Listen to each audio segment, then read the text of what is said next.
All right, let's update this thumbnail. Let's do that.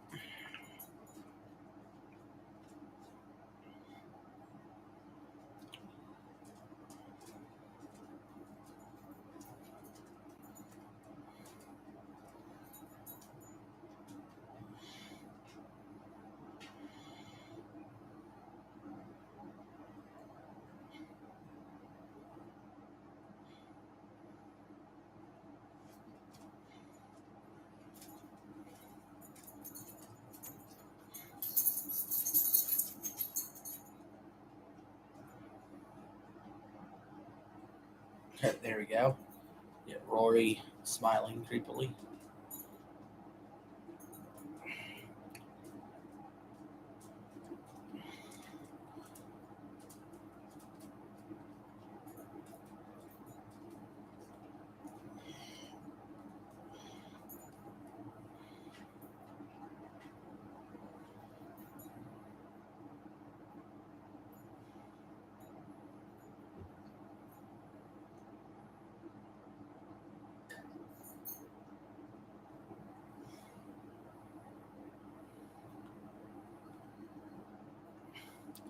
All right. We got everything set up. This could be a long one, people. At some point, I'll have to get up during the stream and plug in my laptop.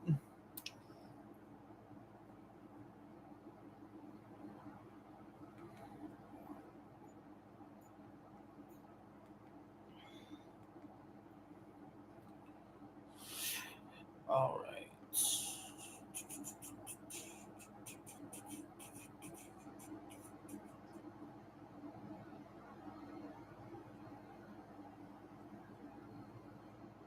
All the beautiful U.S. Open, Shinnecock Hills Golf Club, Southampton, New York.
This golf course is brutal. Totally brutal.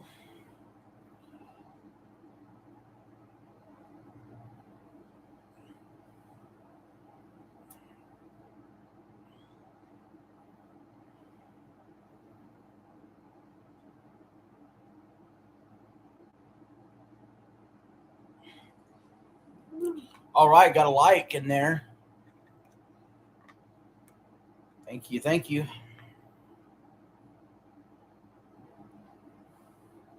Now we got one like. We're gonna eat pudding. Every like is another food product.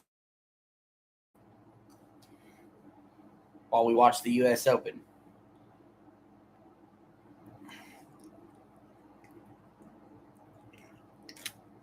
Doodles.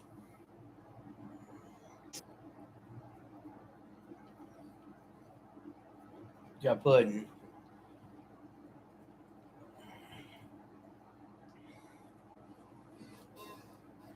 Where's Low Man?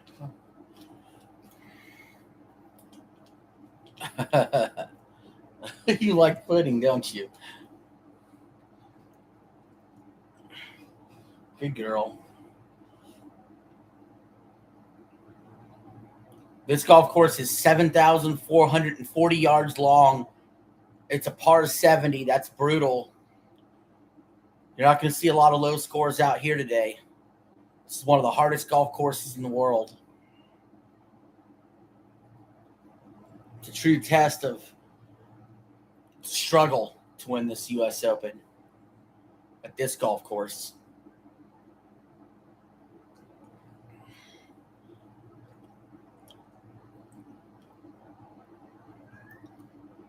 This is a golf course where a par is good. A par here is like a birdie at the Masters. Brutal tall grass, brutal weeds and winds that come through. Wyndham Clark is your leader by 4 shots, which feels like 400 shots going into this final round. Schauffele and Fitzpatrick and Tom Kim and Sam Stevens at -3, and Colin Morikawa in 6th place alone at -2. Scotty Scheffler and Rory, though, the 2 best players in the world, are tied for 11th right now at even par. It's still possible they could catch the leader. Anything's possible at Shinnecock Hills.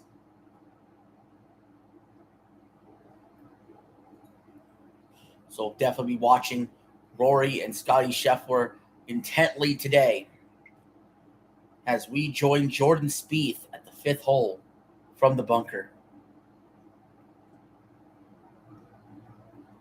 Nice shot by Spieth. He has a real opportunity there to save par. Now we go to M. Kim for a birdie, 8th hole with his putt. It's good. It dropped in. It didn't look like it was going to be good, but it did drop in. So Michael Kim now at +1. Hi.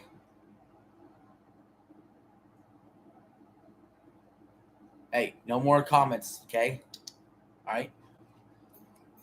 Because you got your name on there. So let me remove the comment. I see that you're watching. Thank you.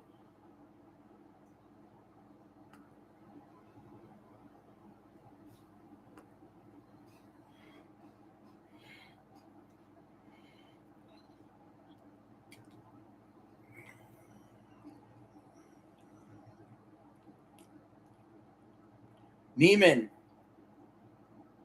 Oh, it just leaks in there.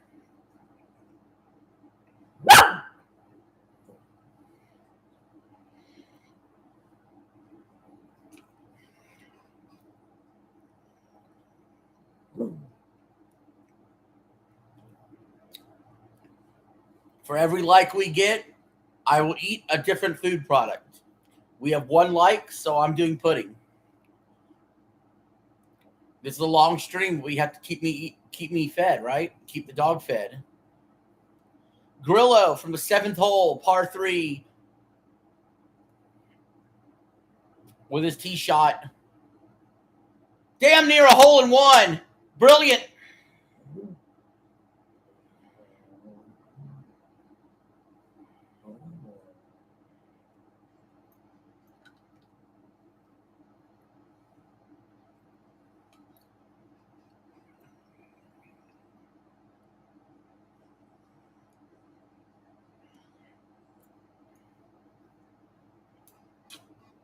Love you, Doodle. The wind is gusting as much as 17 miles per hour.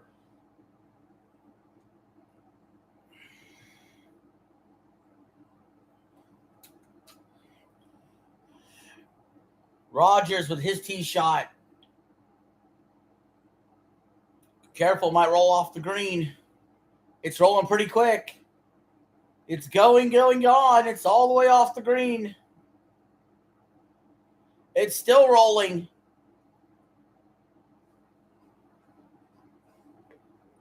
It's still rolling.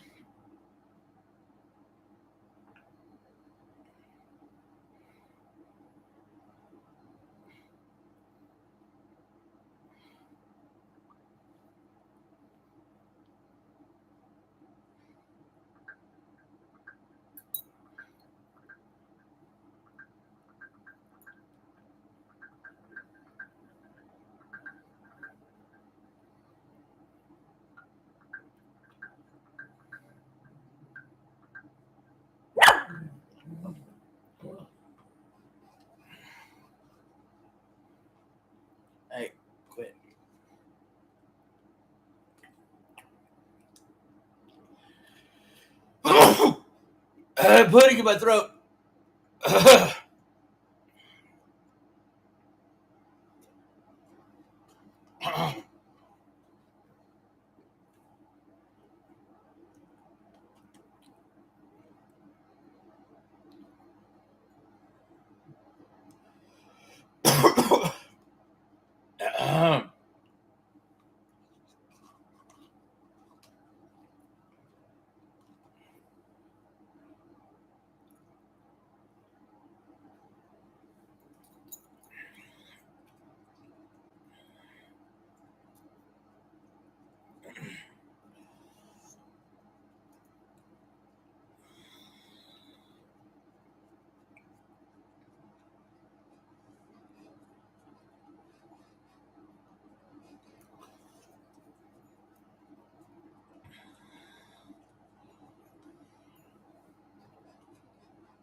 Hey, my dog likes pudding. What can I say?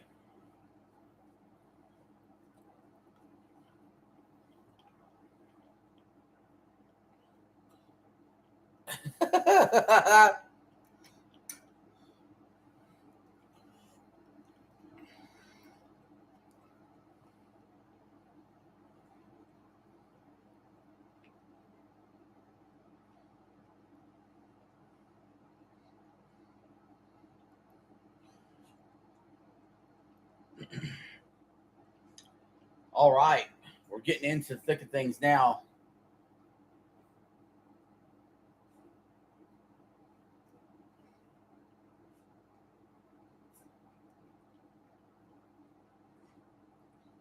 Dog likes pudding.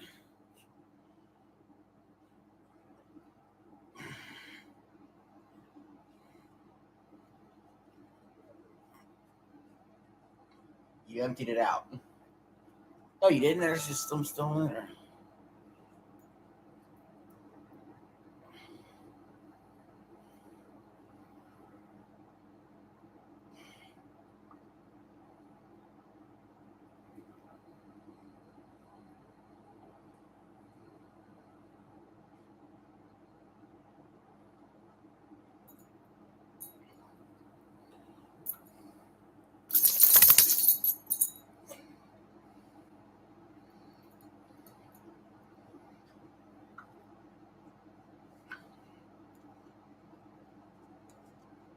Jump on the pudding.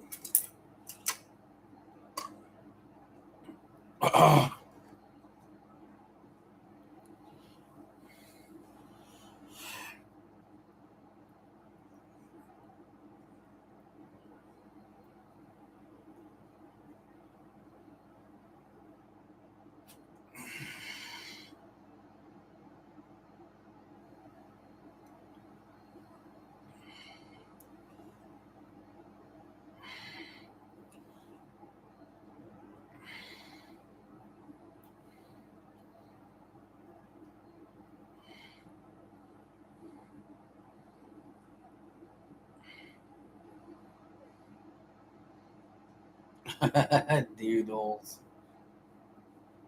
Doodles. Love doodles. Yes.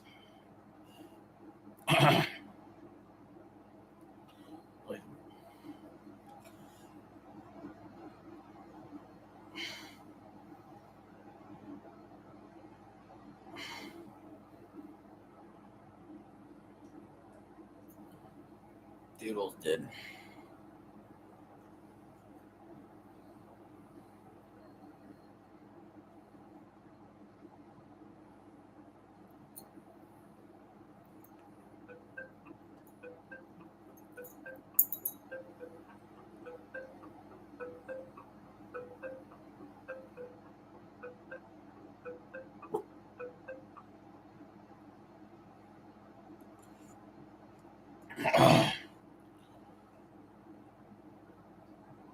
On commercial right now.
Jordan Spieth, his tee shot looked good, but it just rolls right off the green. So hard to get on the green on this golf course.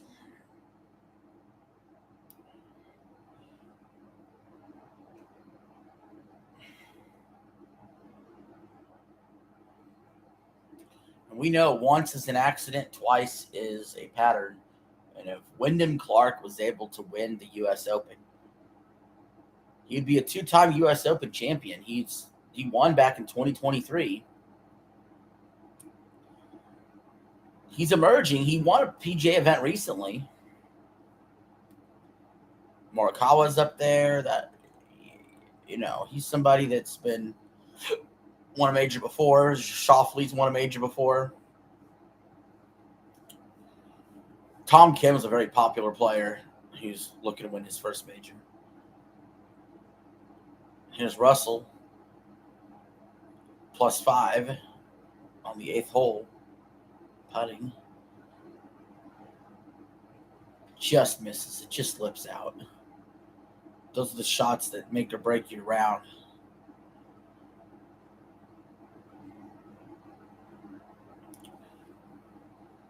All right, moving on to Michael Kim.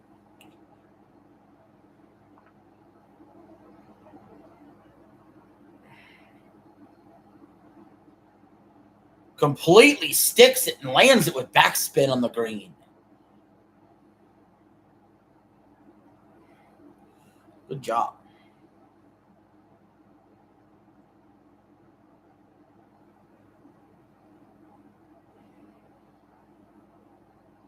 Grillo gets a birdie. Hello. Welcome to the +1 club.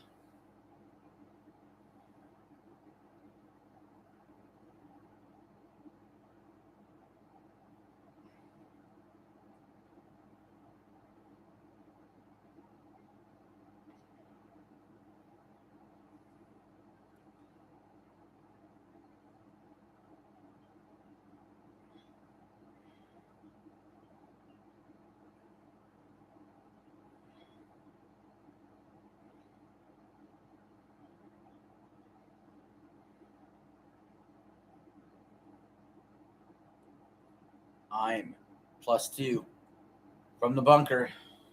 Sand gets in his face off of that hit. And it's going to still have some work left there to save his par. We go just off the green. Spieth having a chip. He's got to be careful here. No, he decides to take the putter out instead, put it up the hill. And he's going to want that one back. He's pretty short still. He has a lot of work left to do for par.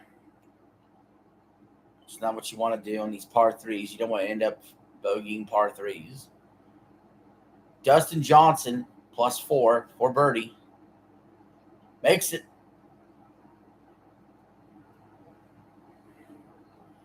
He's not as great as he once was, but he just needs to be as good as he's ever been today if he wants to get back into the hunt for the U.S. Open. The U.S. Open, where dreams go to die. The hardest course typically picked for the year. A true challenge of golf's greats. Ricky Hatton for birdie on the 3rd hole. Long distance putt. No good, but is able to do a tap-in par. He'll take it. Don't want to just mess up and end up with a bogey. Par is good on any given hole. I'm for par. Just misses. It's going to be a tap-in bogey for him.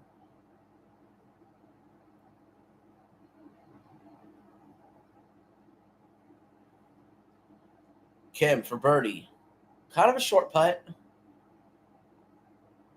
Got it. That puts Michael Kim at even par after he birdied the first 3 out of 9 holes. Look out. That's red hot on this course. Red hot. Wyndham Clark will not be teeing off until 3:45 p.m. Eastern time. That is still, we're still talking about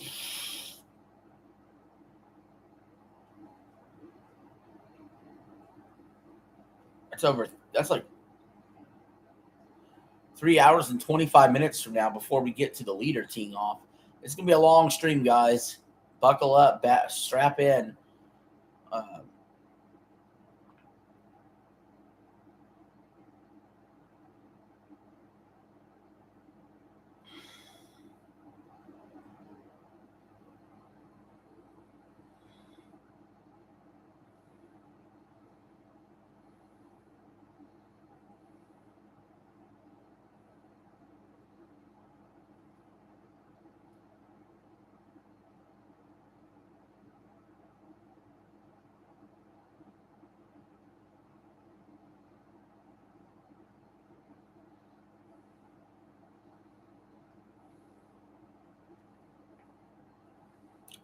All right, we got our second like. Now we can eat the crackers.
What is this?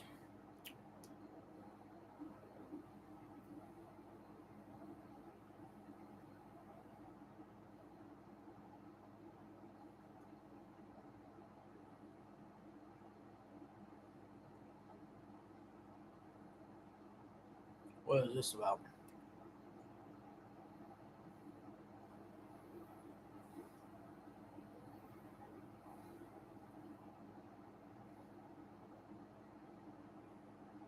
But first, let's get to the giant game Felton, shall we? So let's head over to our live scene here. And that it's going to take a little bit of explanation as to what happened. So let me explain. I was made aware of this live stream by my good buddy Adam and his friend, Digital Overlord. He is his friend? I could be wrong. I'm bad at sometimes remembering who's friends with who, so take that with a grain of salt in that portion. But he posted in the chat and said, "Hey, come check this out, right?" And I watched part of his live stream. I don't agree with the guys at every point, and I might do a reaction to it at some point. But I don't agree with some of his points. I don't think he fully understands how this platform works. I think he's just completely in it for monetary reasons. Which is fine, I guess, but like to sit there and like he ragged on people who make friends on the platform, and I think that's ridiculous to rag on people who want to make friends on the platform. That's just my opinion. But getting back into it, right?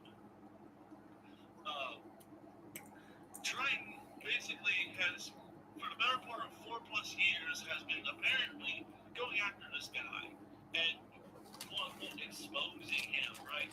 And yeah, Triton's exposure is the equivalent of the guy streaking across the road. And it's like, what the hell's wrong? It's like a guy gets butt naked and runs onto like a soccer field or a football field and runs around. That's basically what Triton's exposure is he sucks at quote unquote exposing people.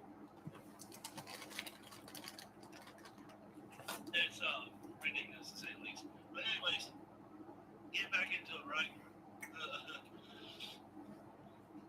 He decided to pick this fight, and the guy's name is NBA, and the guy has his own company, to my knowledge. His son works for him. His a couple other kids that he has are very successful, and I'm glad he has a very successful family. I'm glad he raised his kids very well, and I'm glad he's doing well for himself. Legitimately, I am glad he's not fucking poor, destitute, and he's struggling, and the only way he can live off is live streaming. I'm glad that live streaming is an option for him if he wants, that he wishes to do, rather than it being this is his only choice. I'm glad that he's having a good life, at least. I'm not bragging on him for that whatsoever. But we're going to watch this segment of it because Triton apparently accuses him of doxing and making fake allegations and stuff like that towards him. Because Triton has this history of making himself the victim, when in reality, he is the fucking perpetrator. He is a fucking perpetrator, and he knows it. He knows he is, but he refuses to take any sort of accountability because taking accountability for him is the equivalent of that drunk driver that tells the operator, "Yeah, I didn't kill me in years. I don't know what you're talking about for sure." And like that just doesn't be right.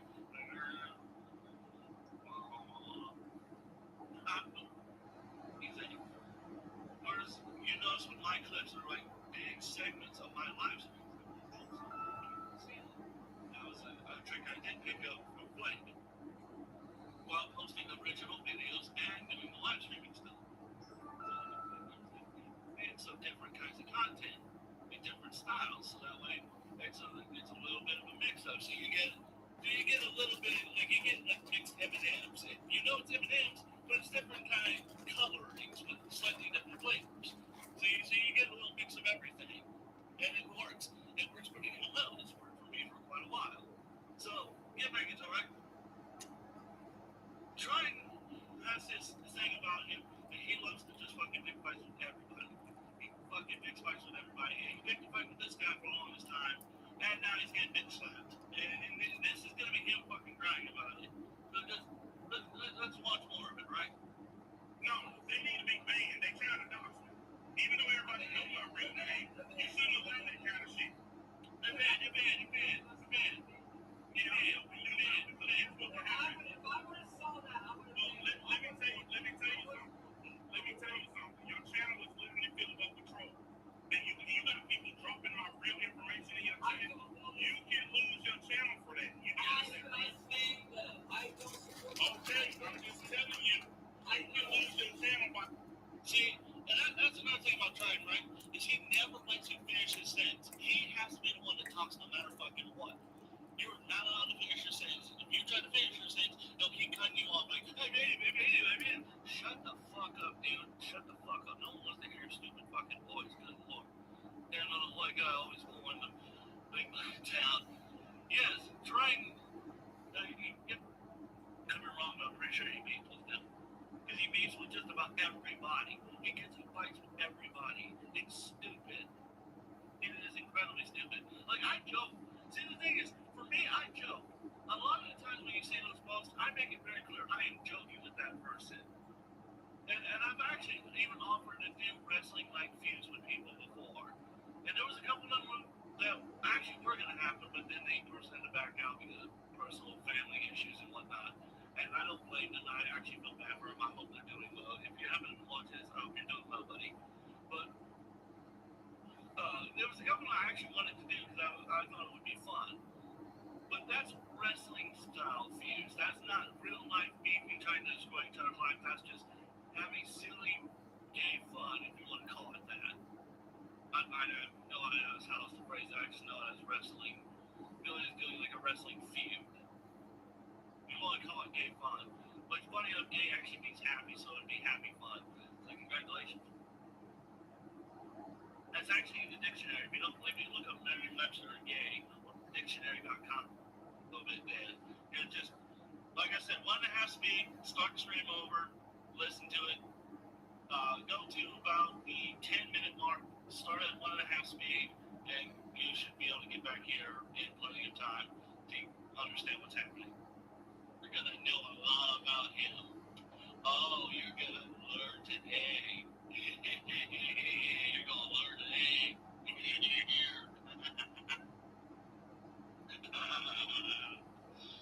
Let's fucking go! Woo! Yay! Who's that?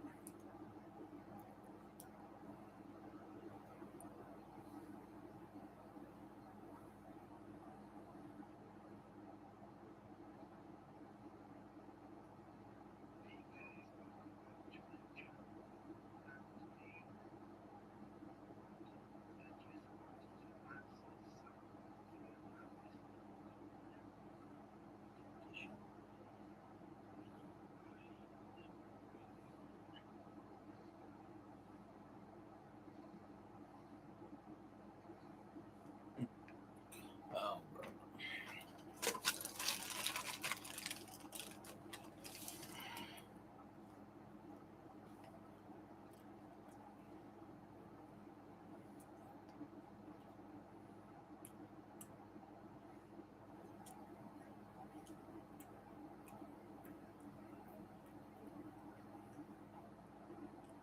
Oh, Speed just misses. It was so close.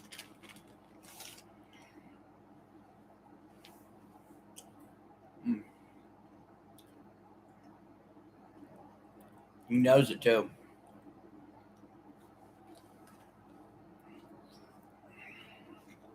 He knows it too. It's right there.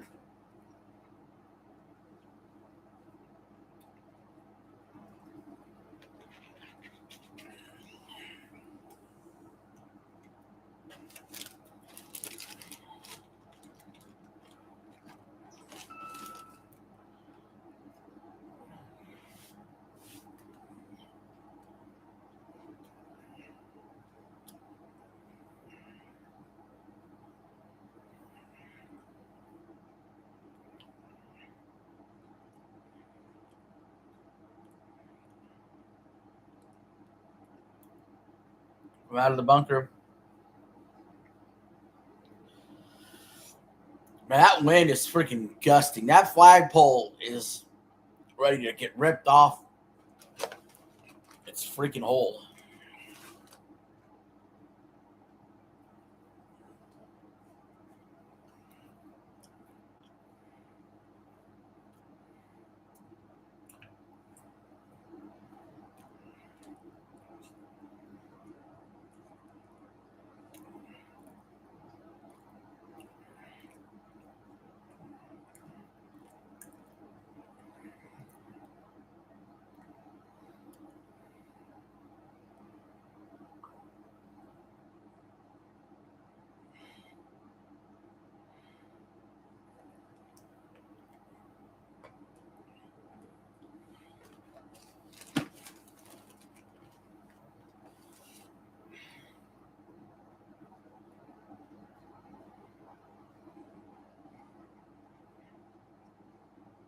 Kitayama for birdie. It's good.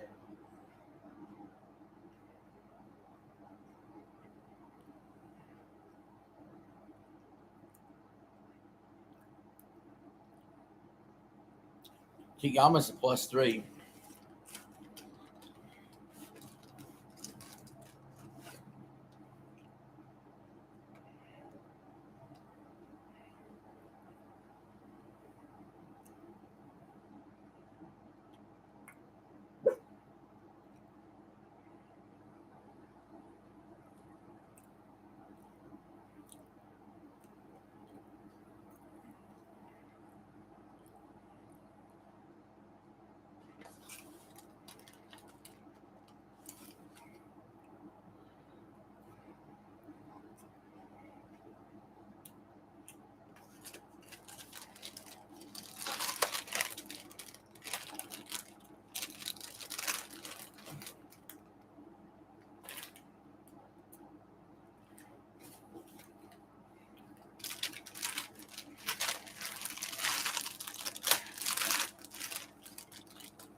Michael Kim, who's been on a tear at even par, looking for a birdie here to get in red numbers.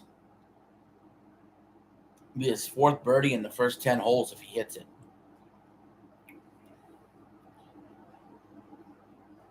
Kim's putt is up and almost, but not quite.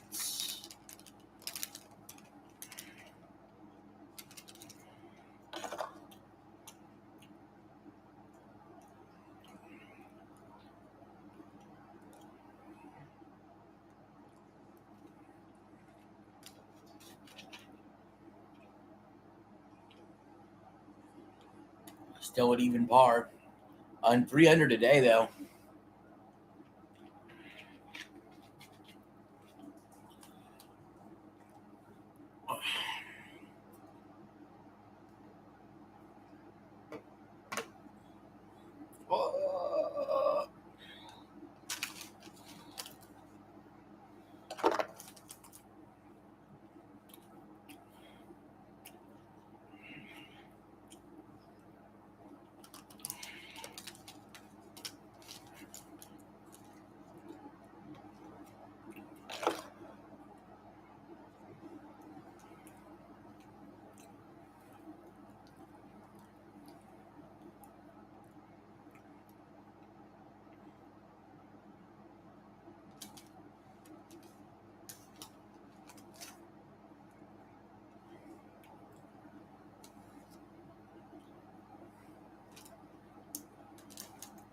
I'm going to look that up real quick.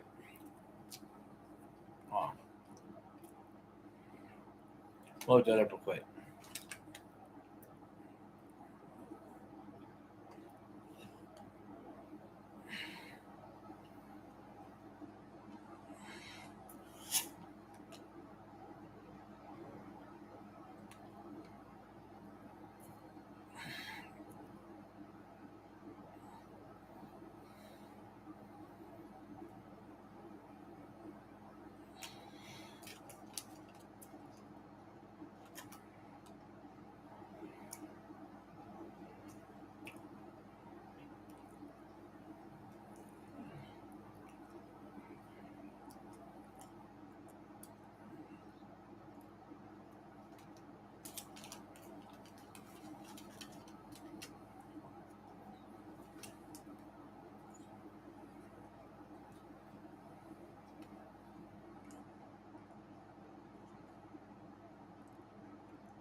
Really.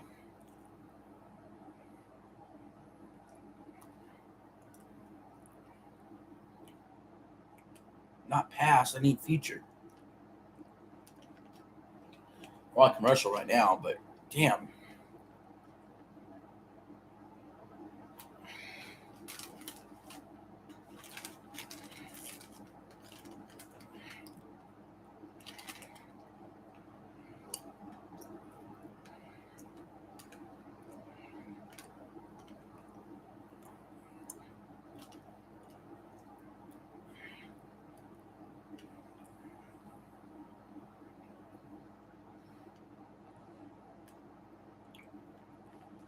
Which stages will NBC broadcast of the Tour de France?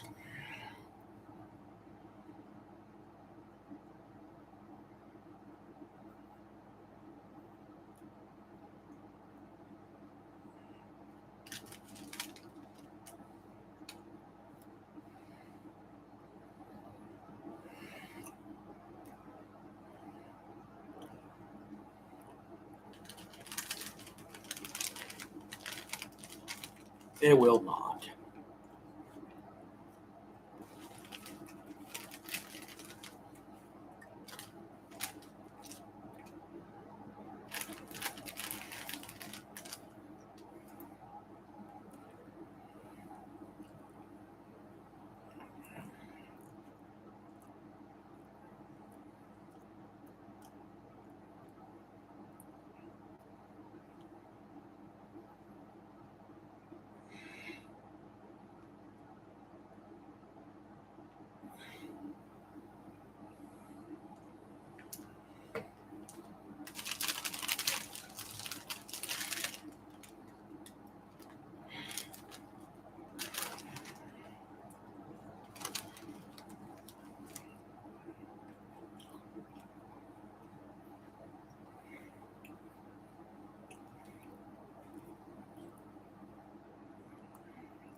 Grillo for birdie.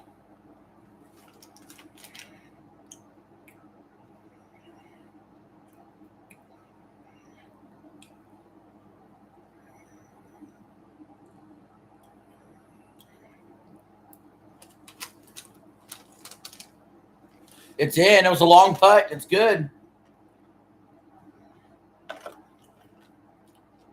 Grillo's had 4 birdies in a row. Now he's at -1.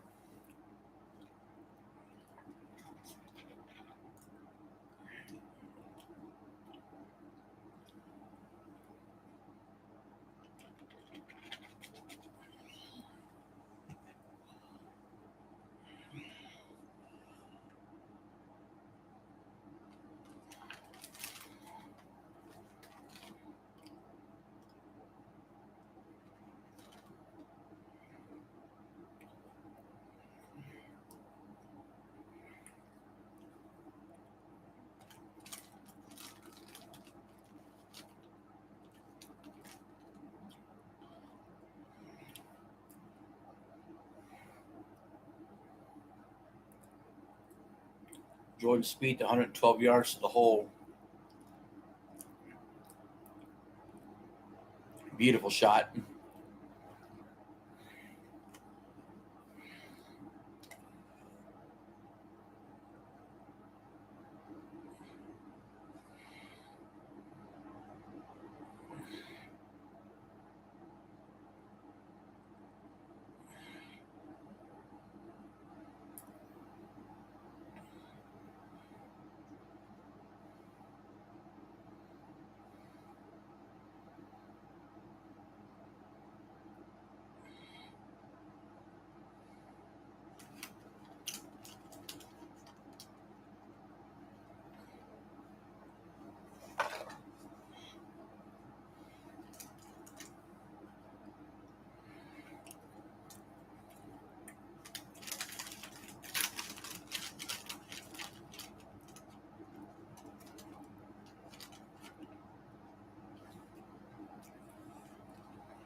Birdie by Bud Cauley.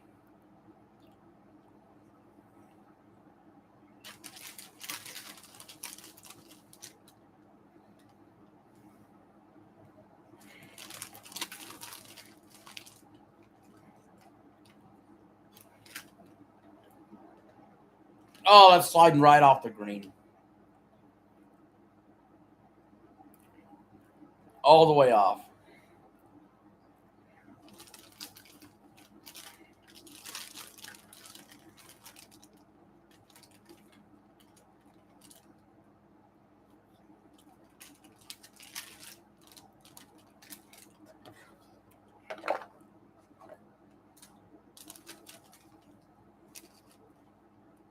All the way off the green, dude.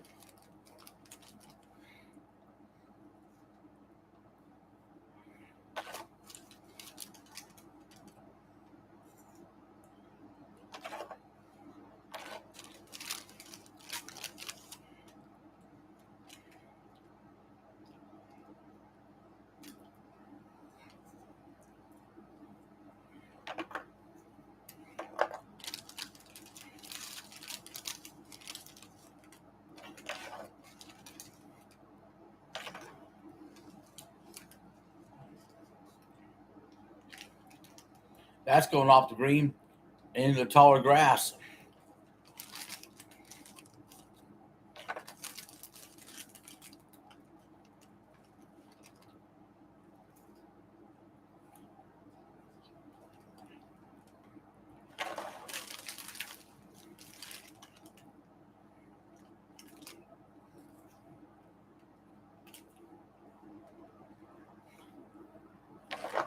Ricky Hatton for eagle.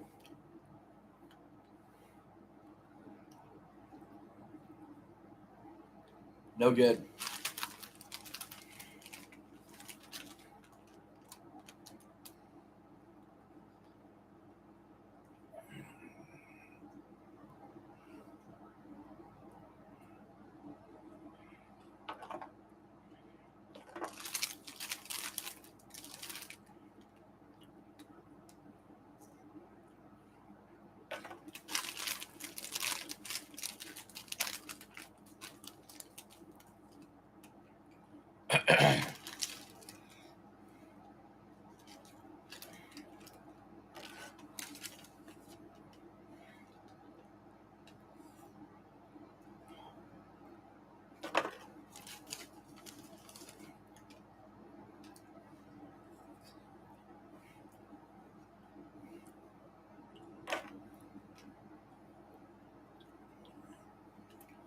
Jordan Spieth for birdie. No good. It was way offline.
They should have put. I don't know why they didn't put Rory and Scotty Scheffler in the same group today. Like, that would have been awesome. I think that's a missed opportunity.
Here's Neiman on the 9th hole, 487 yard.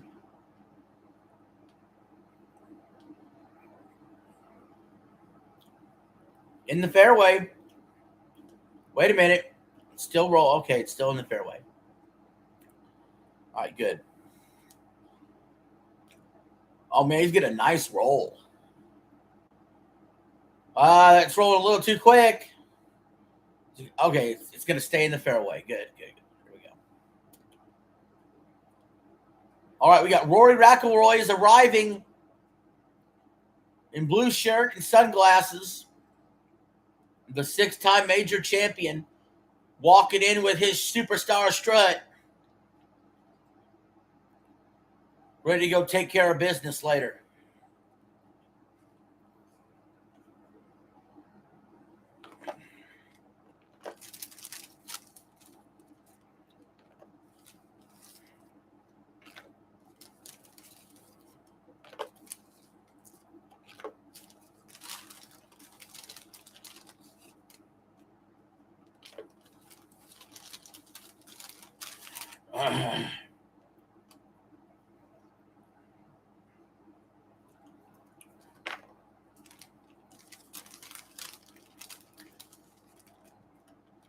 Michael Kim just missed an easy par putt. After all the birdies he's made, he's just going to give himself a bogey.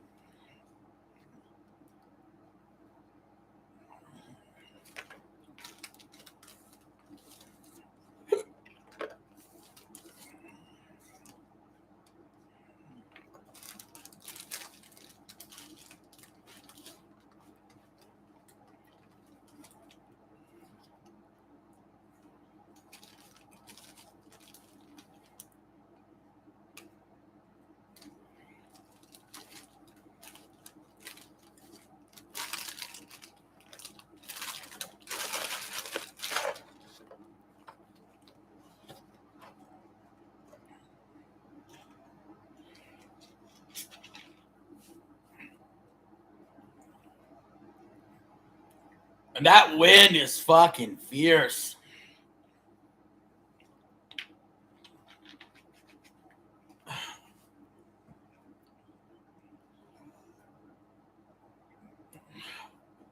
That wind is fierce.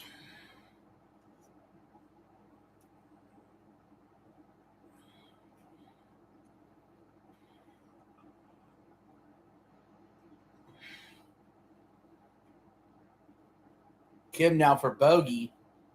Oh my! Kim! Oh! Oh, say it ain't so. Just gave 2 back right there.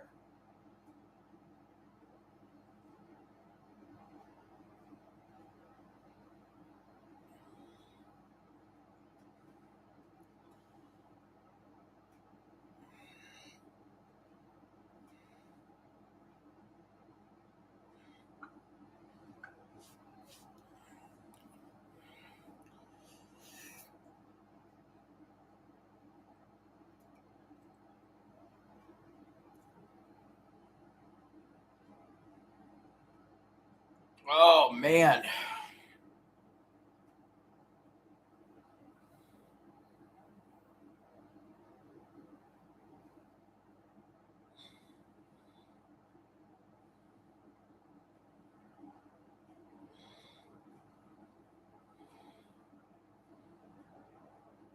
Auburn's shot is up.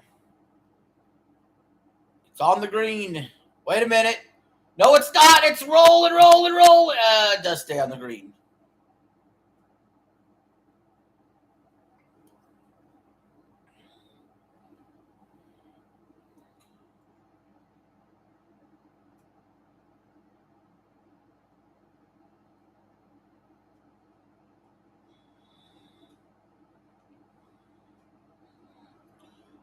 Fleetwood going 23 miles per hour against the wind here on the first hole.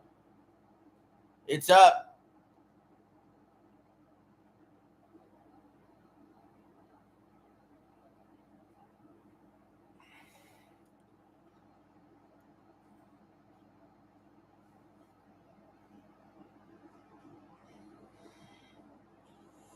It's on the green.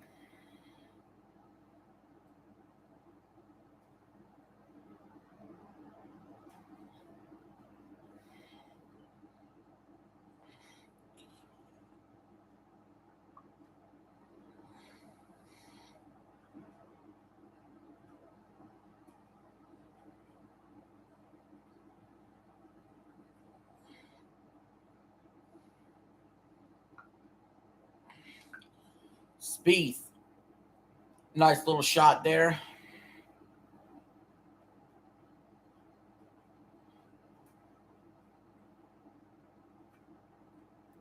It's a very, very windy day at Shinnecock.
Hey, Diddle.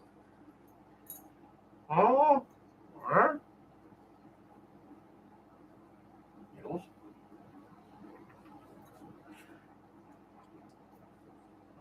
Huh? Peekaboo. Peekaboo, I see you. All right, we're going to take a little break from golf. Talk about some soccer. Netherlands versus Sweden.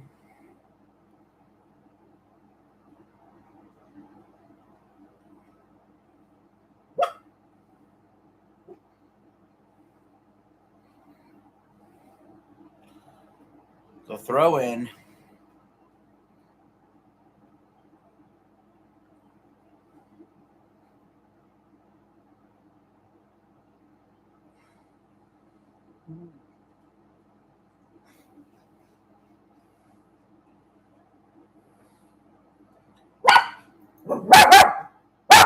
Hey, hey, hey, hey, hey, hey, hey.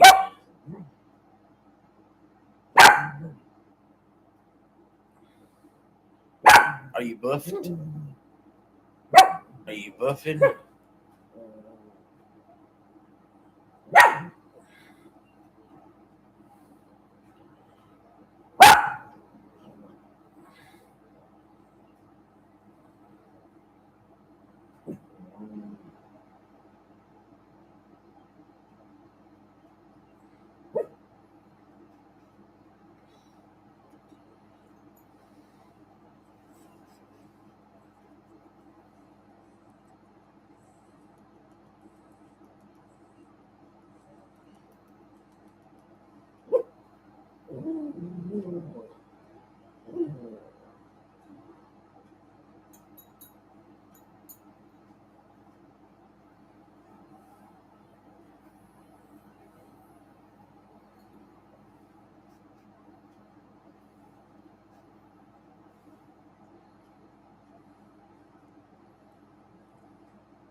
Good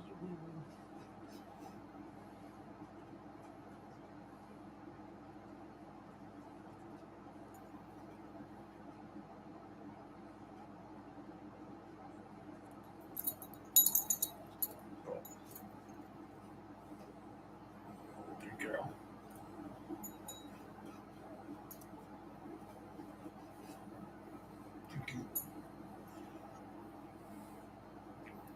Netherlands cannot advance or be eliminated today.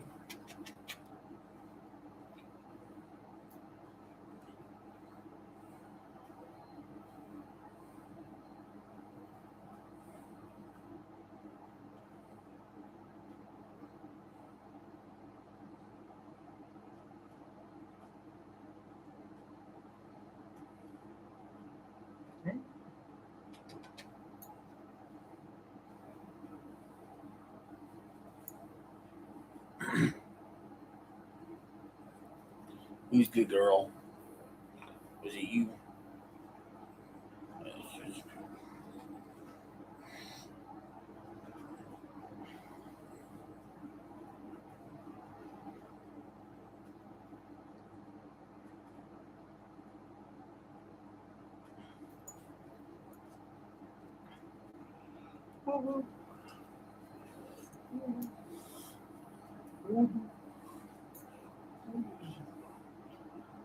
What?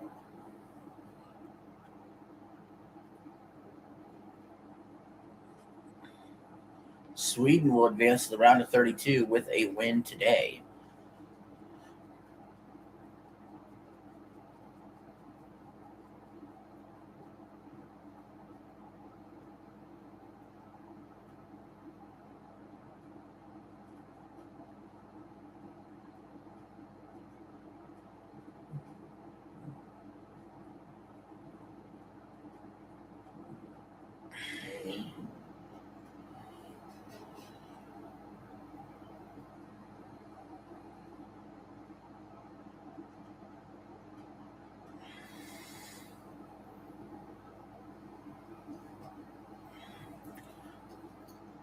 Netherlands.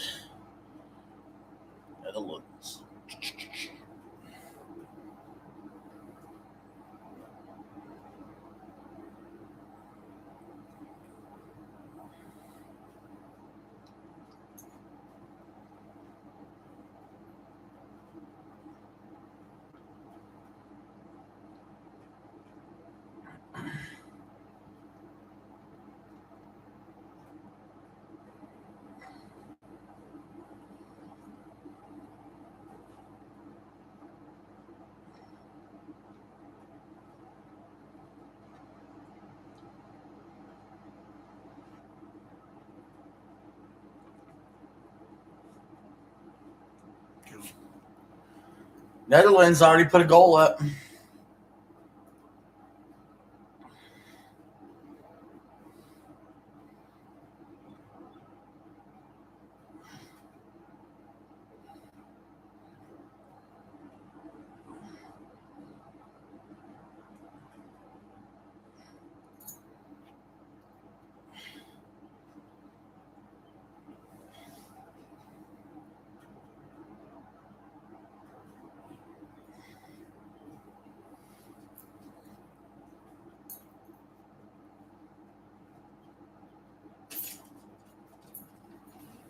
Oh, shit.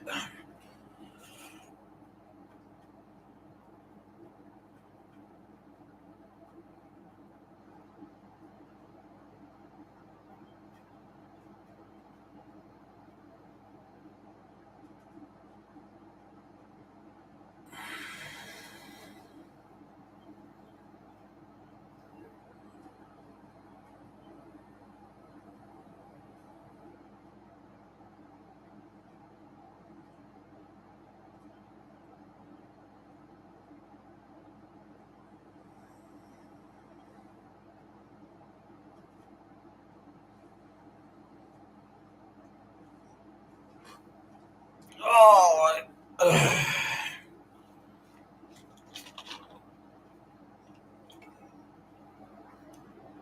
corner kick here for Sweden.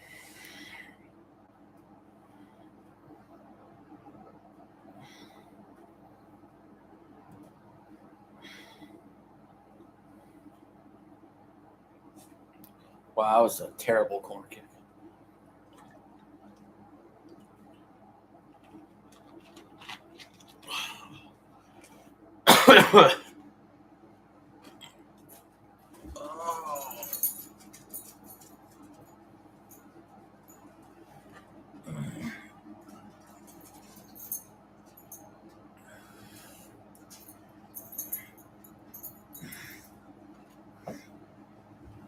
Oh.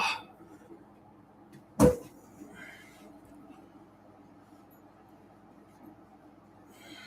take care of the trash.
You gonna go outside?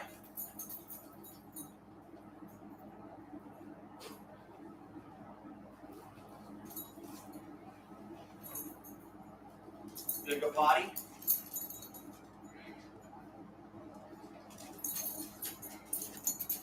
Let's go outside. Let's go potty.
on, boy.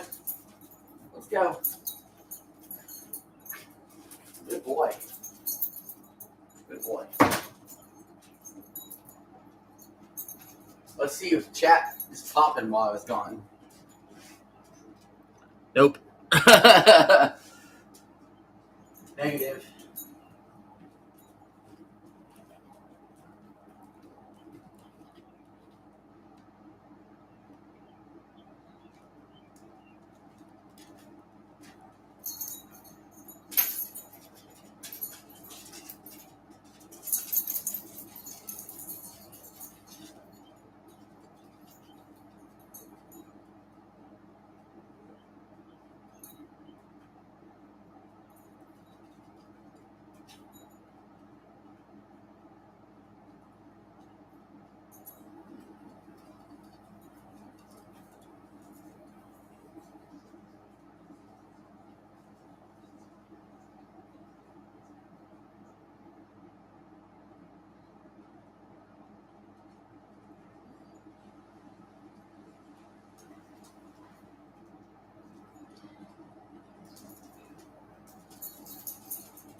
Man, Netherlands is up 2-0 on Sweden.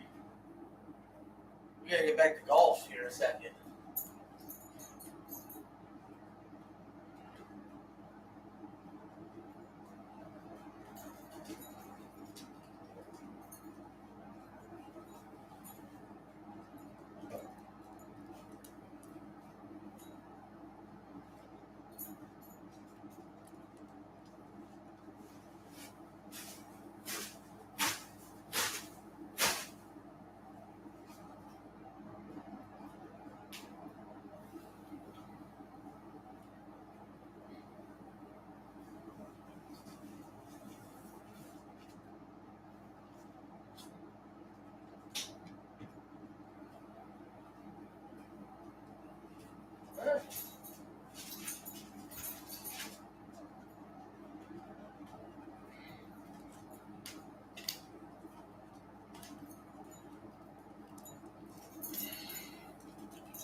We back.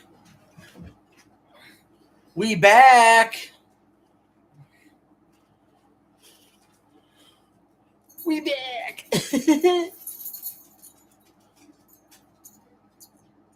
Come here. Come here. We back.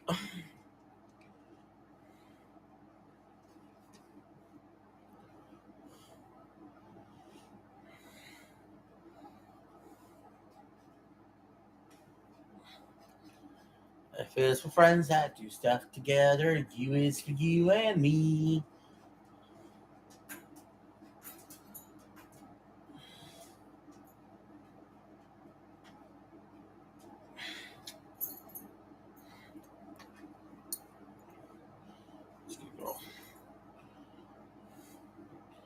Yes. Oh man, we got a long stream coming.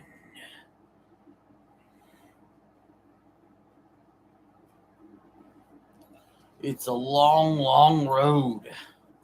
It's a long, long road. Long streams coming.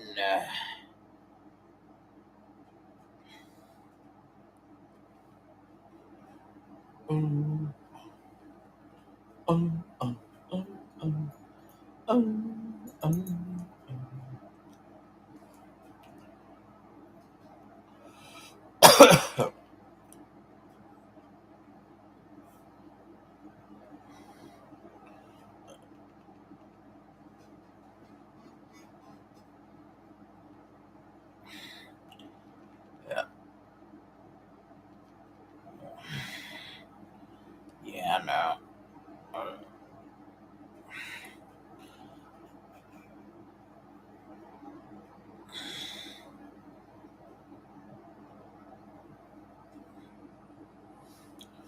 Long streams coming. Do-do. Do-do.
Oh, balls out for summer. Da-da.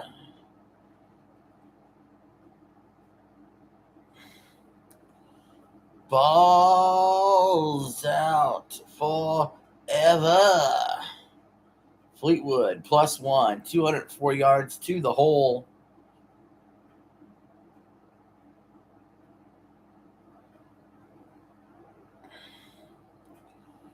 June 21st.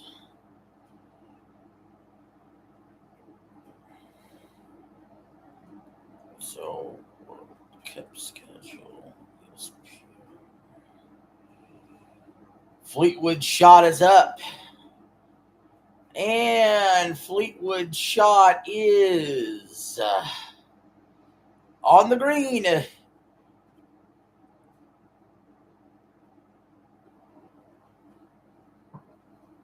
Let's go, Fleetwood.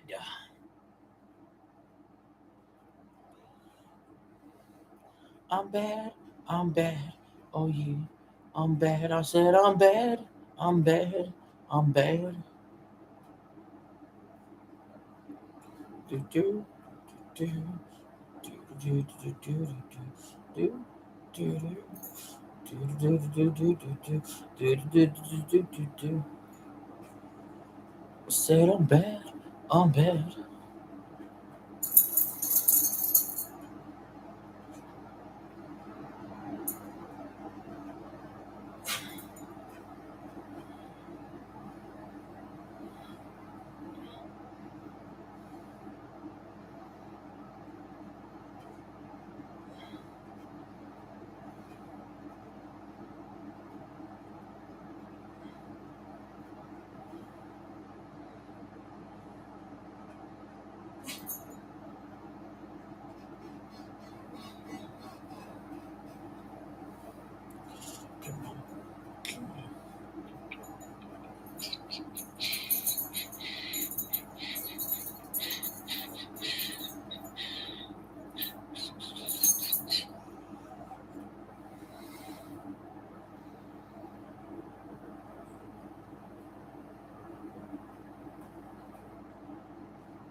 I said, I'm bad.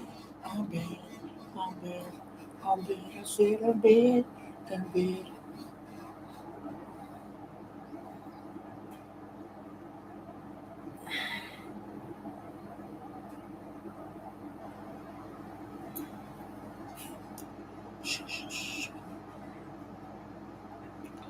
It's a good girl.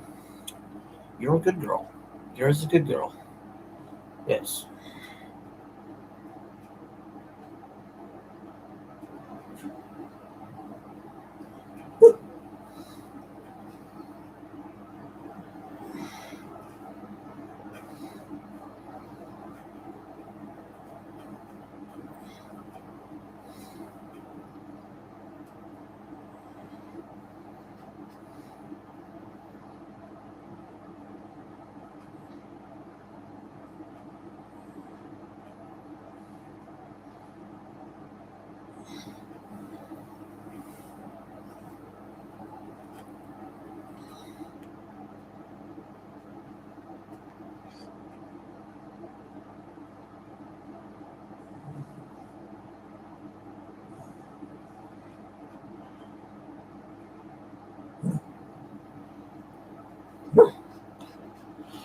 You said you're bad.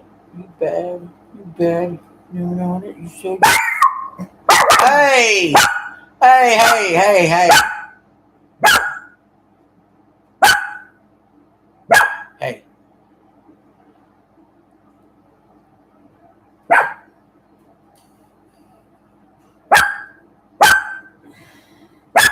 Enough's enough.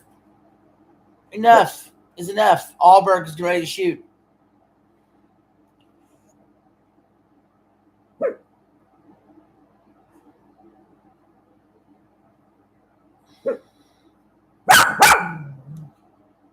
Hey! Enough's enough.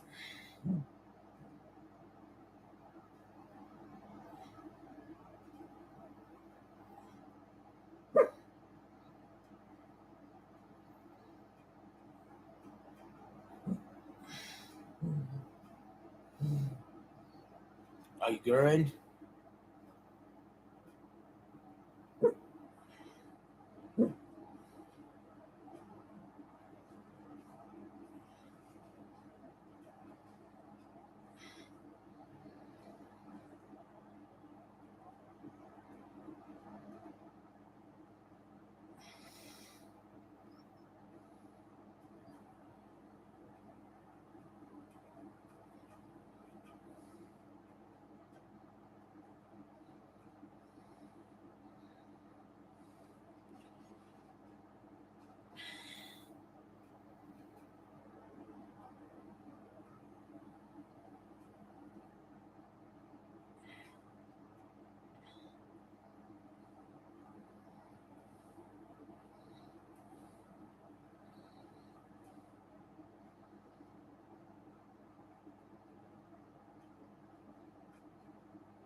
I don't think I need to. I'm bad. I'm bad.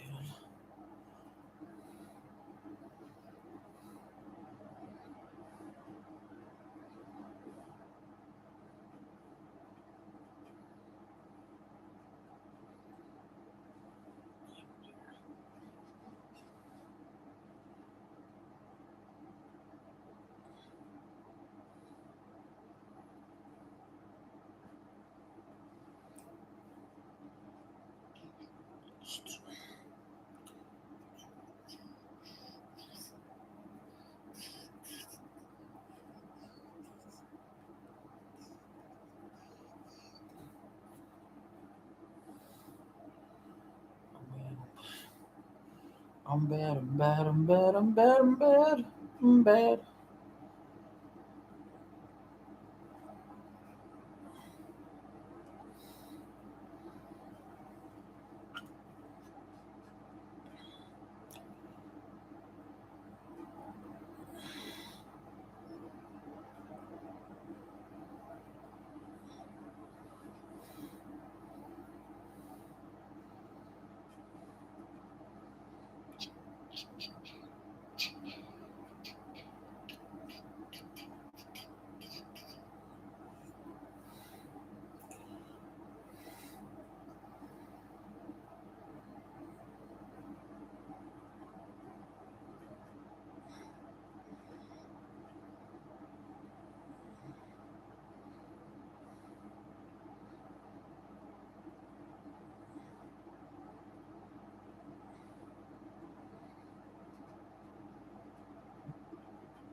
Oh, man. So good old Jack.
Wreck.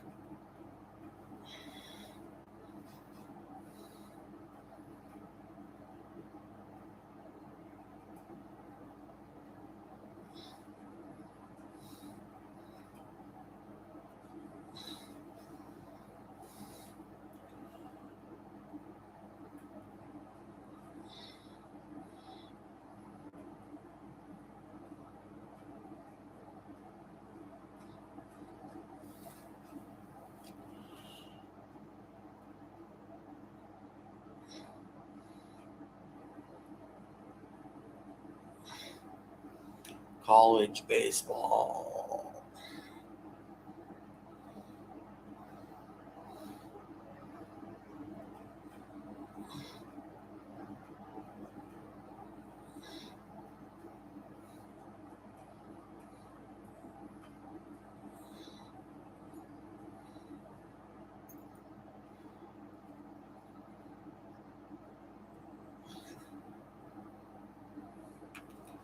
Let's go on with the soccer game while we're waiting. The Netherlands still up 2-0 on Sweden.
Oh, shit.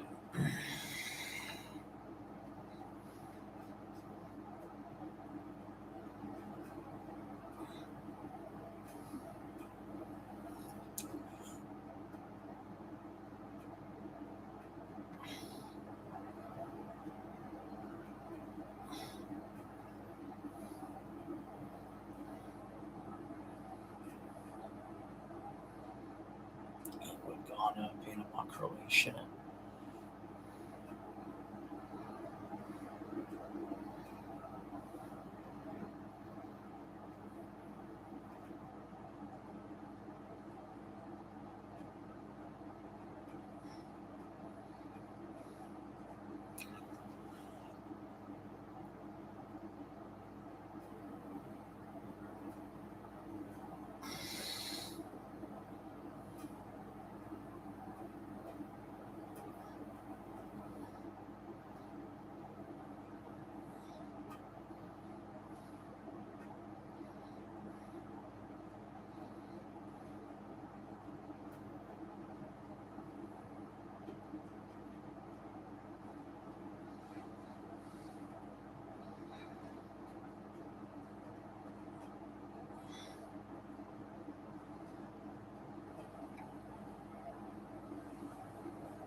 Do do do do do do do do do do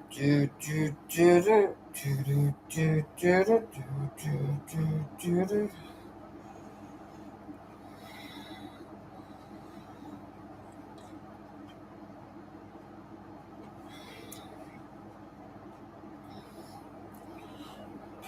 Panama versus Croatia.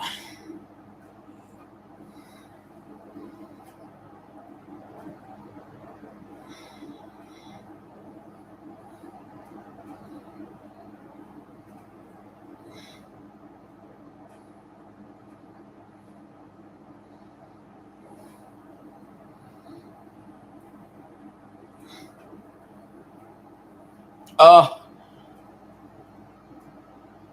Netherlands looking to score there.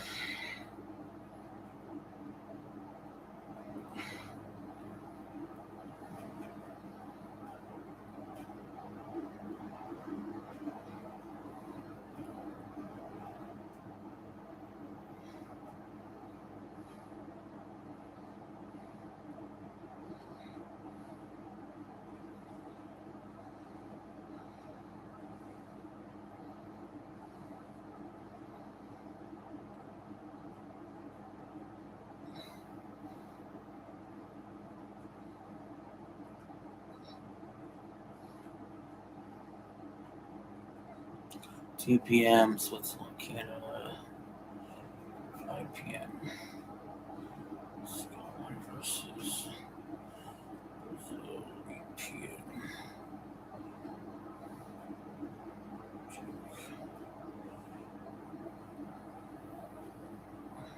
How the fuck you spell that?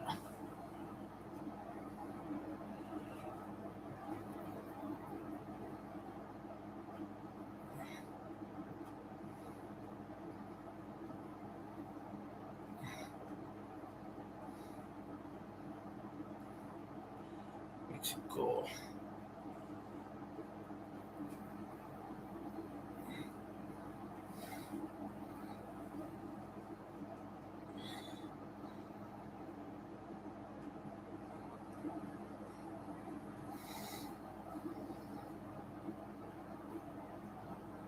Okay. Thursday, June 25th. That's the Star Fox release date.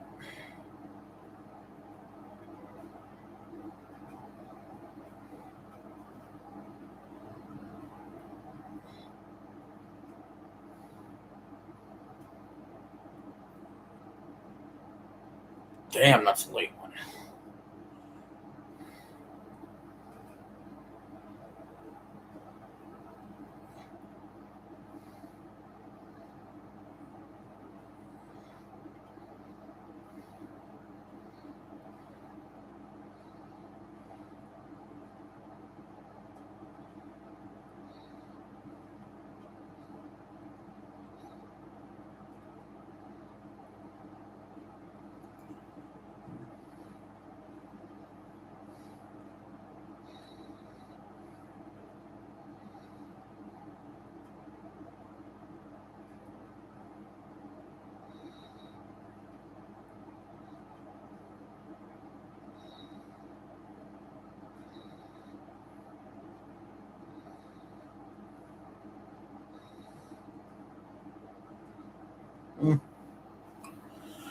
Fuck.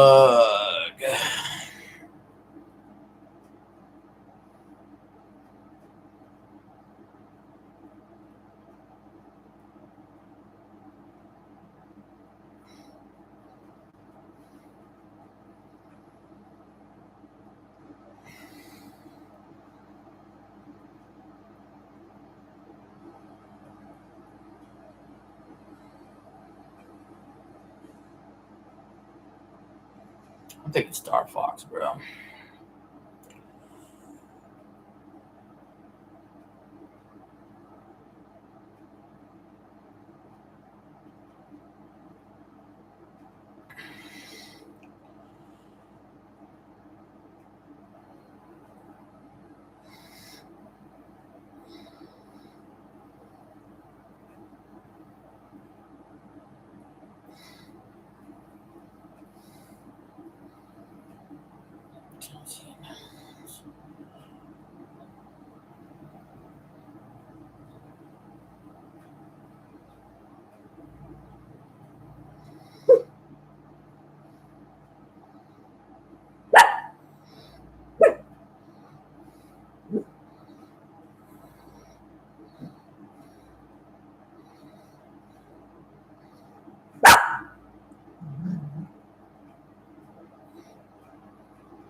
Turkey.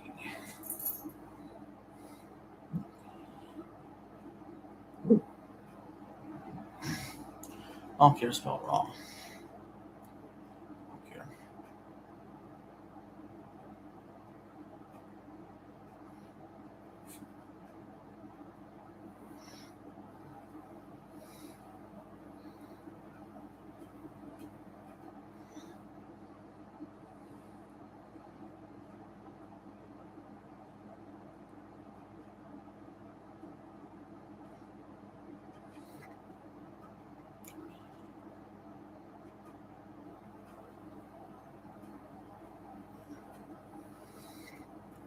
Kicked far and away.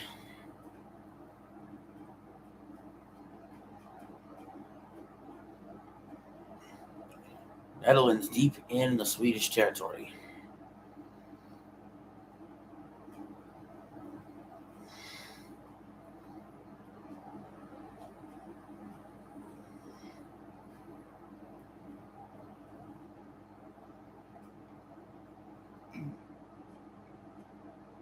Hey, what's going on, Sam? For every like I get, I will eat a new food item. Do Street Fighter, please. I may actually be able to do that at some point in the future.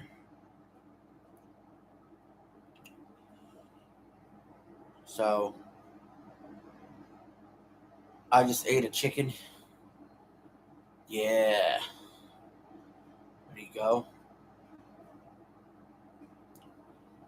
Yeah, I ate pudding earlier. Doodle had some. And I ate some cheese and crackers.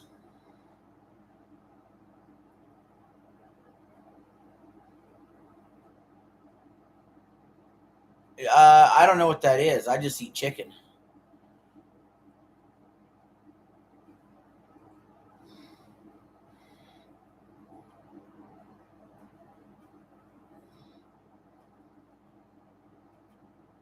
Oh, okay.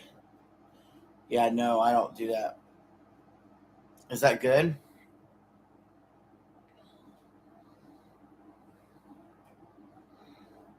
Oh, okay. Oh, okay. It's good, huh?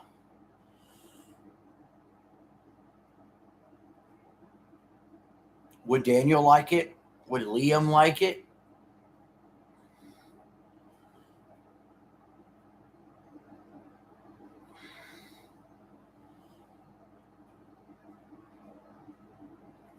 Would Doodles like it?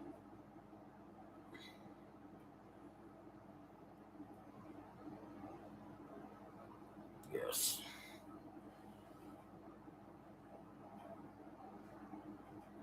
Oh, I hit the post. We got World Cup going on, and we're talking golf too.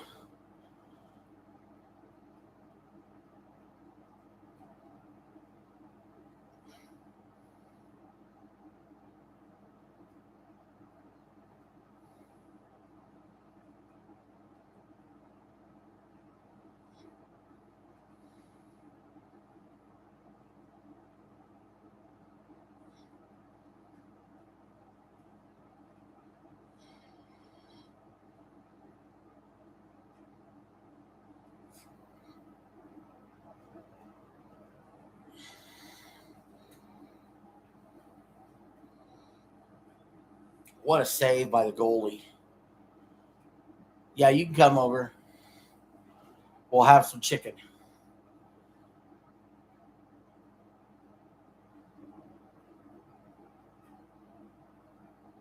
Right now, Netherlands is playing Sweden. Netherlands is up 2-0.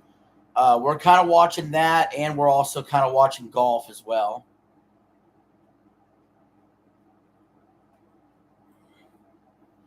Put on some socks.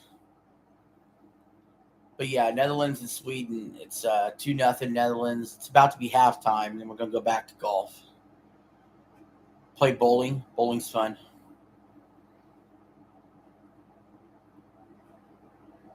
Yeah, I like bowling.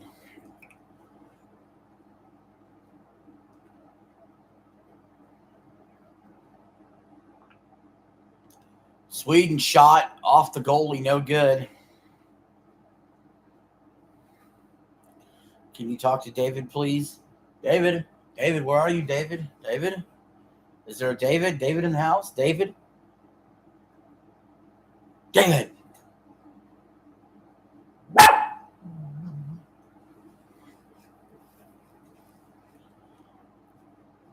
F is for friends that do stuff together. U is for you and me.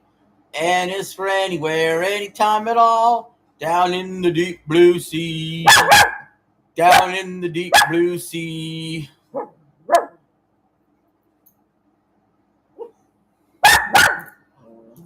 That's right. That's right. Gonna get it.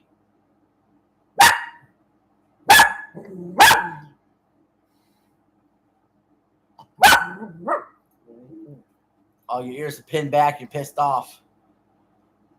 All right, it's halftime on soccer. Let's go back to golf. My dog ate my homework. You ate my homework. Did you eat my homework?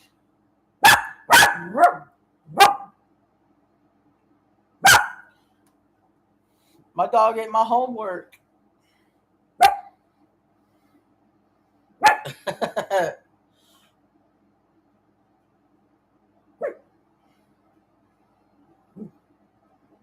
My dog ate my homework.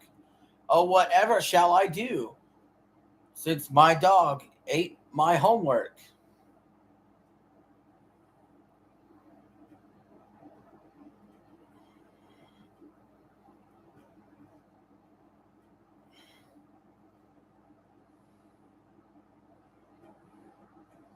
Mr. Mac.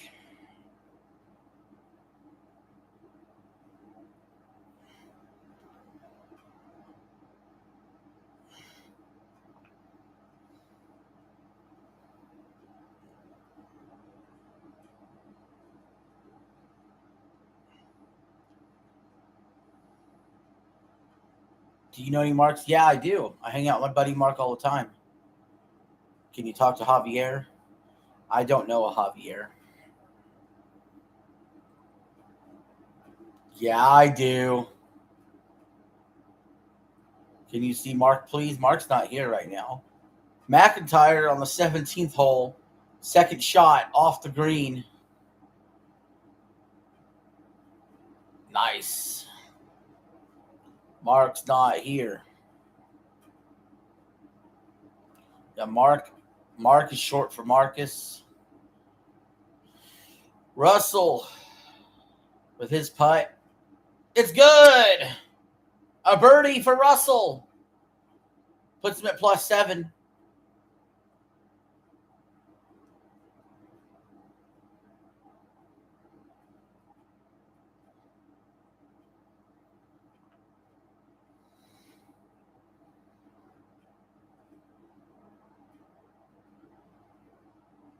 It's raining outside where you're at. It's nice and sunny where I am.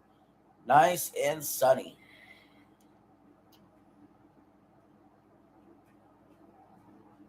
We're about 20 minutes away from my favorite golfer right now in the world, Rory McIlroy, teeing off in this third round of the U.S. Open. It's a very windy day out there today. RJ is the winner. That's right. Sam, you're a winner too.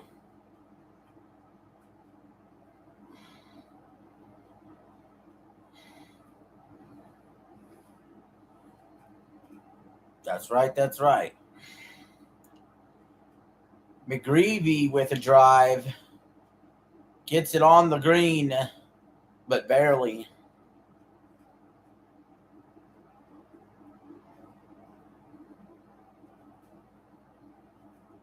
Your friend Isaac's a winner. Bring your friend Isaac on stream. He could be in the chat too.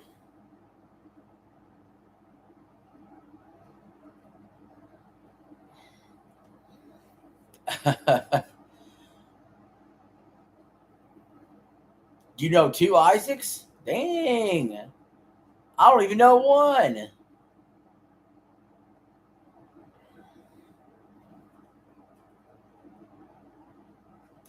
Grillo on the 14th hole.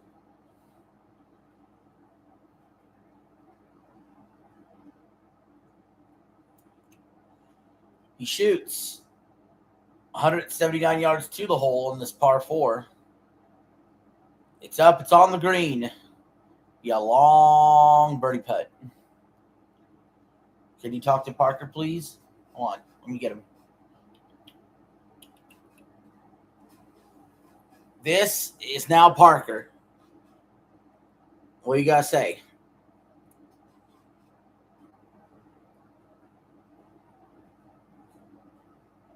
Who's that?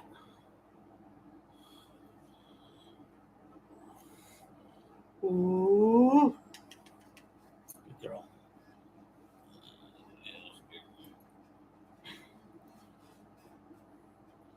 I don't really eat oranges.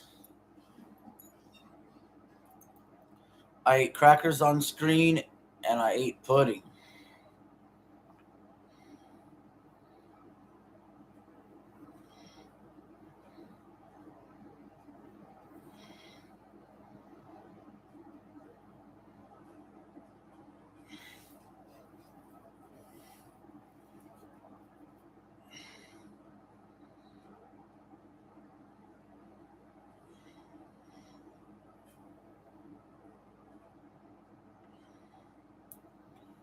Neiman shoots. It's barely on the green, on the fringe. No, it's off the green. It's off. Roll off. I ate vanilla pudding, and she ate a little bit of vanilla pudding.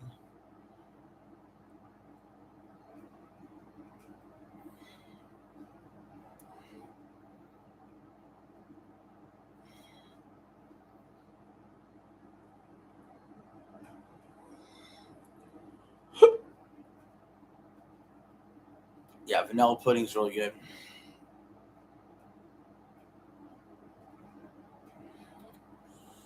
This is,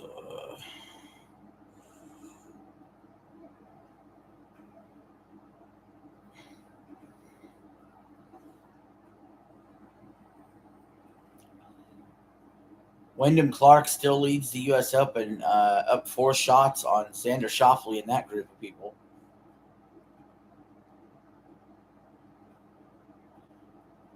Yeah, chocolate pudding's good too. I mean, but we eat vanilla in this house. Dan the man, Stan the Dan the Stan, Dan my fan.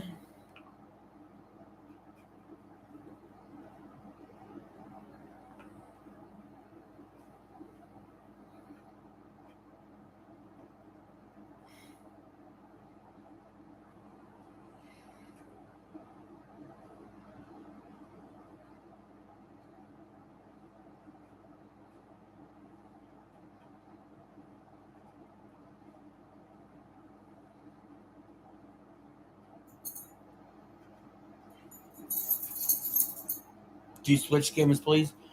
When I do switch games, you don't like it because I have the screen on the television. Then I can't comment on what you say. But I am going to do Star Fox next week when it comes out.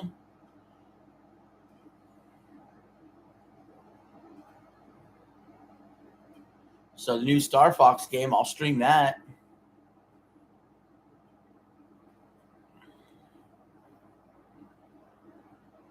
There you go. Awesome.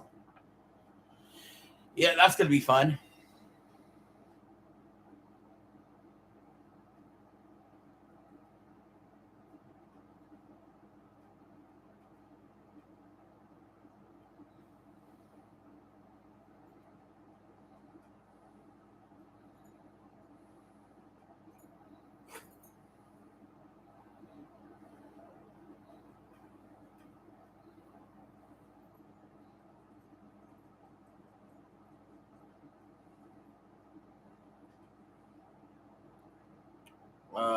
Spain, Uruguay.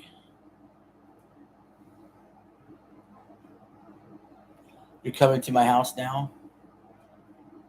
I'm not texting so much as I am.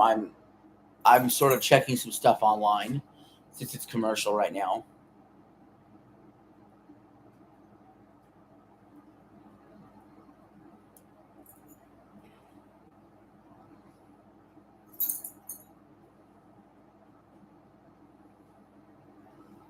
Uruguay versus Spain.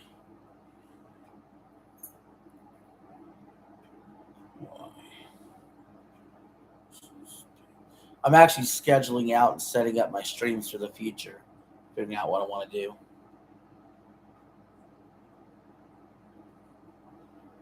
What games do I have on my Switch too? Well, I mean, I played almost all of them on stream already in my playlist. You know, I've got Metroid Prime 4, I've got Mario Kart World, I've got Mario Tennis Aces. I have Hyrule Warriors Age of Imprisonment, Donkey Kong Bonanza. I plan on getting Star Fox. I plan on getting Fire Emblem. I plan on getting the Ocarina of Time remake.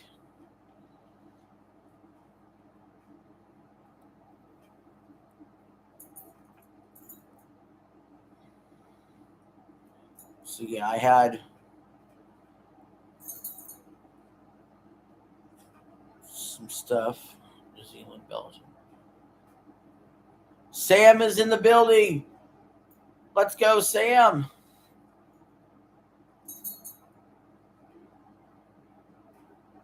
That's good, man. Switch 2 is awesome. Now, if you're looking to add me, well, we need to figure out. We need to figure out friend codes and stuff.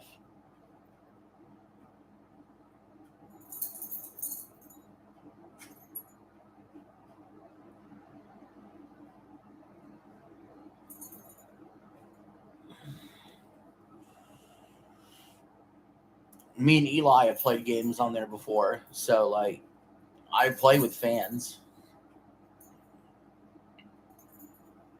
Scotty Scheffler's tee shot. He's here.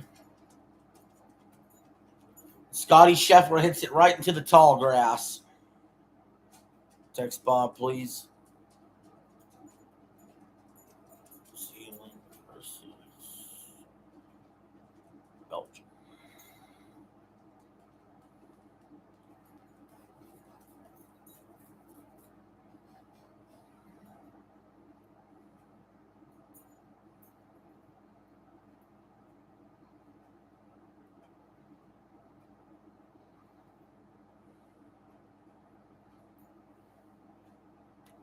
Now we have Brian Harmon on the tee. As I text Bob, please. Tee shots up. And he will avoid the tall grass, but he gets into a little bit of rough.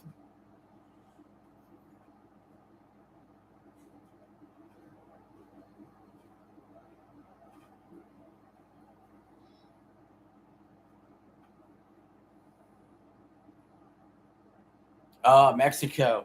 Go Mexico. Mexico.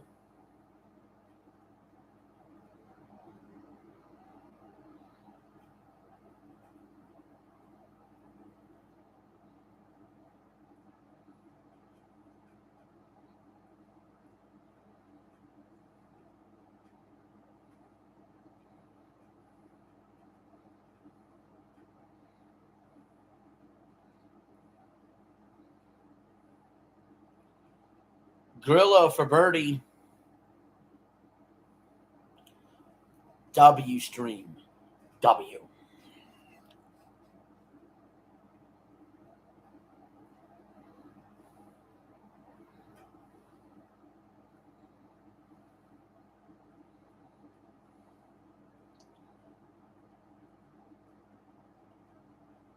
Mexico. What about Mexico?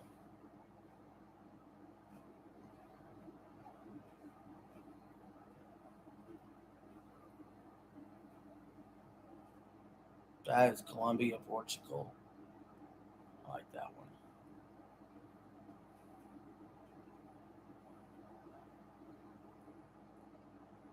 Portugal.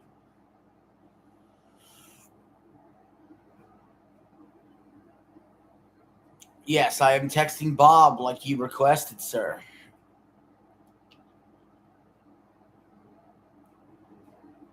Bob has been notified.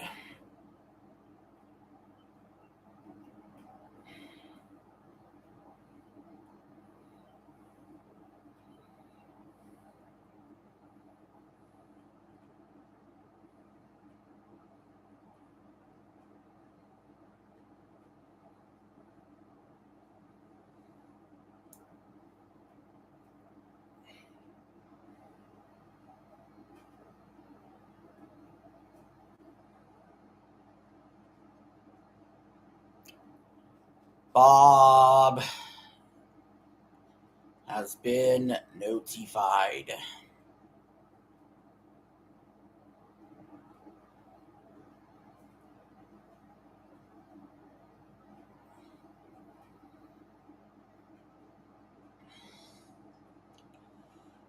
When is, let's see, WWE Crown Jewel? WWE, no, Night of Champions. Night of Champions.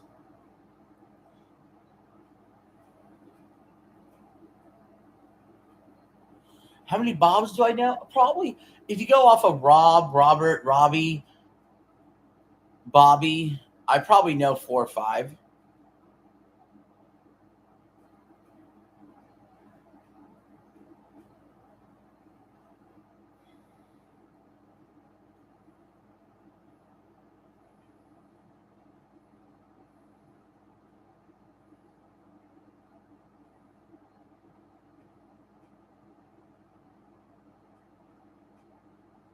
That's a lot of Bobs. Yeah, mostly I'm thinking like Robert. They go more like Robert. You know, I know a Robbie, I know a Bobby, I know a Rob, I know a Bob, and I know a Robert.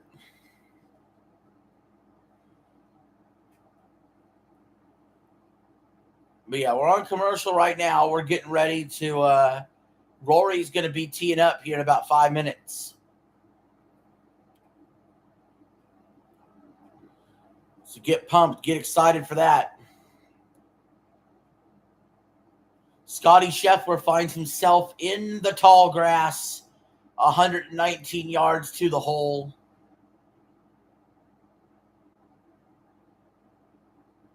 Man, oh, whoa, he shanked it. Scheffler messes up. He's still in the tall grass. What a mistake. Yeah, you don't want to end up, he's in the super tall grass now. Well, Eli, you haven't missed too much the first couple hours here, but things are really heating up. Scotty Scheffler's teed off. He ended up in the tall grass, and now he's in the really tall grass. Rory McIlroy is getting ready to tee off here in a few minutes. So you all are just coming in here at the right time. If you guys can remember, please remember to like the stream if you can, too. That'll be helpful. Brian Harman shot from the fairway. It's on the green. Thank you for that like. I appreciate it.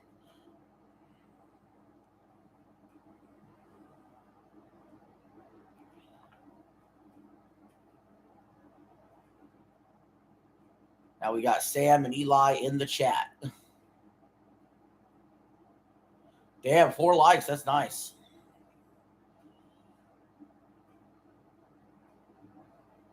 Jordan Spieth, tap in par there to stay at +5.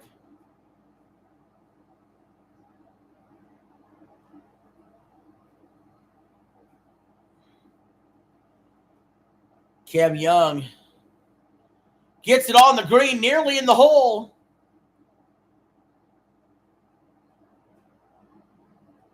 It'll be a tap in for him.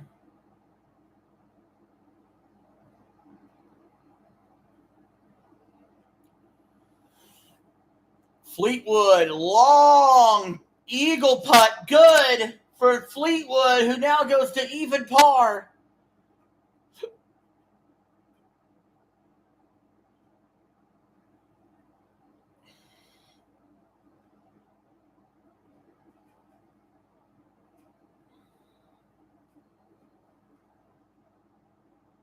Play Tiger Woods games on 360. You guys request a lot.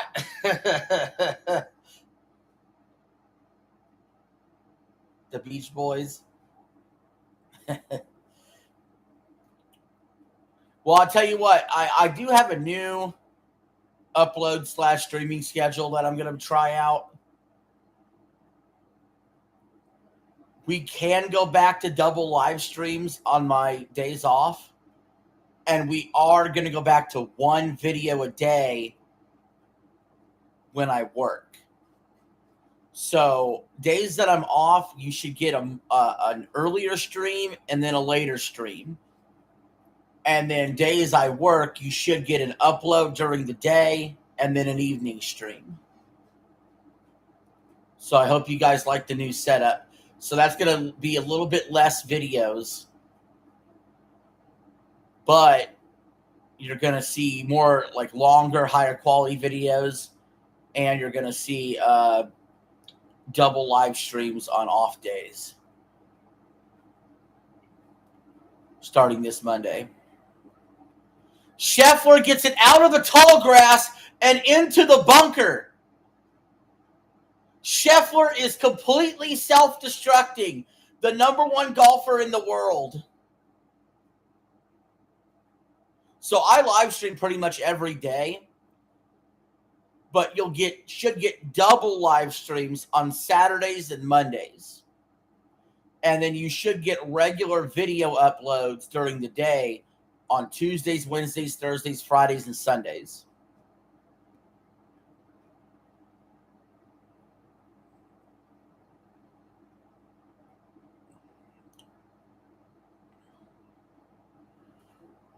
So,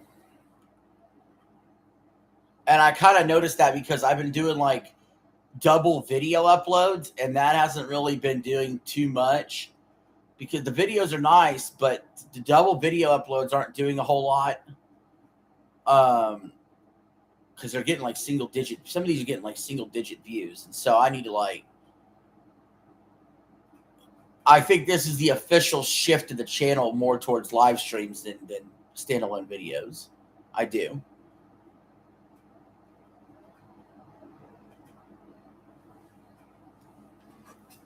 Standalone videos are still going to happen.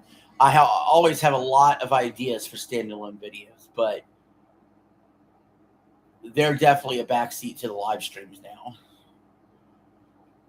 Here's McNeely on the tee with his first shot.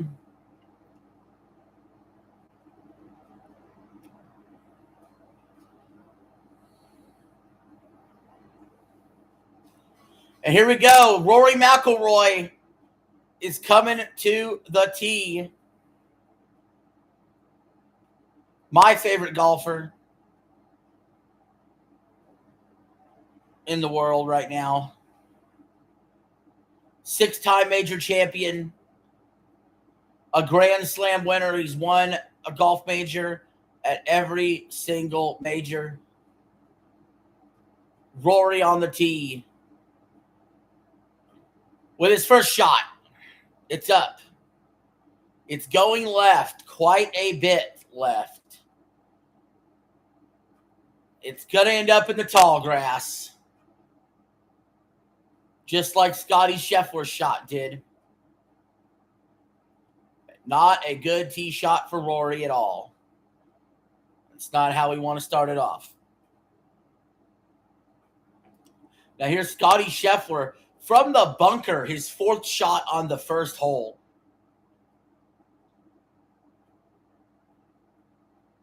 It's up, and he'll have still work to do to even get a bogey. This is going to be tough conditions for these golfers today. The wind has been ripping. What's up, Sam? I see you in the chat, bud. Thank you for being here. I appreciate that. Grillo, 147 yards. Knocks it over the green. It's well over the green and rolling down the hill all the way almost to the tall grass. I appreciate you too, man. Always try to interact with the chat.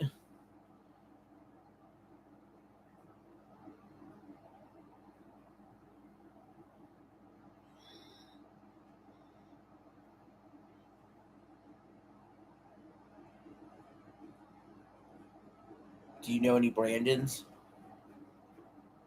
I don't believe so.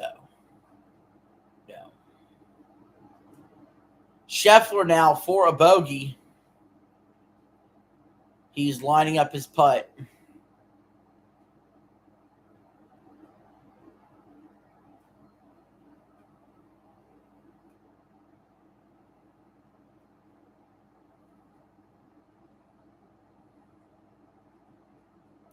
It's good.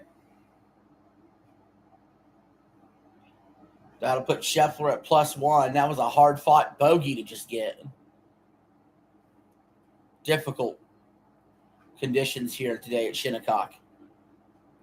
Grillo, his third shot on the 15th hole. He's going to putt it from off the green onto the green. What a shot. He's going to have a tap-in par. What a putt.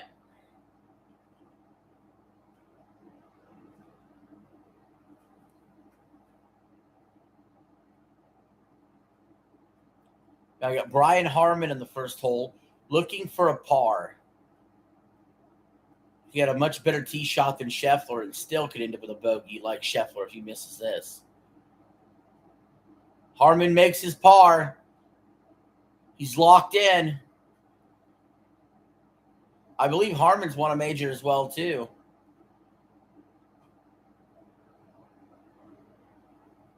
Here's Tommy Fleetwood. 186 yards to the hole on the 6th hole. It's up right into that wind, and that wind is unforgiving. Fleetwood's shot ends up in the bunker.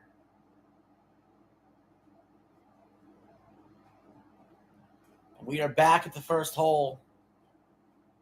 Rory McIlroy looking for his ball.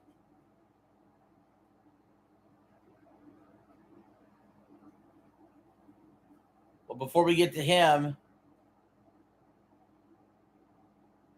looks like somebody else is going to shoot. McNeely will get to go before Rory here.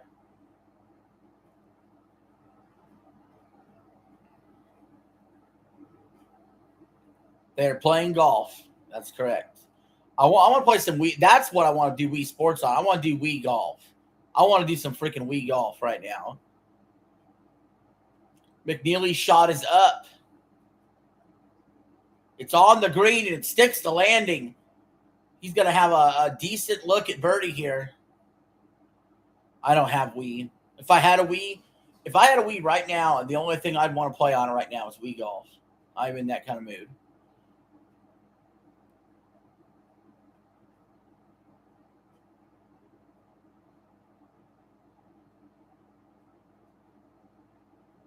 All right, McIlroy from the tall grass, like Scheffler was earlier.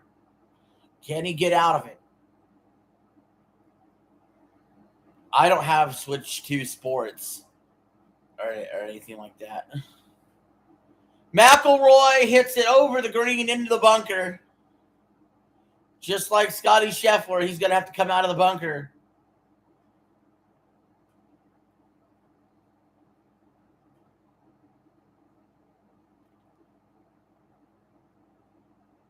And we're on a commercial break now. So while we're on a commercial break, let's check the soccer game real quick. It is Netherlands 4-0 over Sweden right now in the soccer game. Just double check that for you all. That is not very exciting.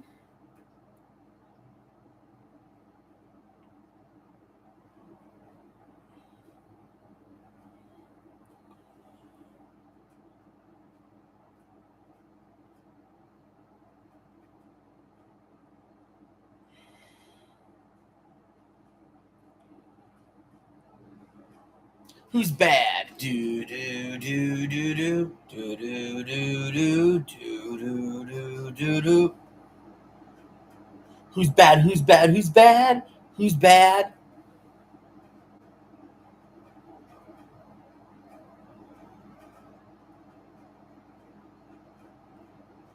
Huh.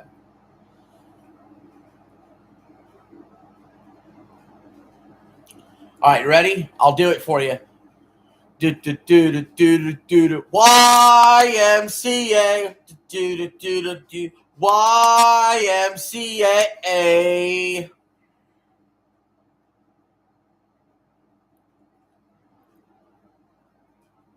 Young man, I said, listen to me. I said, young man,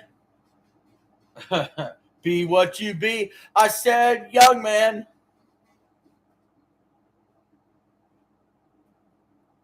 YMCA. Do do do do do.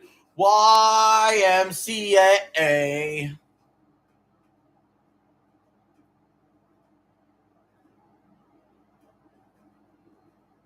Yeah, Minions version. Yeah, I need to see the Minions version of it.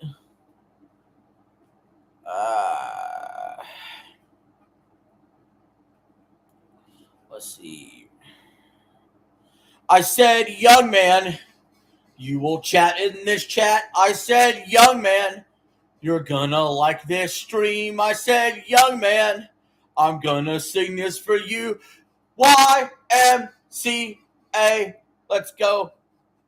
Do, do, do, do. YMCA. Do, do, do, do, do. YMCA.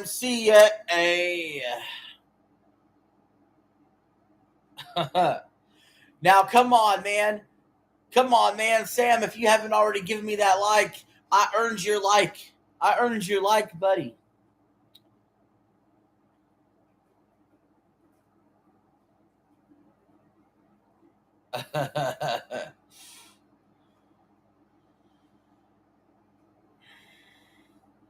Eli wants his badge. Oh, we got another like. Yes.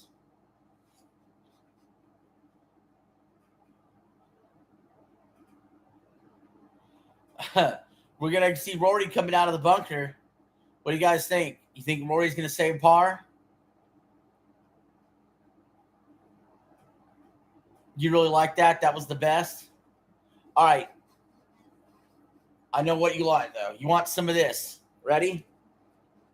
F is for friends that do stuff together. U is for you and me.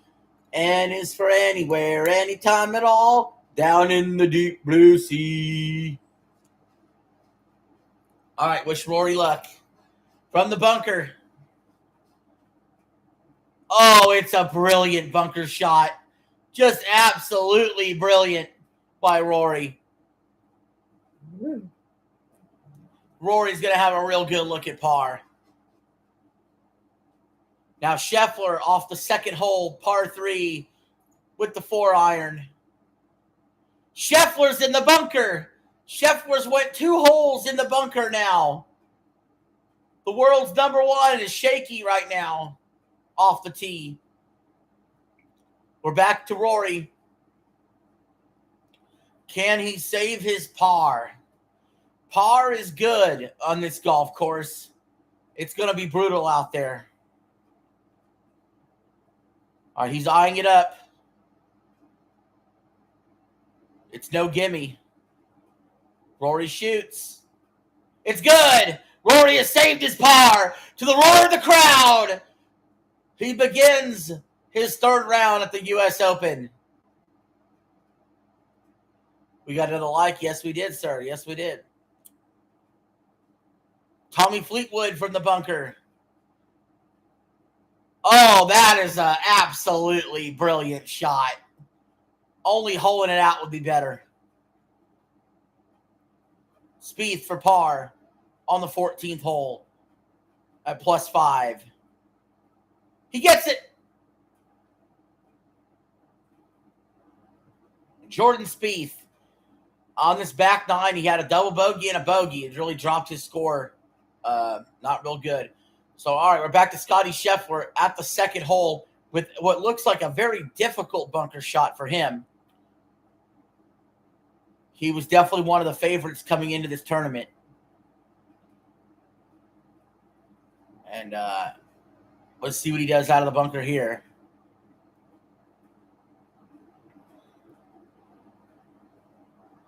It's up. It's rolling towards the hole. He has a chance to save par with that putt that's left. He already had one save earlier in the first hole, but that's just to save bogey. This is to save par. Scheffler barely above water right now.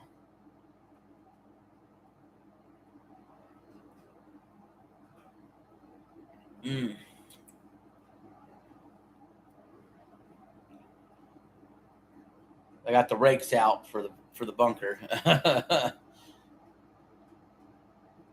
Bunker's not really that big of a problem. The problem is the wind. This wind is absolutely killer today. It will affect every single golf shot in the air. I mean, the flags, the gust of wind, it could be 17 miles an hour when you're shooting, and then all of a sudden it gusts a different direction at 24 miles an hour. I mean, what do you do with that?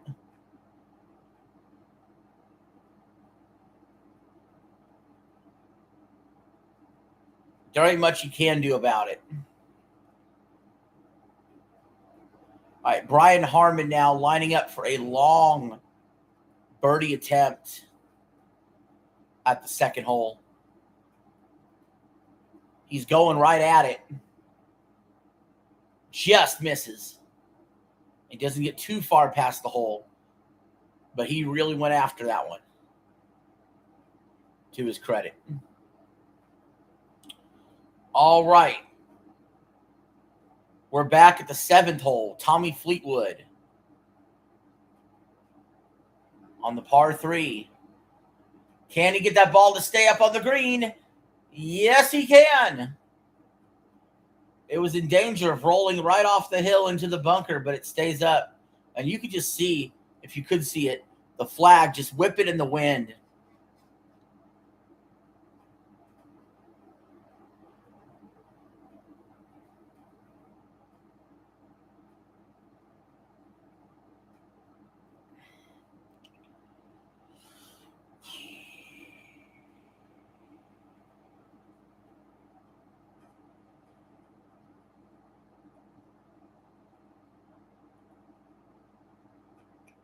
Brian Harman going for his par. Got it. It didn't look like it was going to go, but it went.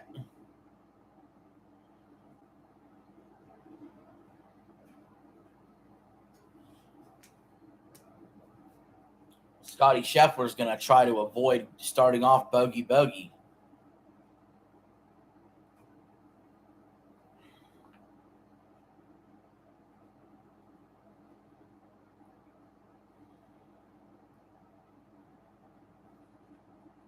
Scheffler lining up his shot. This is a high-pressure situation here.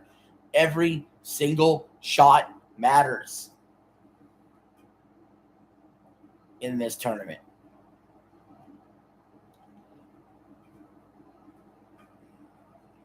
Scheffler looking for a par.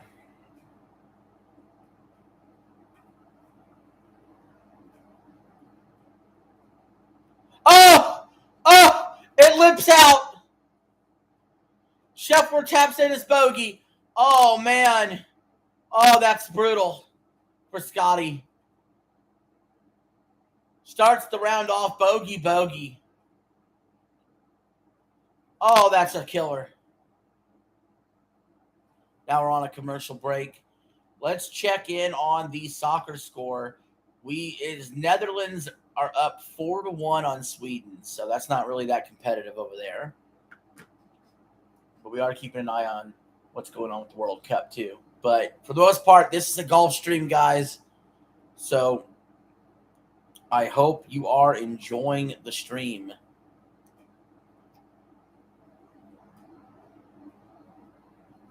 I know I am. So we'll take a little bit of break here while it's commercial from talking.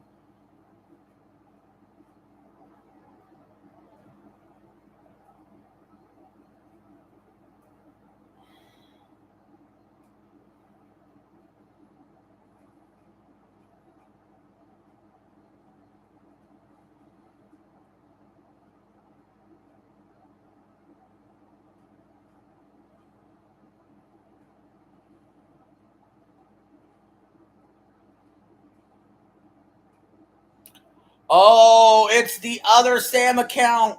The other Sam account is here to like the stream also. Thank you, Sam. Thank you for being here, man. And liking the stream on your other account. I appreciate it. Yeah, buddy. Woohoo, let's go. It's the other Sam account.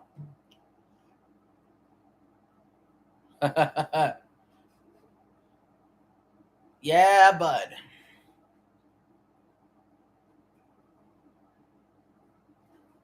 Oh, man.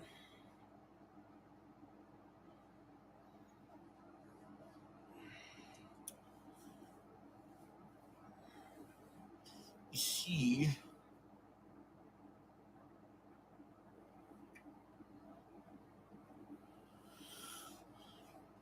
it's the other Sam accounts.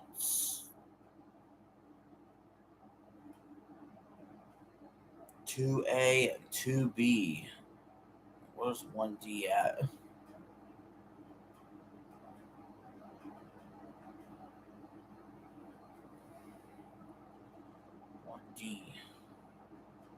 Ah, okay.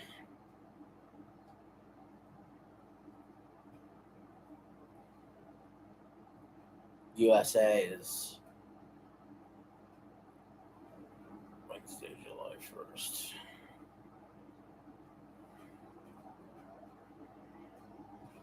Okay.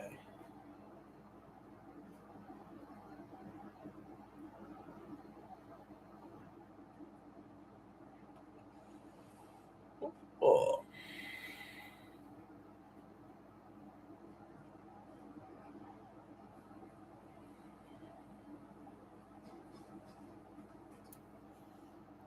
By God, it's the other Sam account.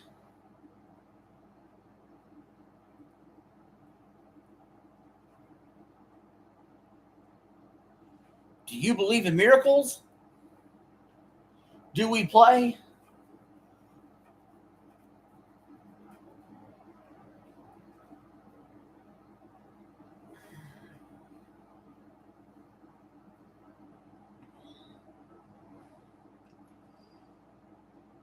Do we play?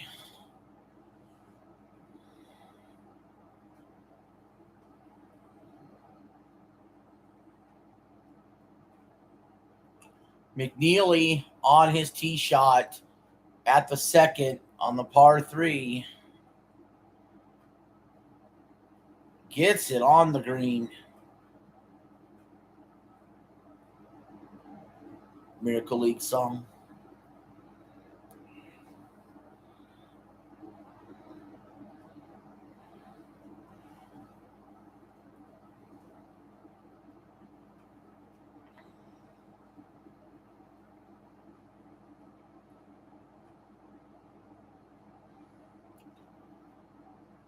Grillo's shot goes off the green.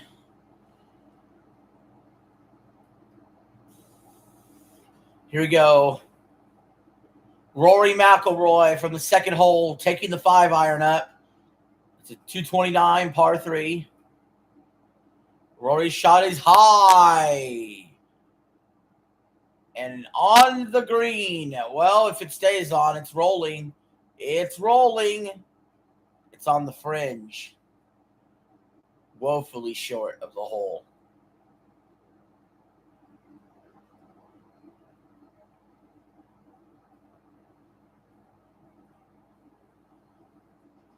Bhatia on the first hole for birdie.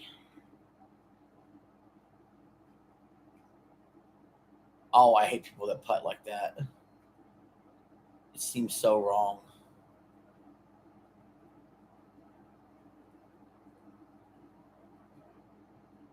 He didn't put enough oomph behind it.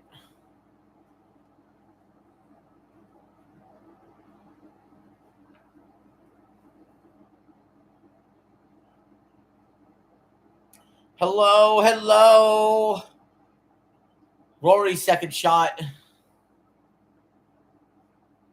Almost holds it in. It's going to be a tap-in par for Rory.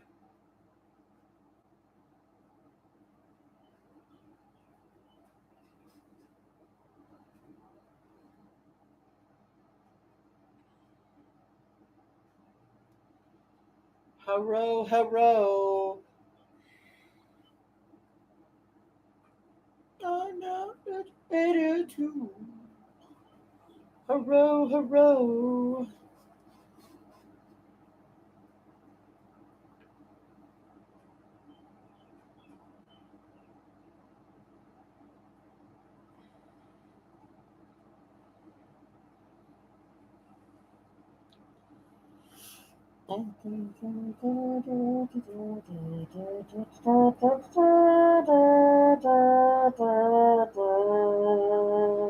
McNeely for birdie. It's short.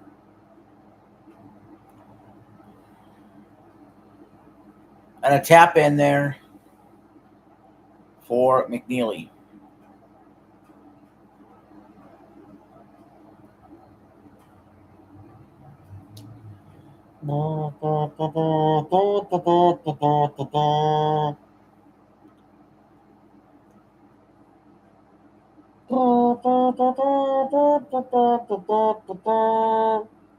Brian Harman from the tall grass.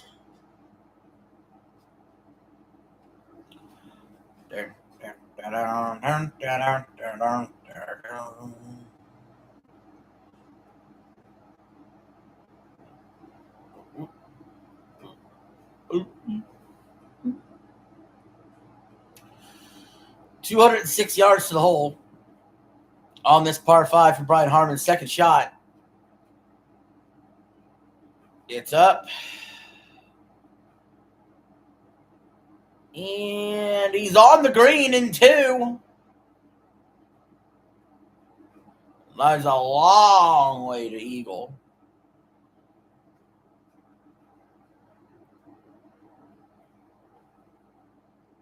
Grillo on the 604-yard par 5 has a third shot just off the green. And he's got a nice-looking birdie attempt coming up after that chip.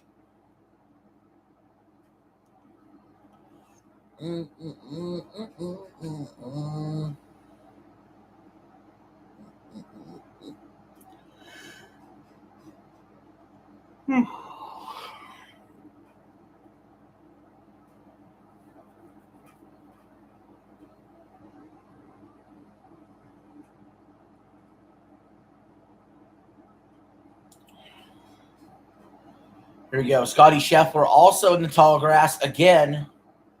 184 yards to the hole.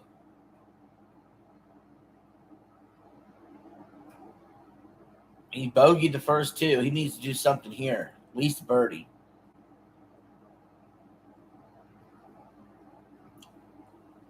And that's looking real good. He's got a long eagle attempt coming.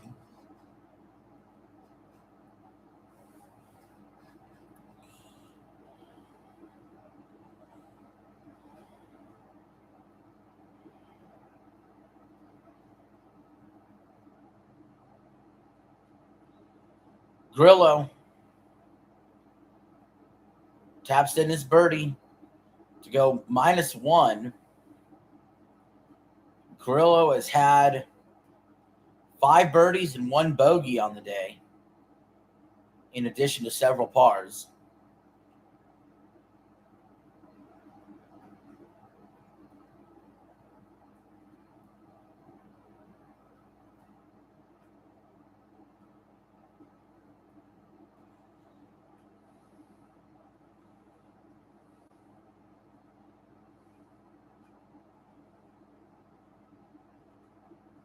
We're on commercial now. Let's check in on that soccer game.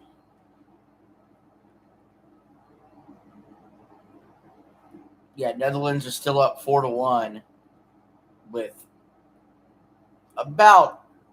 probably about 12 to 15 minutes to go in that contest. So.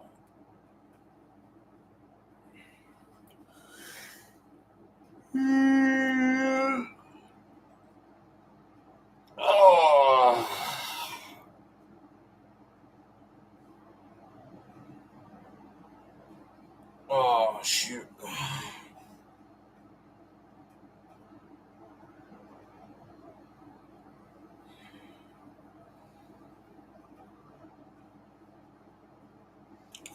Do do do do do do do do do do.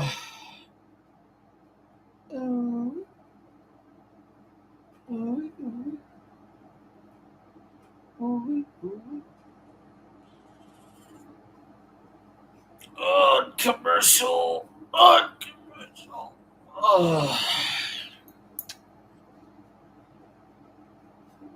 Good girl.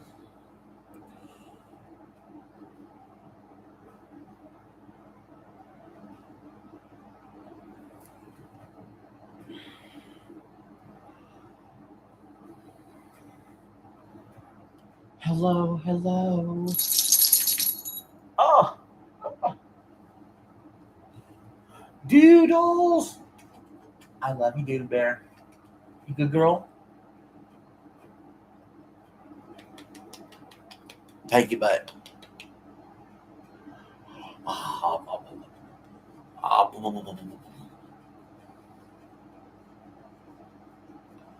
We're just playing around because it's commercial, okay?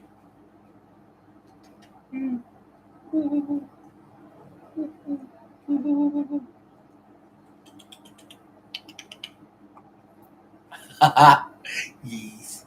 I love you. I love you. You can go. Yes.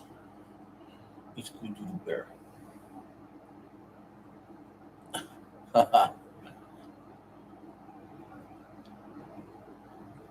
Are you sweet?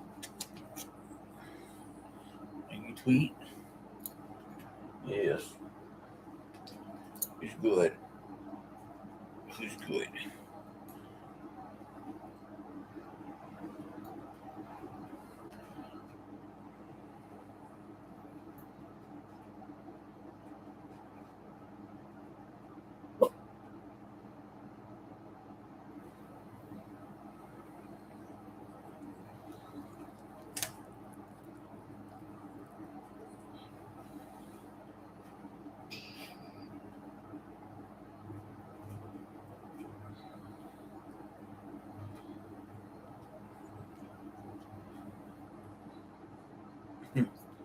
All right, Scotty Scheffler for a long birdie attempt.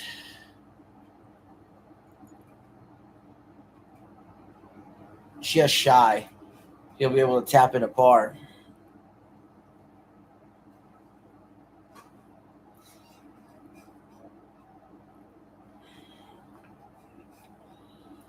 Wyndham Clark will tee off in about an hour, the leader, by 4 shots.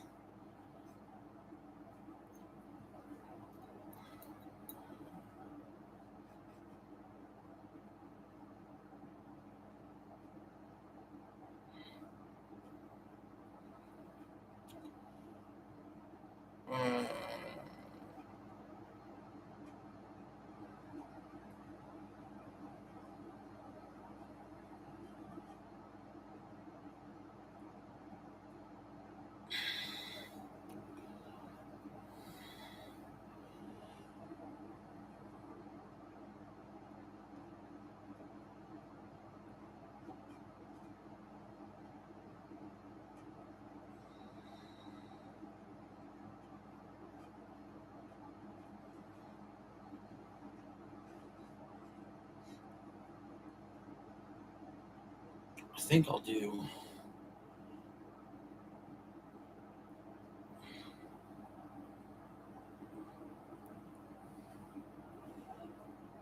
Grillo's shot is up and on the green.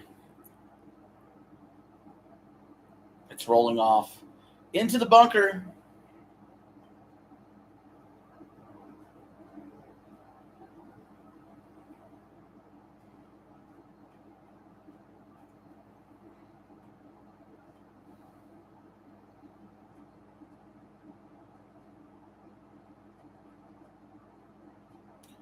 Auberg.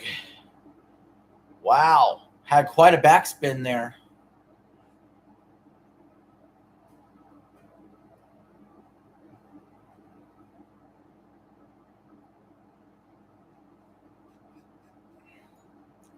Had quite a backspin indeed.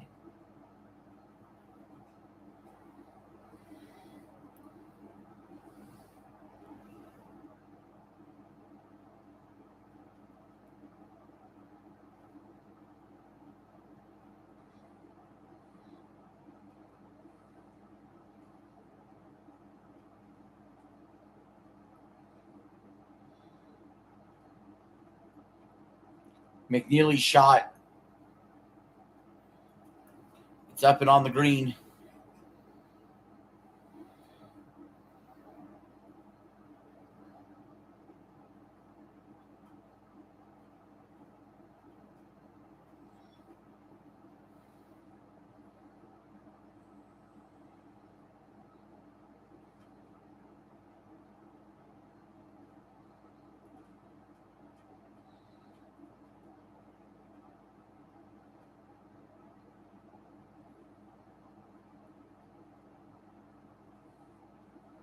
McIlroy out of the grass.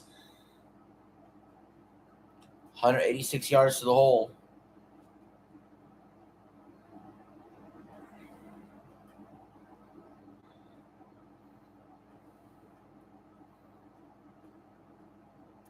Hey, Sam. What's up? McIlroy's shot is up, and it's on the green. Will it stay, or will it roll down that hill? It's rolling. It's rolling, and it's just off the green. You could putt it off of there or try to chip it.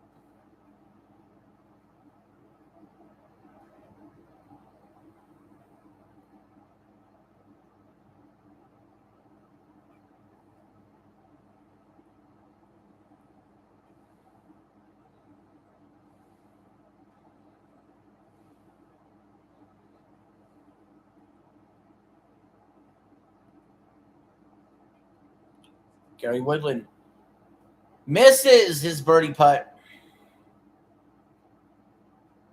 Taps in a par. Scheffler from the fourth hole now. The par 4, 476-yard hole. Shots up.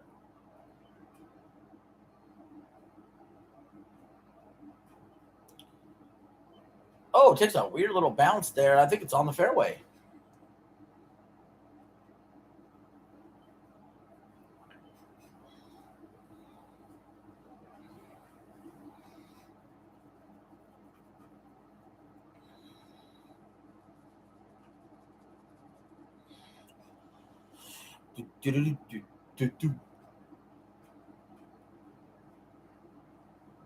England versus Ghana.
Oh my God.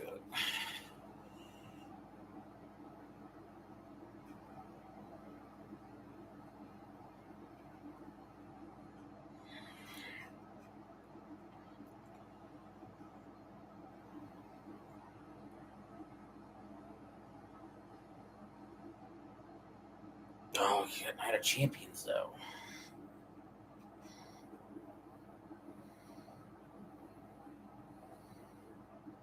Can't do that.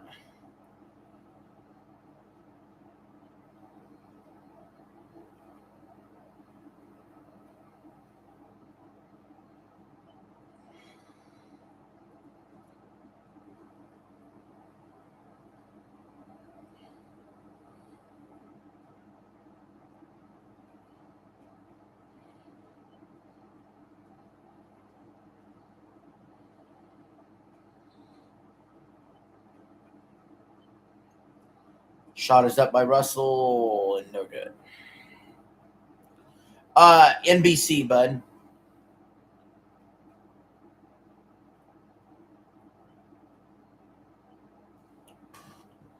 Rory McIlroy on the third hole here for par. This is not an easy par. There's a lot left here still.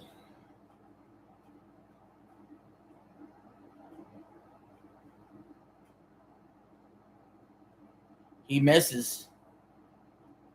Rory's going to have to settle for bogey. That's not what you want to do.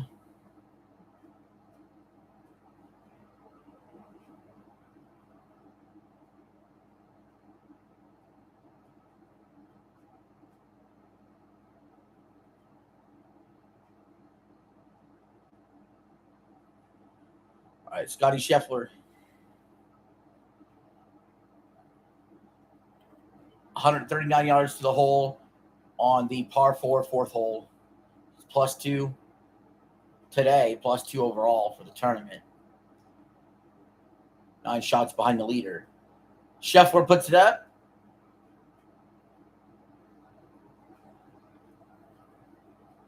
And it's a good-looking shot. On the green and close to the hole.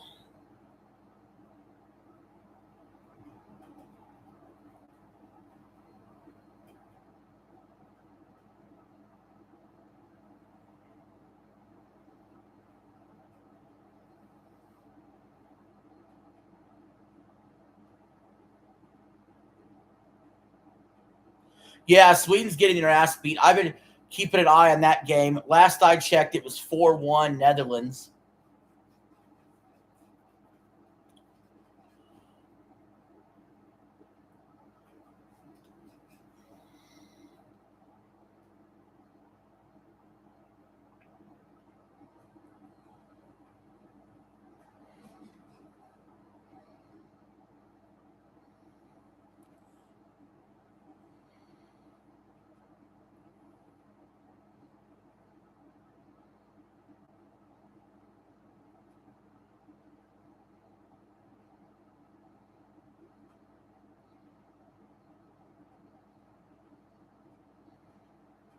Grillo's shot on the 18th hole.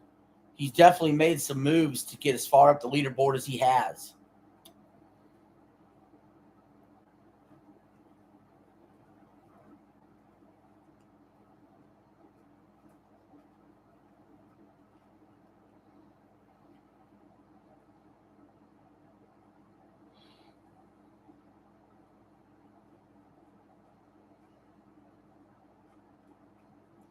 Oh, there's Super Henry on the Do We Play.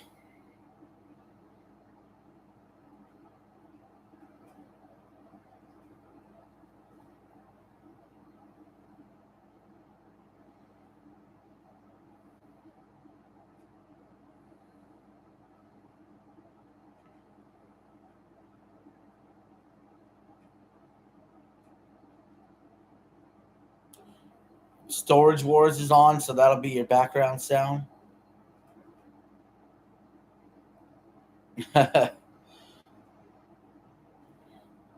Nice, nice.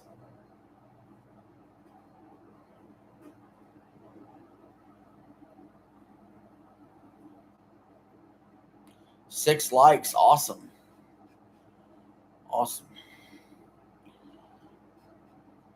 Oh, yeah, we've had some people coming in and out, you know. This is going to be one of my longer streams I've ever done. Golf's on for another 5 hours still. We're 3 hours into this stream almost. Golf is on another 5 hours still. So, I mean, the last person to tee off still doesn't tee off for another 45 minutes for the day. Here in about an hour, I'll probably have to get my charger out and plug in the laptop.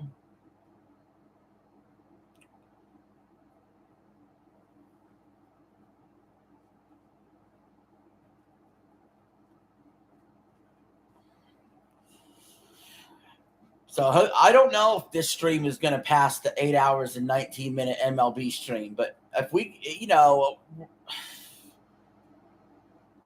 it's going to be tempting when I get to that 8-hour mark to not just be like, yo, let's bullshit another half hour. You know what I mean? And break that record.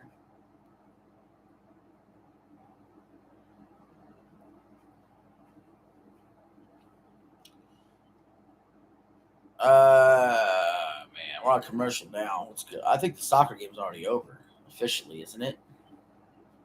Yeah, it is. Okay. There's another soccer game going on here in about an hour.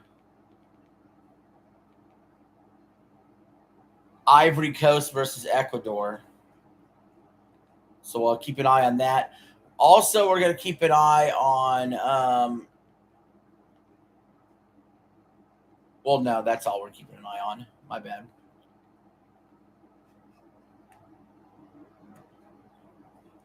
So,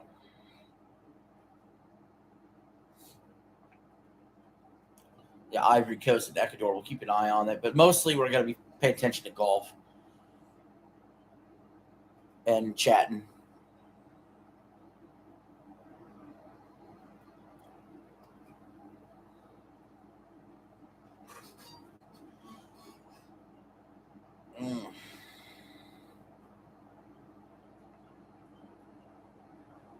If you're curious, what's the longest stream I would ever do?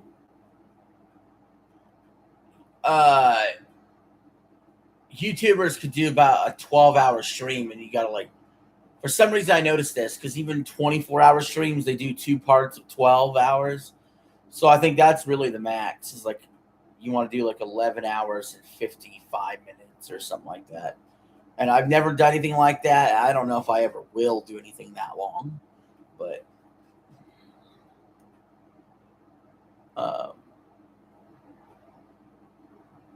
because I'm considering possibly doing a 24-hour birthday stream in a few months, or like 4 or 5 months from now when my birthday is. But I'm not 100% on board with that.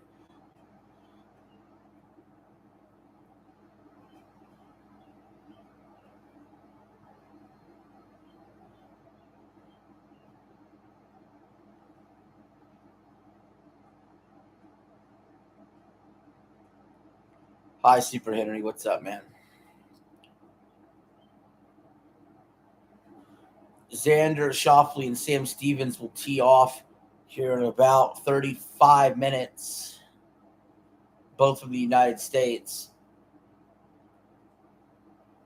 here at the U.S. Open.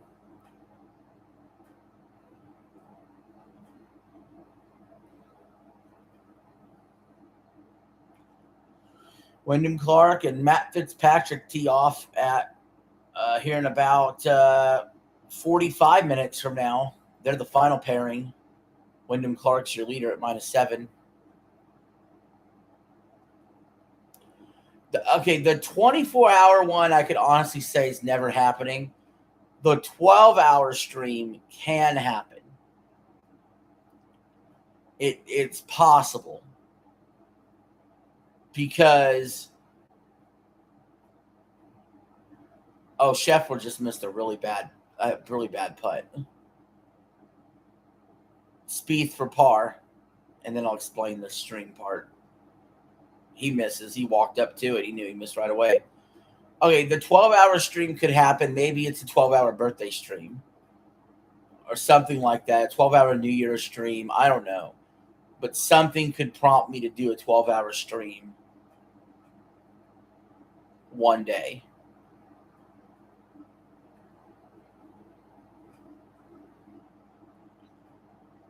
But I got a feeling a lot of that 12-hour stream, I would find YouTube clips to listen to and react to.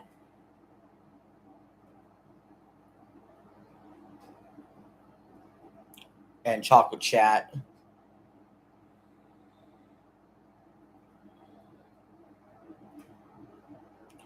I don't see how I could ever have a gaming stream that's that long because my PlayStation controller only lasts for so long. And I don't see me doing a 12-hour Nintendo stream.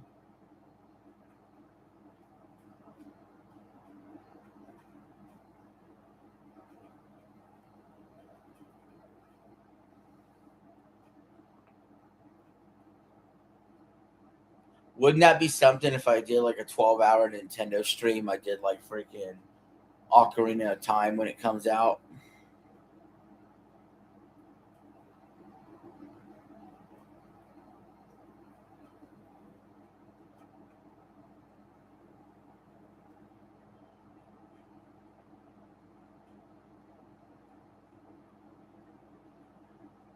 Rory's on the green.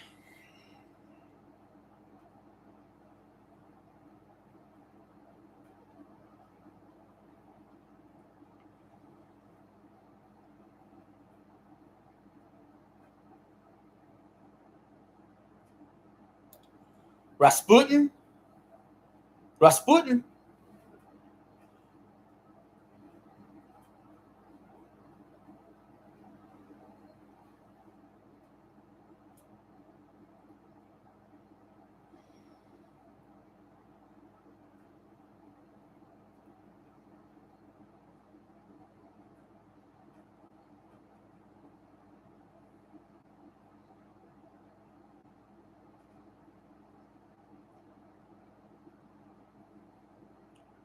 We're not gonna take it anymore.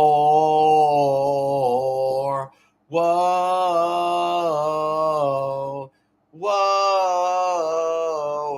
We're free. Yeah, we're right. Yeah, you'll see. Yeah, let's fight. Yeah. We're not gonna take it. No, we ain't gonna take it. No, we're not gonna take it anymore.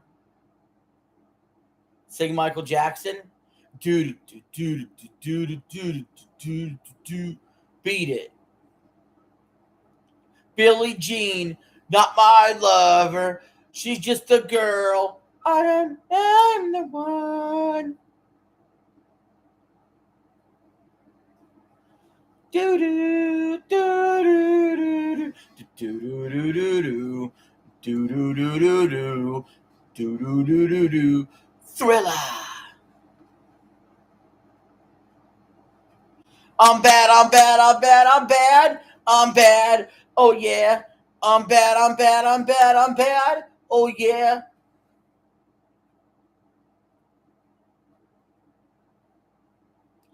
The make percentage on this putt is 13% for Rory, according to the analytics. He's already +1 after the third hole. He needs this birdie. Can Rory nail it?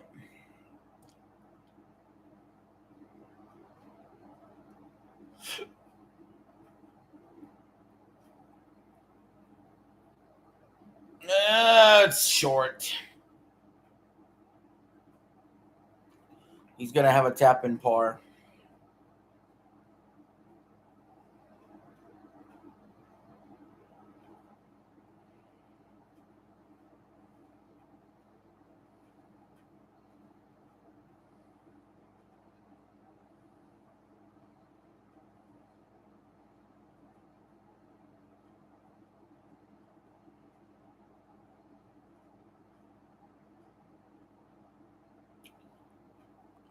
What's your favorite Michael Jackson song?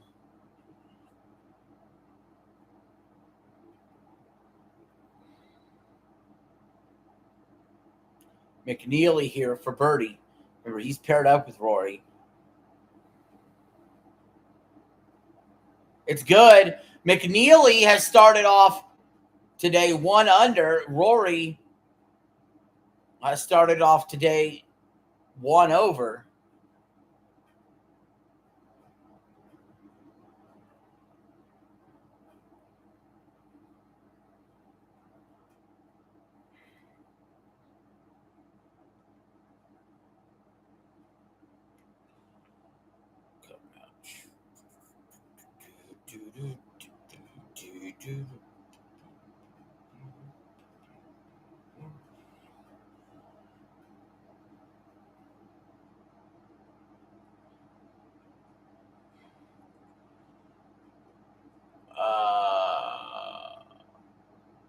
Take it.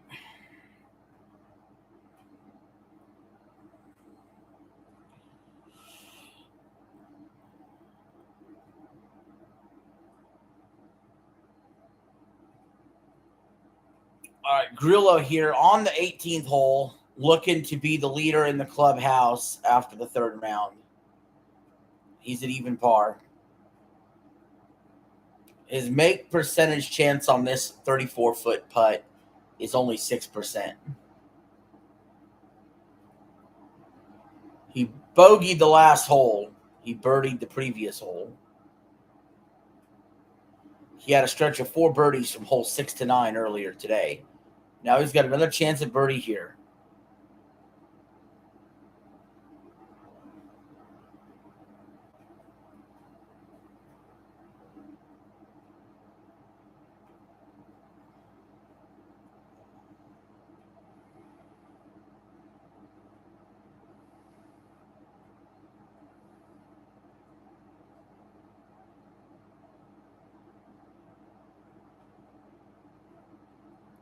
Scheffler, 243 yards to the hole. He's +2.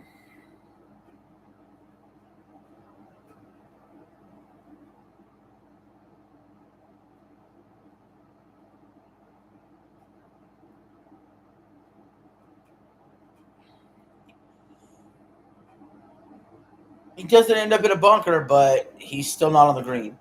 All right, Grillo now back at the 18th for his par.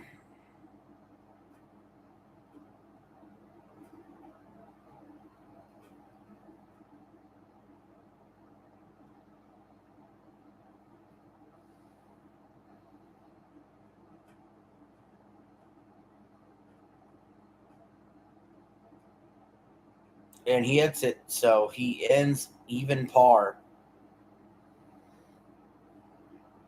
going into this final round tomorrow. Burns at the first hole, 108 yards to it.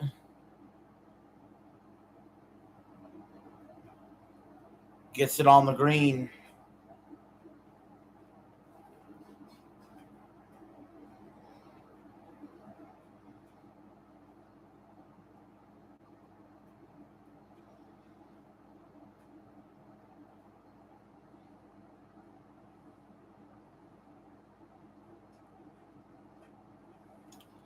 Woodland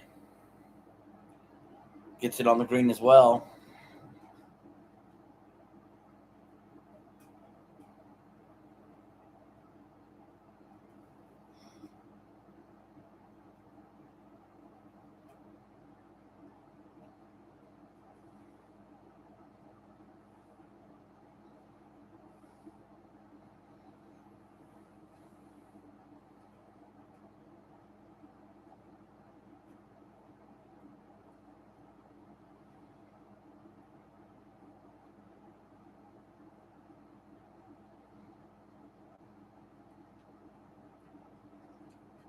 Oh.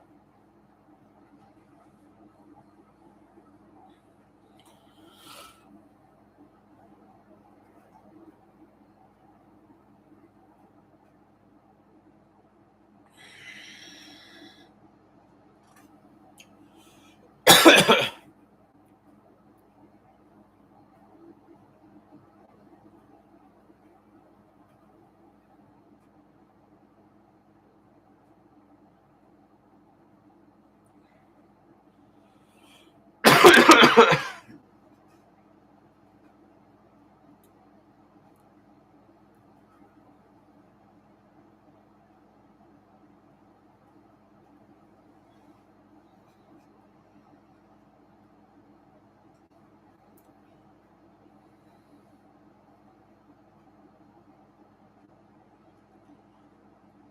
said it's bad, it's bad, it's bad, it's bad, it's bad. I said it's bad, it's bad.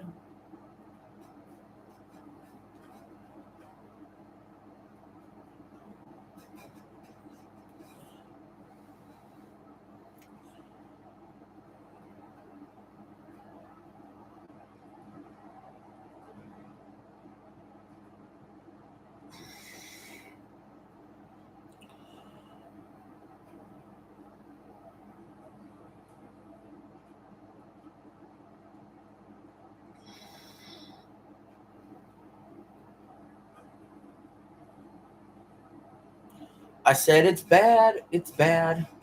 We're on commercial.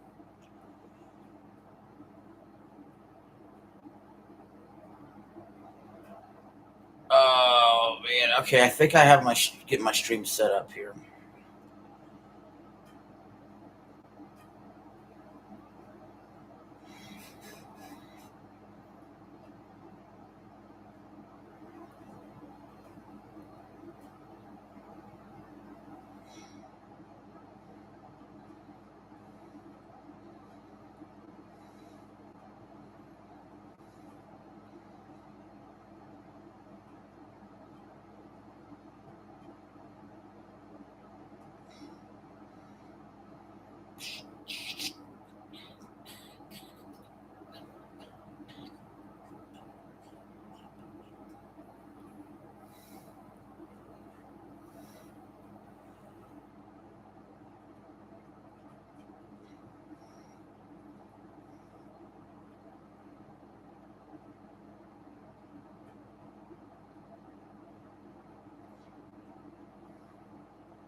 Uh-uh.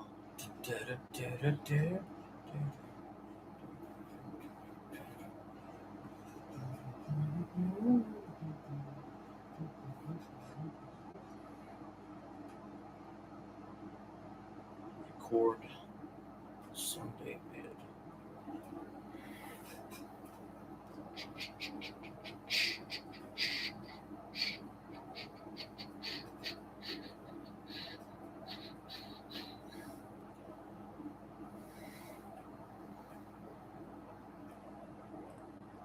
Scheffler for birdie.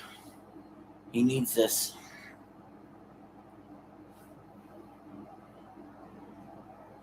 It's short.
McNeely, 240 yards to the hole in this par 5.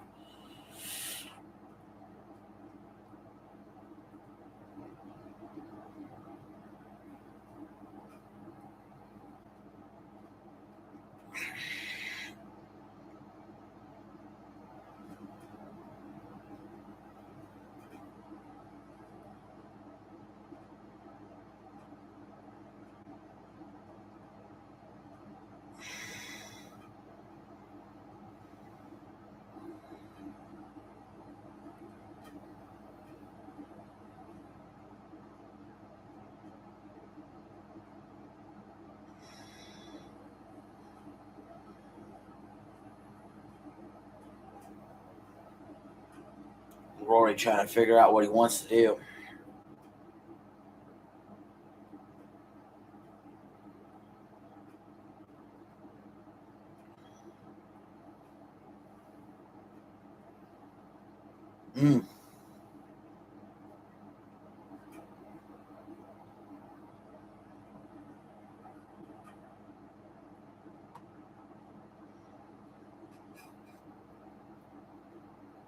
Oh, I'm trying to figure out what to do. Ugh.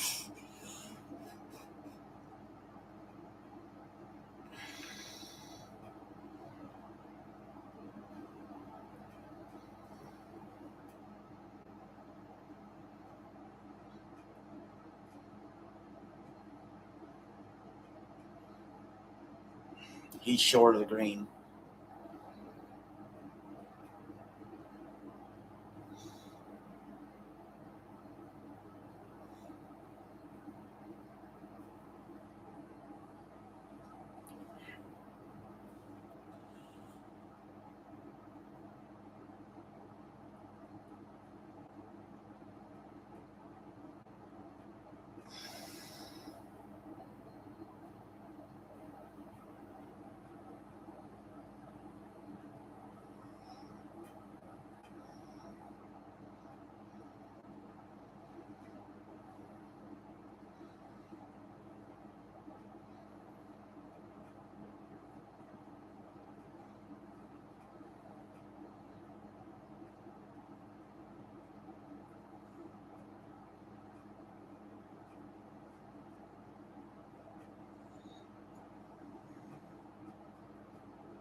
Oh.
God damn it.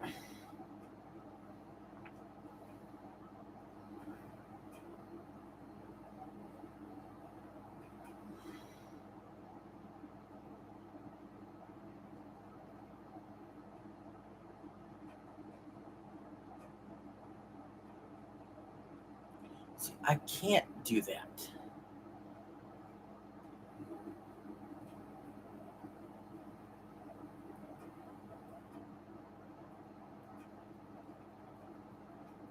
It doesn't work that way.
All right. Here comes Tom Kim. Second shot, first hole. 146 yards to the hole.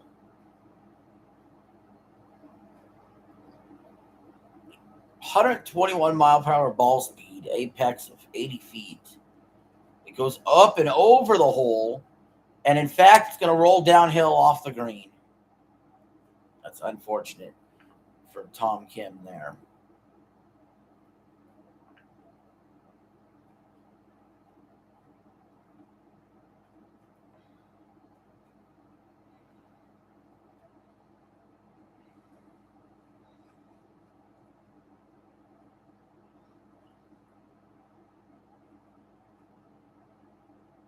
All right, Jordan Spieth looking for a par. Hits it. He's +6. Ends his round. He was 3 over on the day. He's 13 shots off the lead.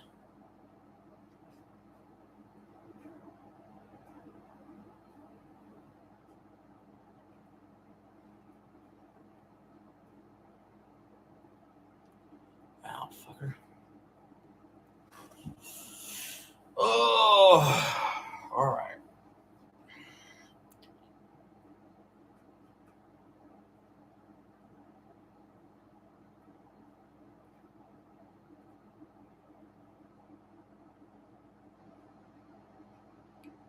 We're in the tall grass here for Morikawa on the first hole. Takes his shot. Nicely done on the green. That's the best you could hope for in that situation.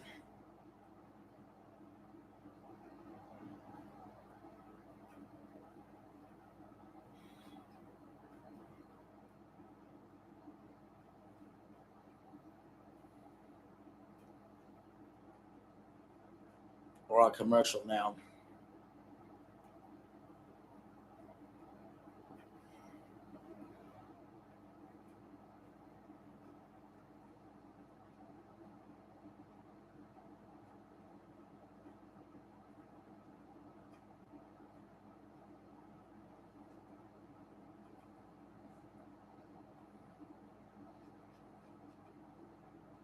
Damn. Ear hurts.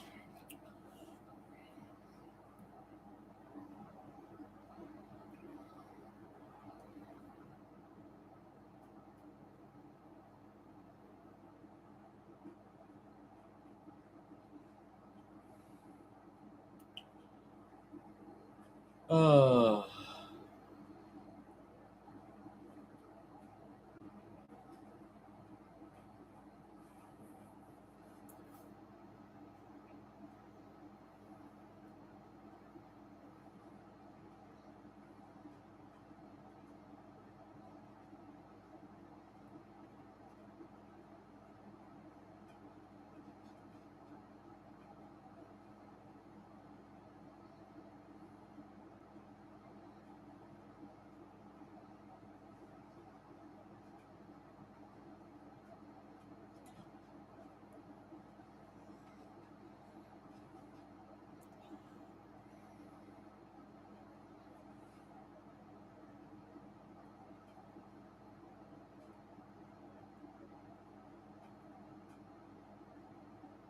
Mm.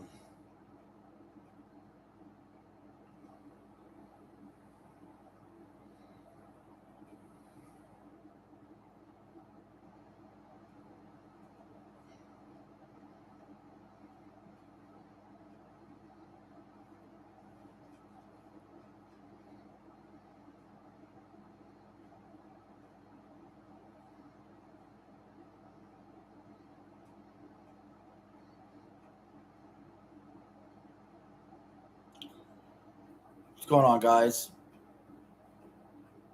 How are we feeling about the U.S. Open so far?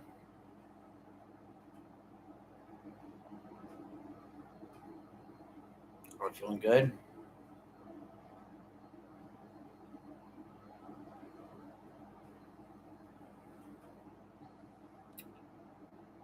Oh, man. Can Rory get back in this, dude? That's all I'm hoping for.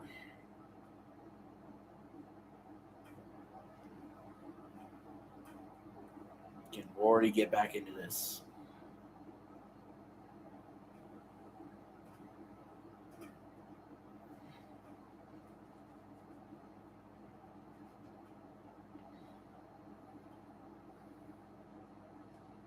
Mm.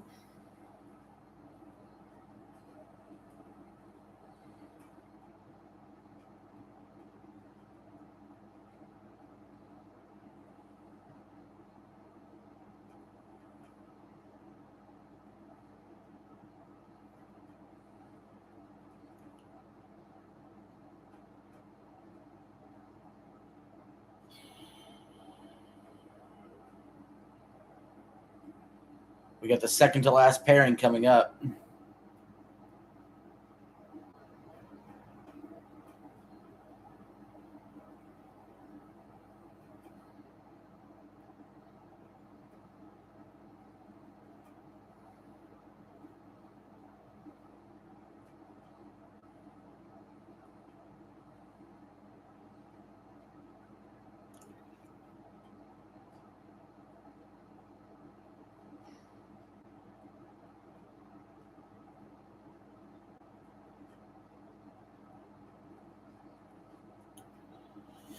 All right.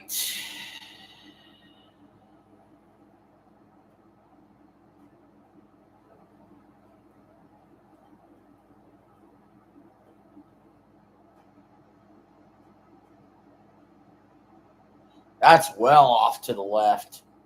Way in the tall grass. Almost by the fence clubhouse area. That's not even in the tall grass at this point. This is on some sort of dirt, sand crap. Well, Xander Schauffele coming up now. He's a two-time major champion.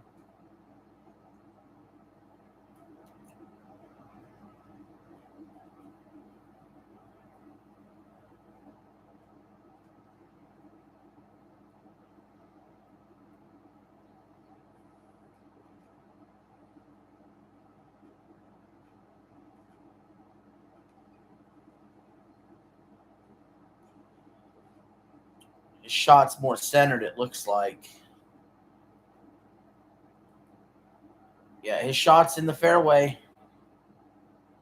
Good job there, Xander.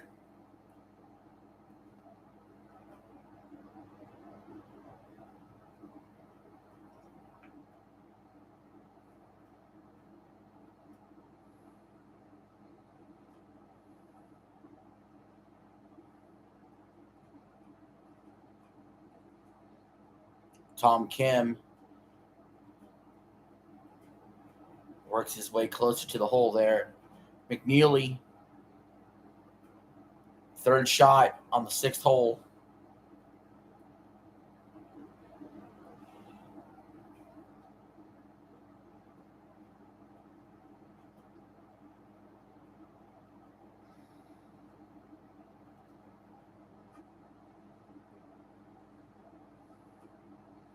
Morikawa for birdie.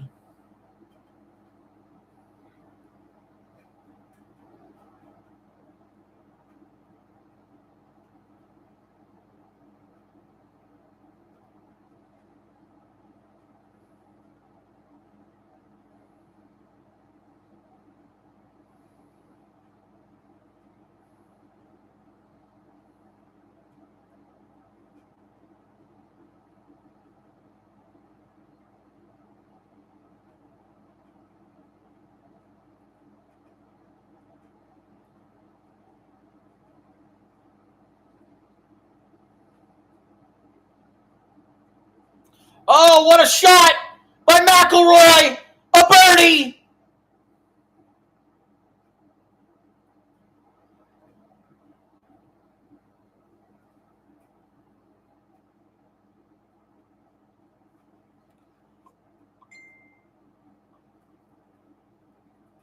Oh, what a shot by McIlroy! It's unbelievable! It's a chip in for a birdie!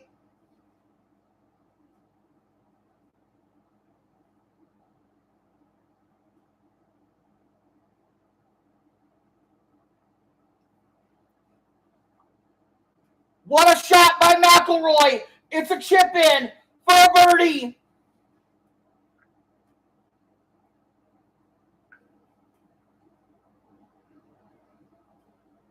What a shot by McIlroy! It's a chip in for a birdie!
McNeely misses his shot.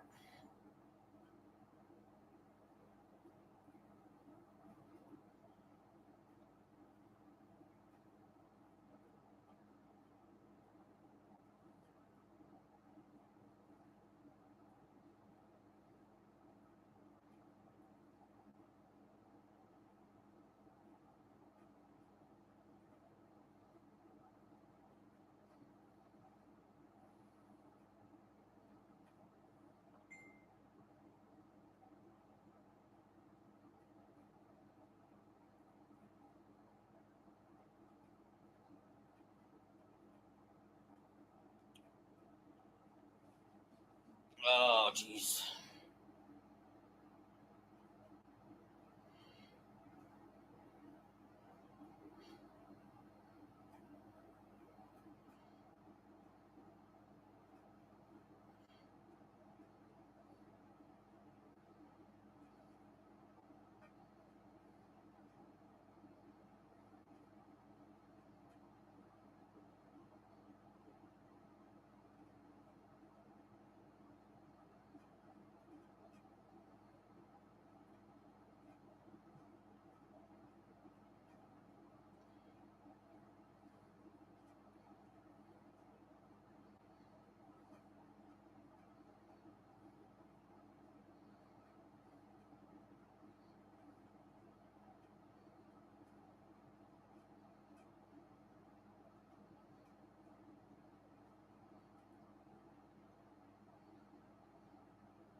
Uh,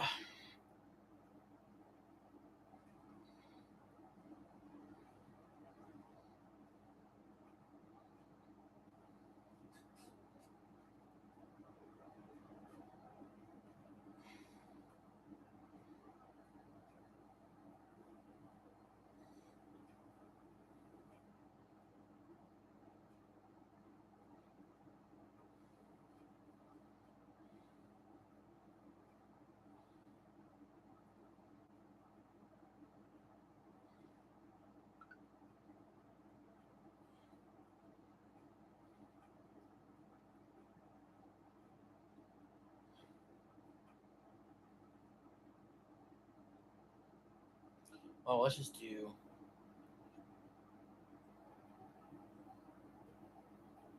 ESPN TV Passport.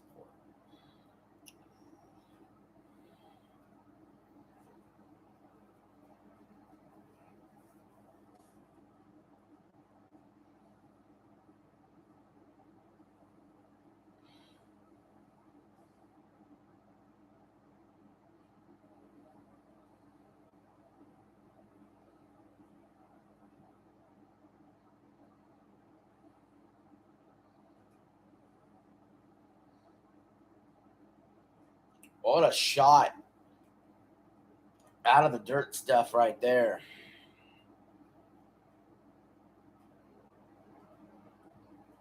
And onto the green.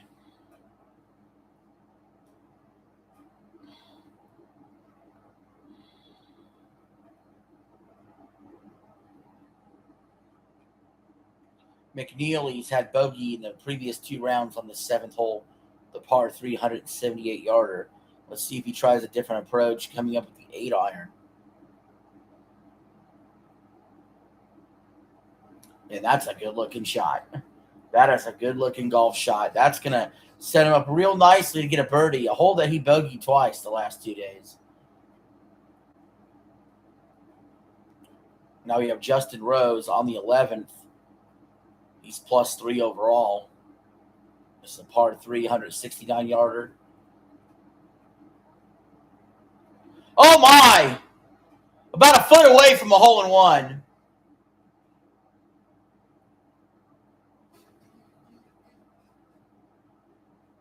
What did I miss? Me and my sister are going to see Disclosure Day. Well, Matt Fitzpatrick and Wyndham Clark, the last grouping, are about to tee off. Rory hit a chip-in birdie to get back into this.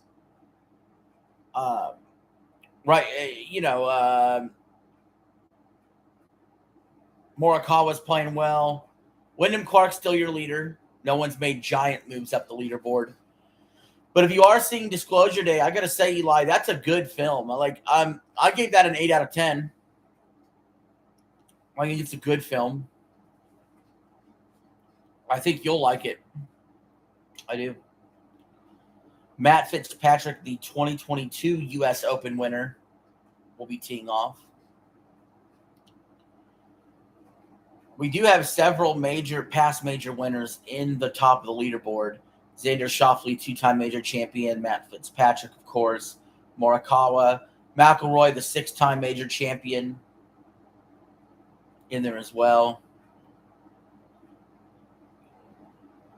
And Fitzpatrick's drive goes into the short grass.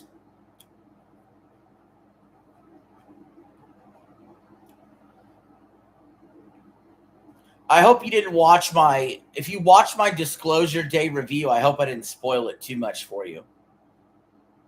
I don't think I gave too many spoilers out. And there's Wyndham Clark, who won the 2023 U.S. Open. He's your leader right now.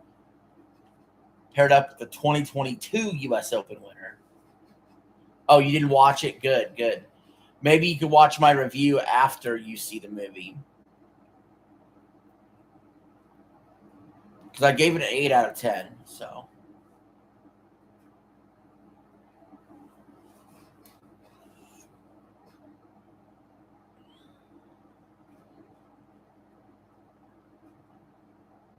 Surprised y'all aren't going to go watch Toy Story 5.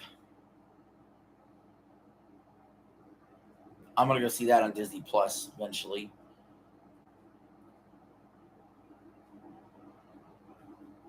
Schauffele 3 under for birdie.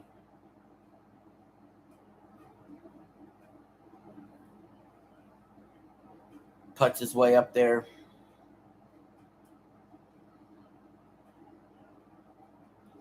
Rory for birdie. He's got it. Rory McIlroy moves his way up the leaderboard.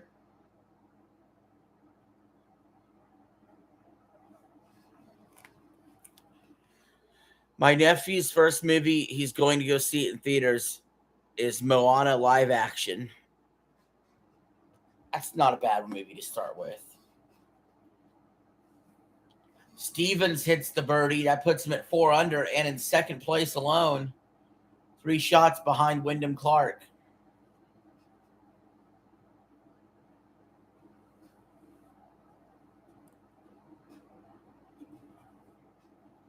McNeely had a birdie chance, and he messed that up. To be completely honest. Xander Schauffele looking for a par. Got it.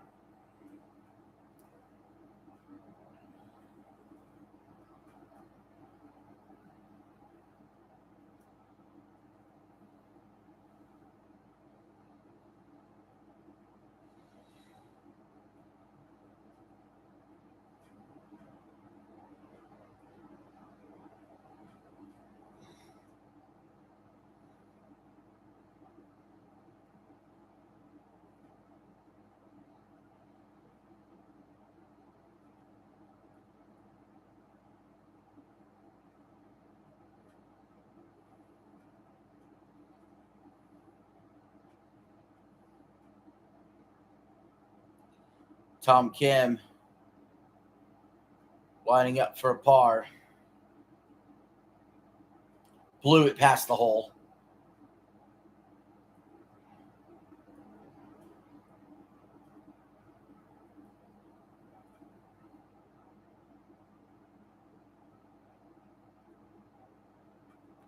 Hits the tune for Eagle.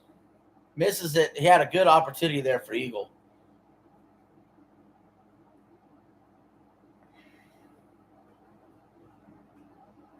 He'll tap in a birdie, though.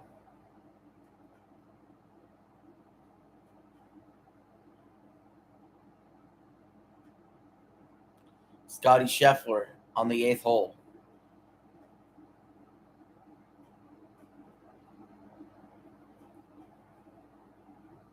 Absolute beauty. Left himself with a really good opportunity here to birdie.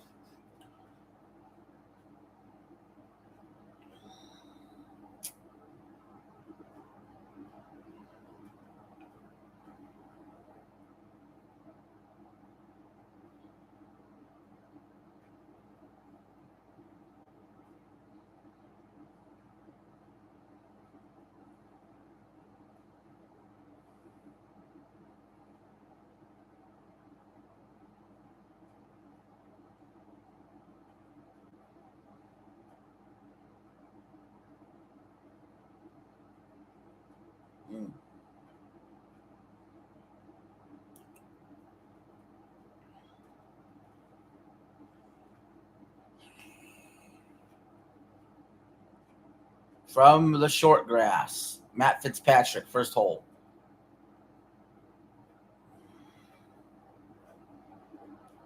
He's going to end up short of the green. Actually, he's rolling all the way into the bunker. Matt Fitzpatrick ends up in the bunker to start his day.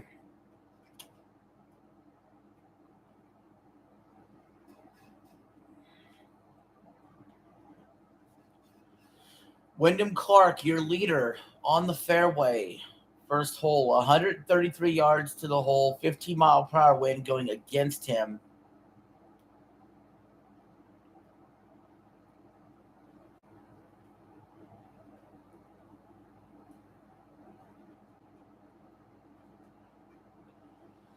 Gets on the green. Oh, he's so lucky that's not rolling off. It is still rolling. It is rolling. Okay, it stays on now.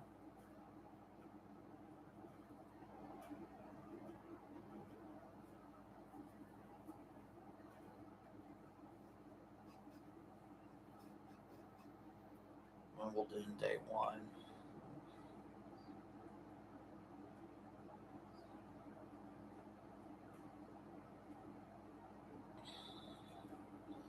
Stevens gets on the green.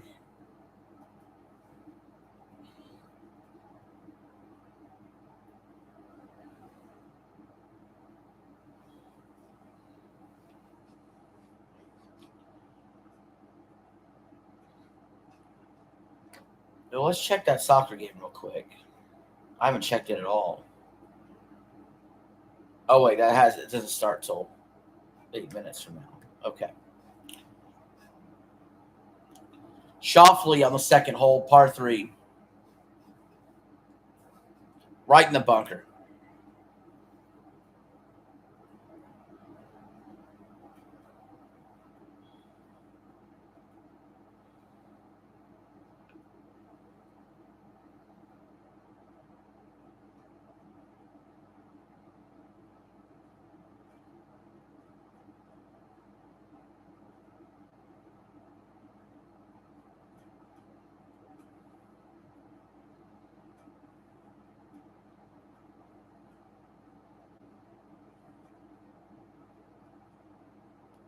Scheffler misses his putt.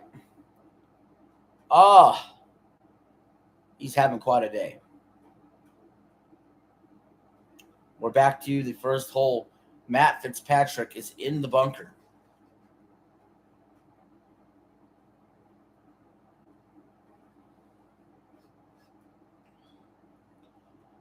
Gets it up and out. Well done. Still have some work for par.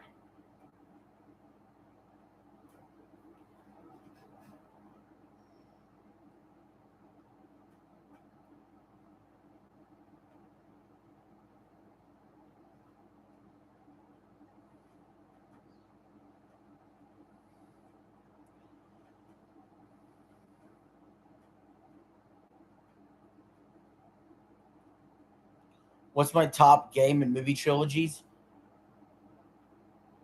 Both videos are out, aren't they? They're already both out, right? I forget what I scheduled them for. Okay. Well, my top movie trilogy was Back to the Future. And my top game trilogy was actually Black Ops 1, 2, and 3.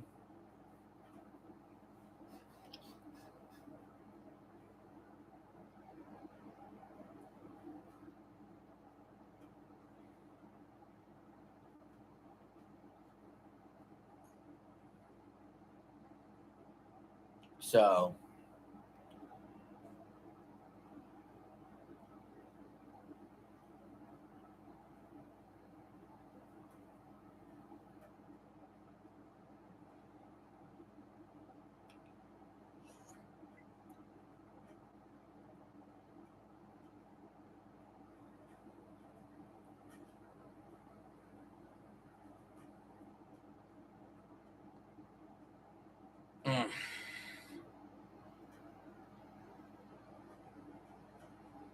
actually, it's funny because Call of Duty was in both my top 2 trilogies. I had Modern Warfare trilogy, the older one, right, and Black Ops.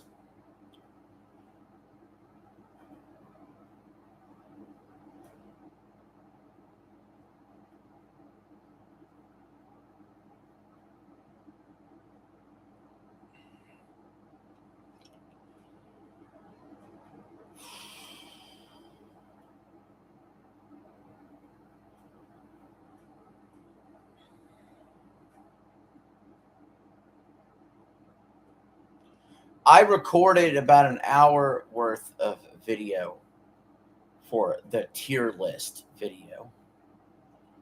Here's McIlroy.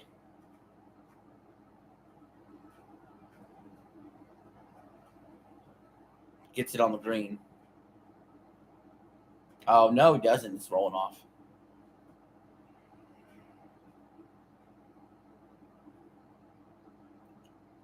But yeah, I had a full hour I recorded of tier list. And I only have a handful of games that are S tier. Fitzpatrick misses his par putt.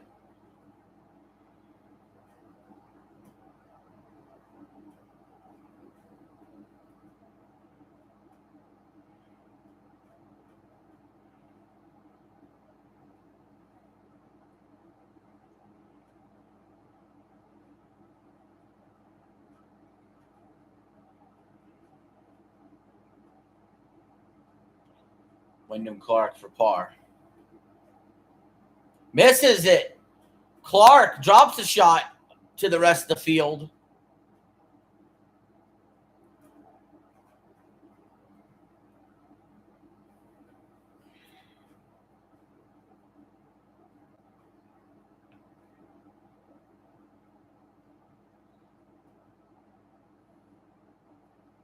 Schauffele for par.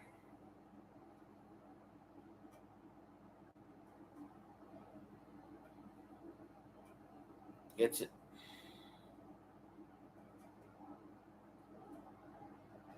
Oh, God.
Let's see another one.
Oh, shit.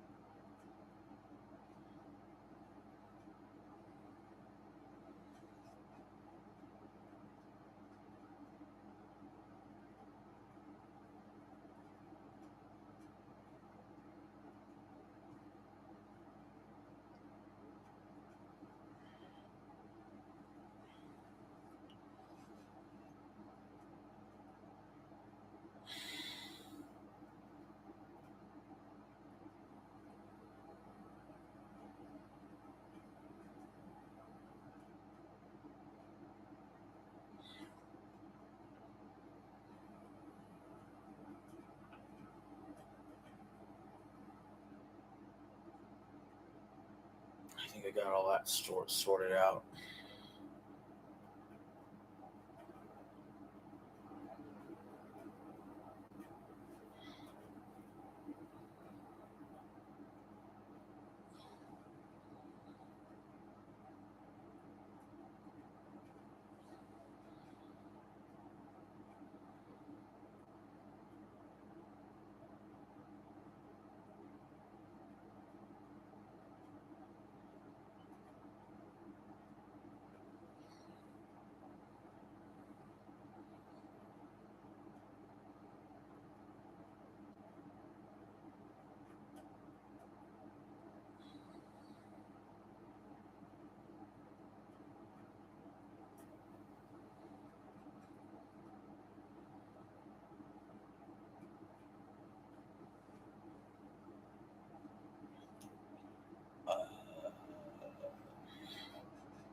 Wyndham Clark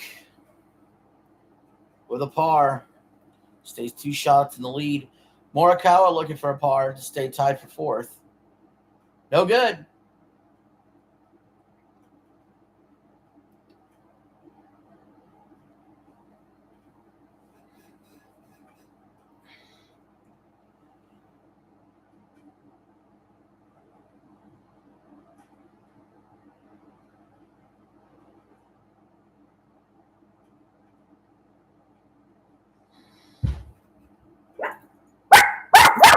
The hell was that? It's like a goddamn bomb went off. Jesus Christ. Shh.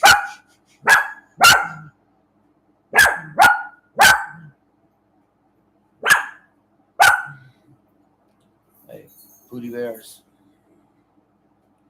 Tom Kim with the par stays at. No, a bogey went down to -1.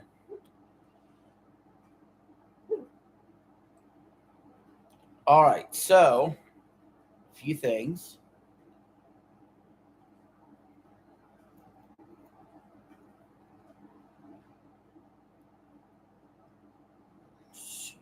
Metacritic.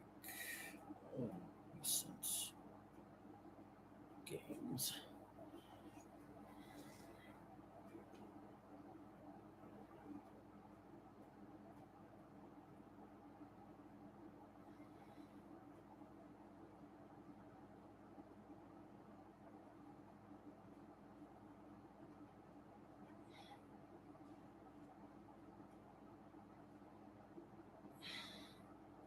Game releases.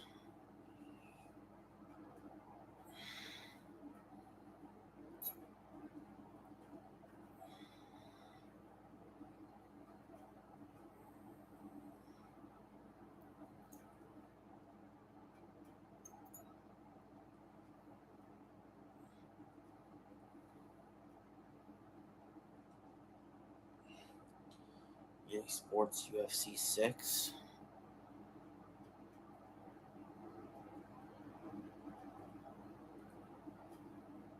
I can review that.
Shit.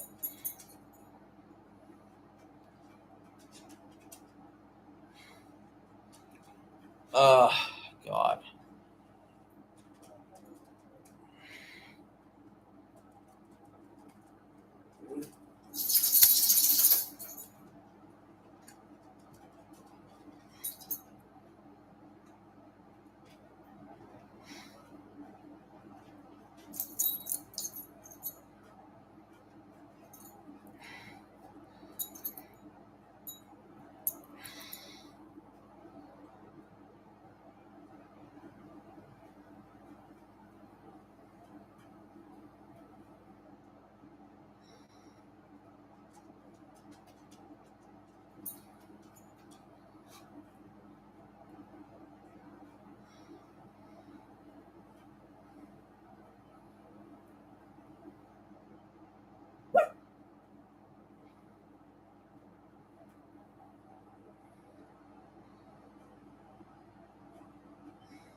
Rory is stuck in this tall grass, and it is not looking good at all.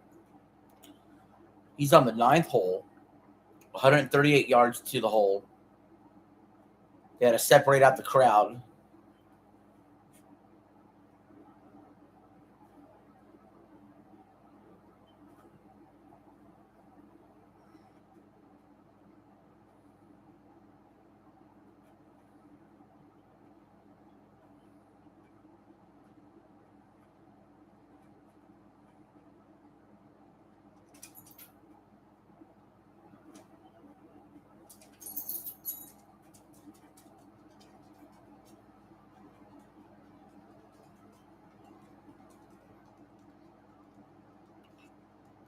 Rory overshot it.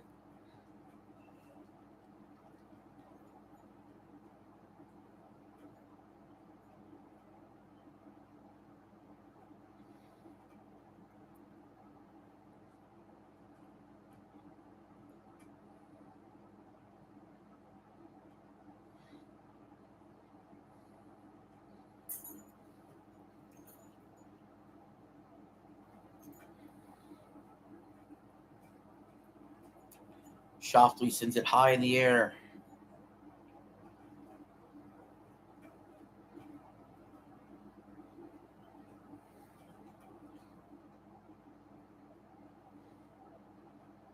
On the green. Burns for birdie. It's good. Sam Burns to 2 under.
All right.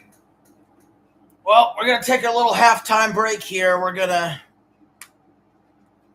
going to go ahead and get this plugged in.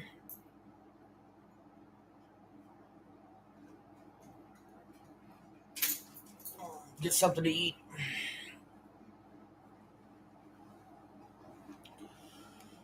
Oh, shoot. Oh.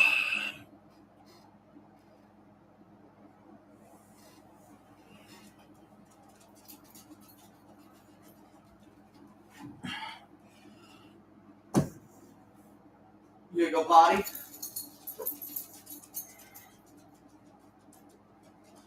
Little man, what about you? Little man? You gonna go potty? Hey. You go outside?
Germany and Ivory Coast are still 0-0.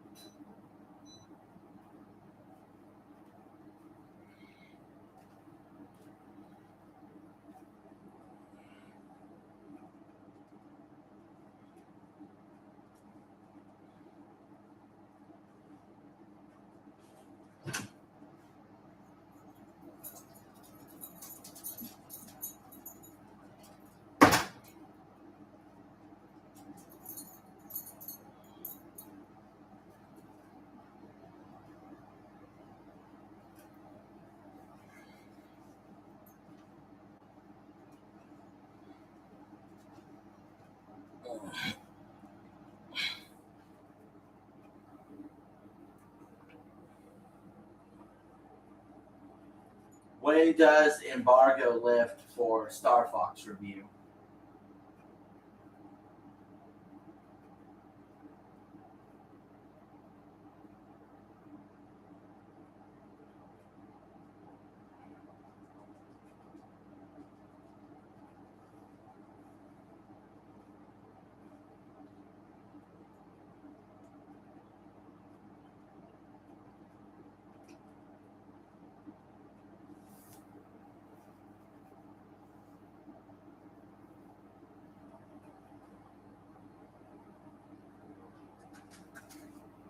When does embargo lift for Supergirl review?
Oh, man.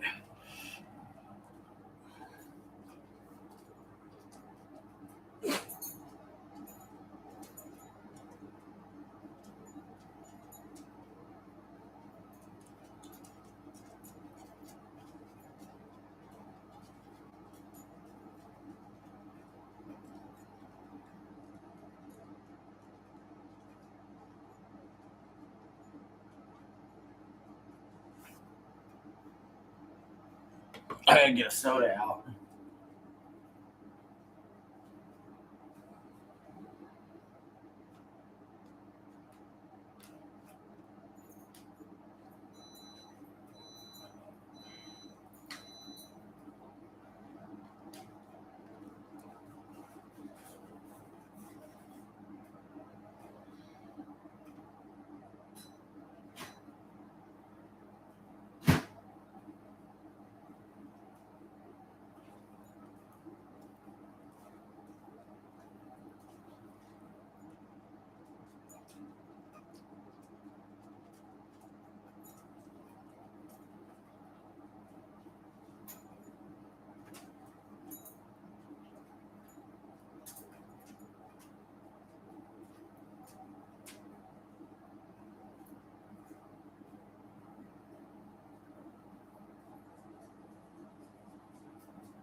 Shit.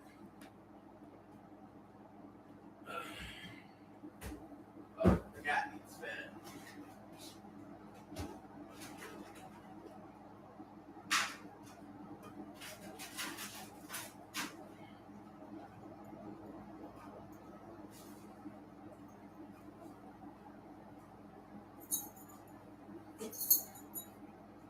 Time to get the charger out, fellas.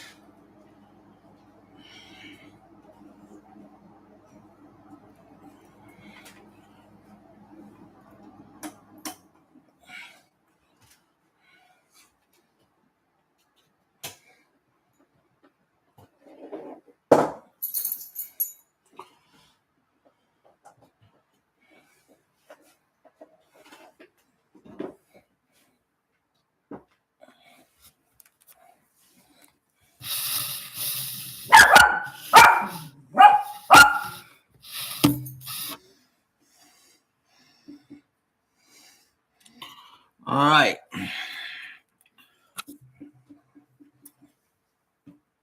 It's on charge.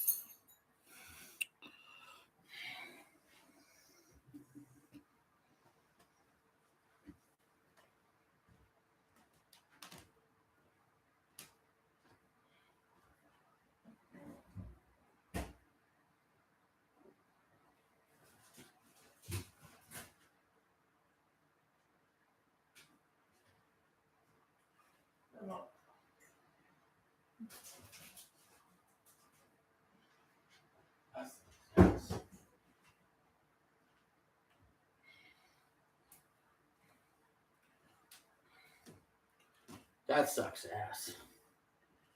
I'm sorry. That just does.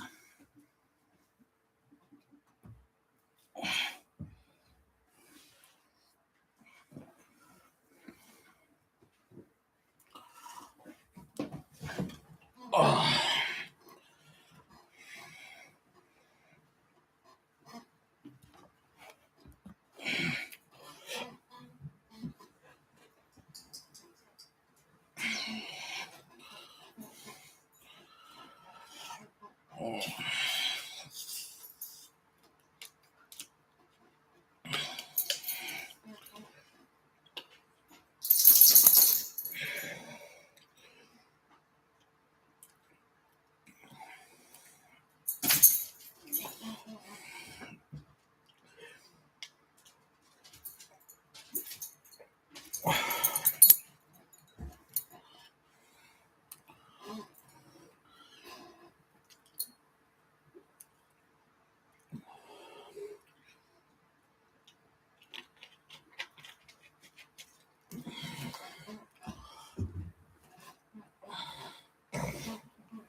Wow. Ivory Coast just scored a goal for Germany.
Mm.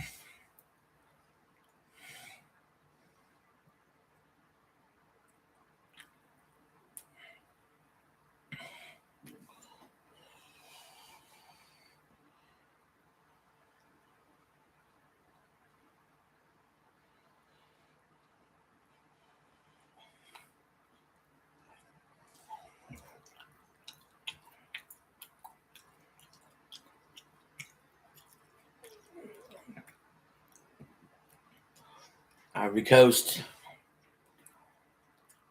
Plays that ball in front.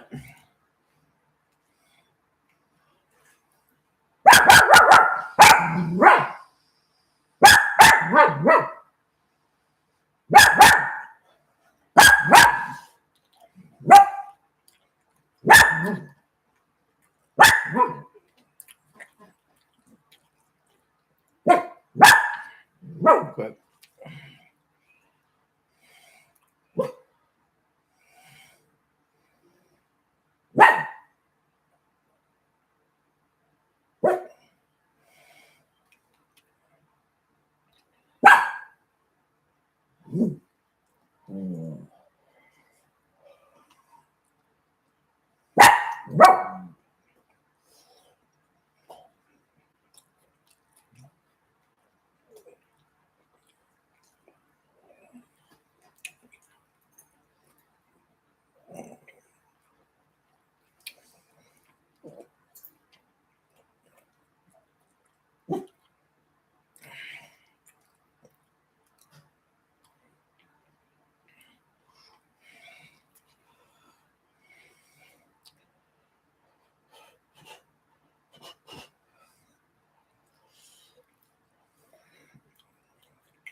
Ivory Coast shot is saved by the German goalkeeper.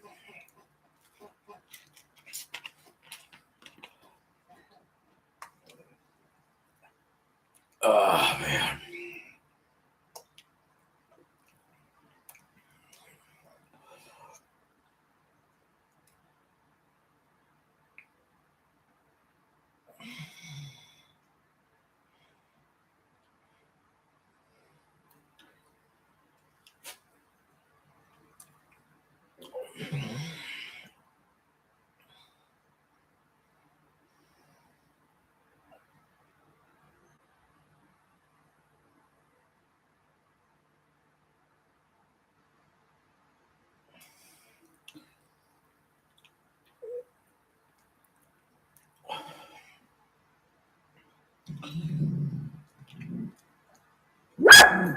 Hey.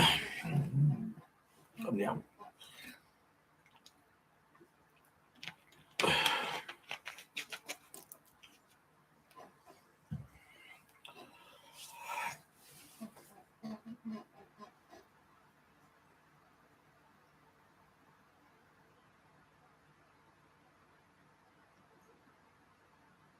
Fucking face plant.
About 40 minutes into Germany, Ivory Coast.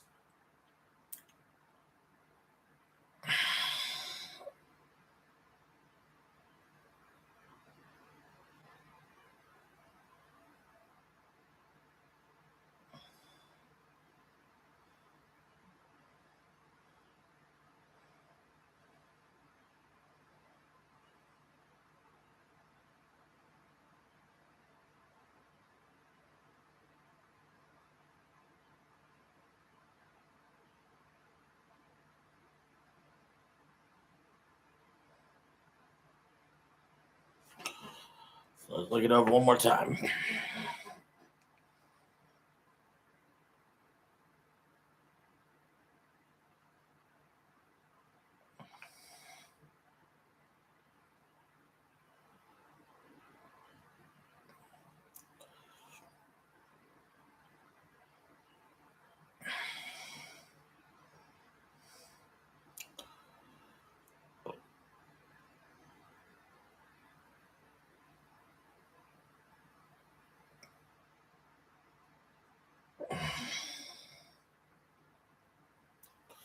Record videos for Tuesday and Wednesday.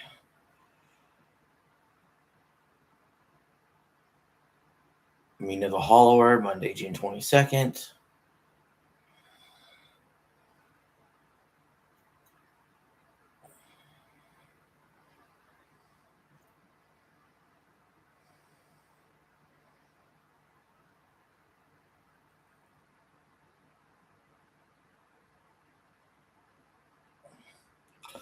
Tuesday and Wednesday videos. be recorded.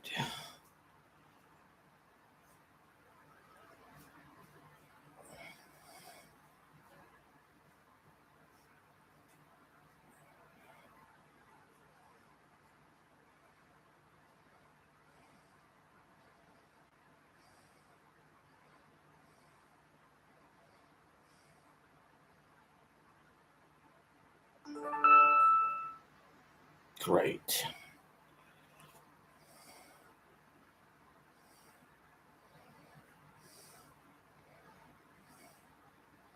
Okay, I think I got it. The point.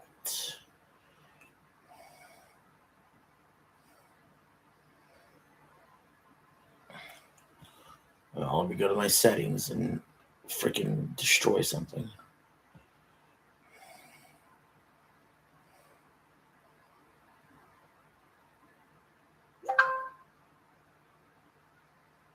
Really?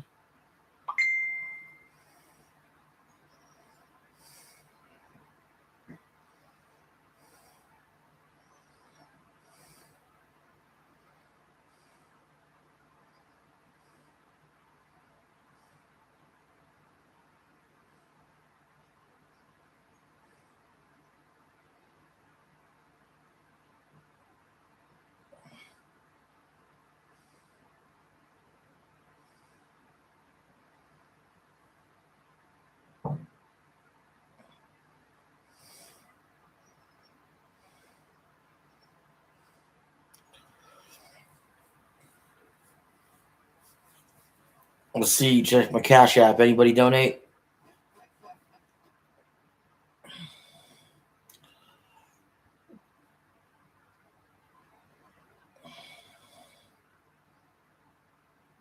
Nobody.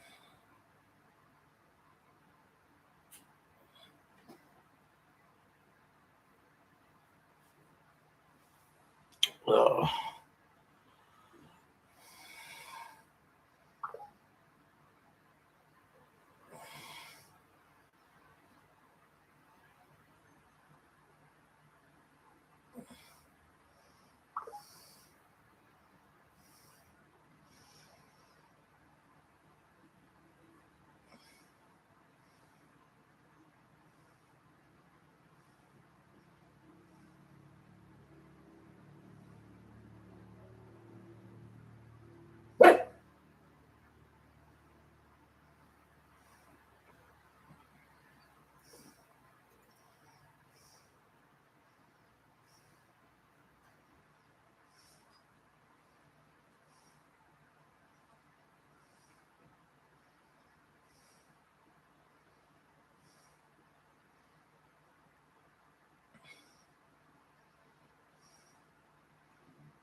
Freaking 7 minutes of stoppage time.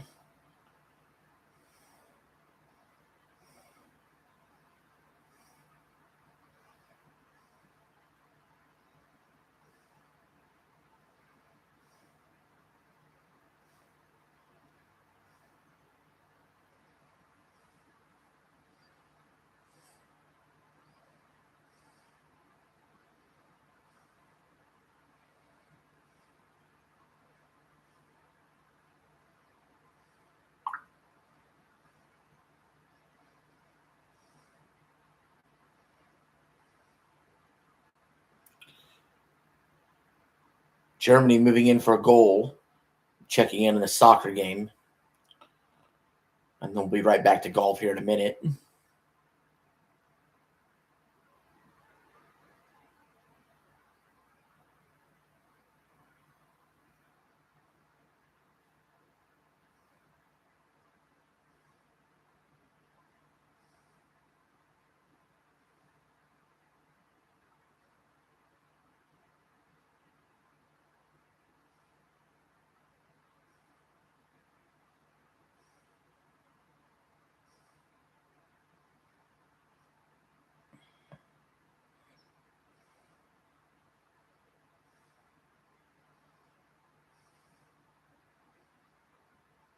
Yes. No.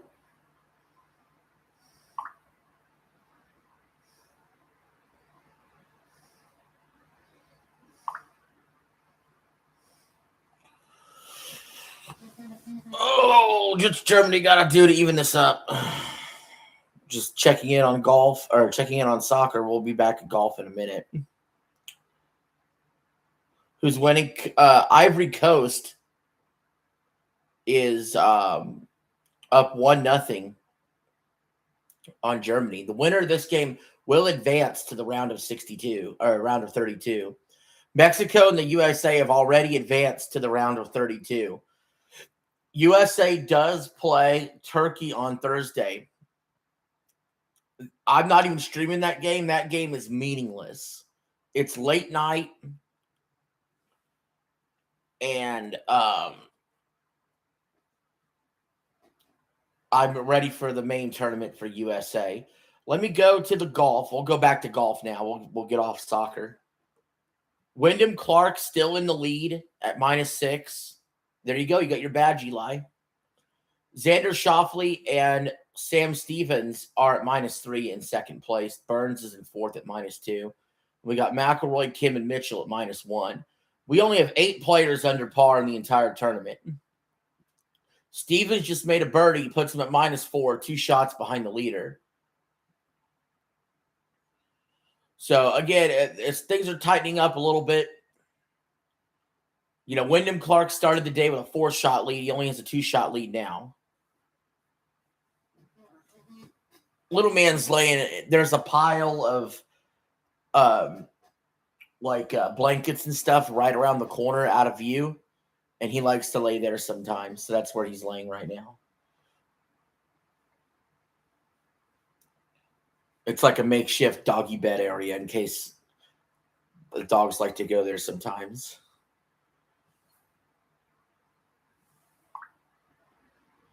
Doodles is a brat. Do you think Doodles hogs me up and Doodles hogs up all the food?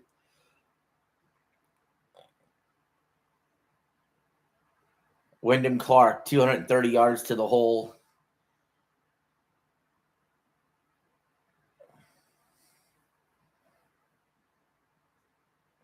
Gets on the green. That's your leader.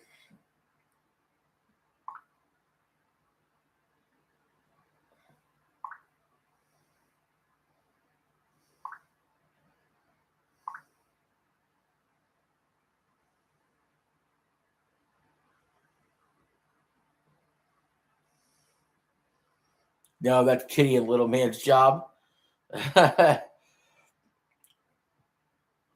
Well, Eli, I'll give you a sneak peek about tomorrow's video because I have to upload it, but I recorded an hour of it. I did the ultimate tier list, a whole bunch of game franchises, and I put them in a tier, either S tier, A tier, B tier, C tier, D tier, or F tier. And I could tell you, very few game franchises I actually bothered naming were F tier, and very few were actually S tier. Do you want me to spoil you on who there's one franchise that's F tier that would be surprising. One of the F tier franchises work. I don't remember most of the F tier ones.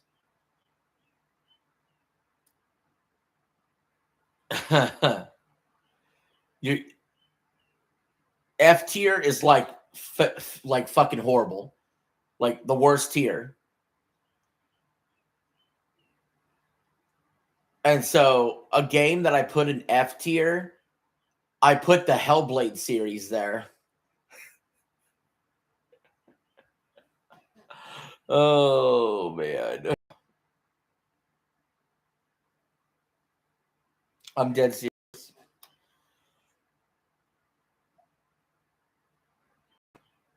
Hellblade is ass. Yeah. So you agree that's an F tier game, right? I'll give you an example of something I put in D tier. That if I remember right, a D tier game, I put the Gran Turismo series there.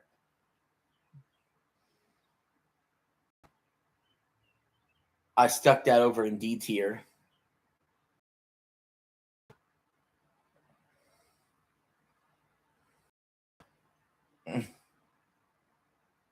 All right. So far, 2 for 2, right? 2 for 2. All right. What did I put in C tier? I have a lot of games went to C tier. A lot of franchises went to C tier. But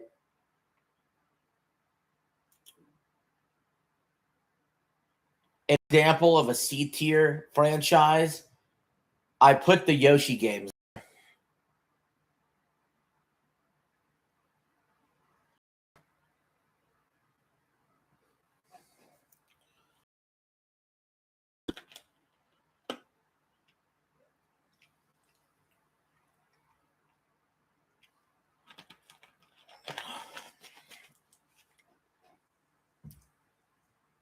We're on commercial now. But yeah, I put the Yoshi games in C tier. Those should be D tier. Well, I'm sure you're going to have a lot of issues with my list. But I'll give you an example of a B tier game, a B tier franchise. In B tier, I had a lot of games in B and C tier made up most of my list, to be completely honest. A B tier for me was Borderlands.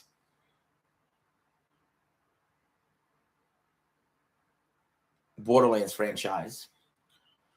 I still never bought Borderlands 4.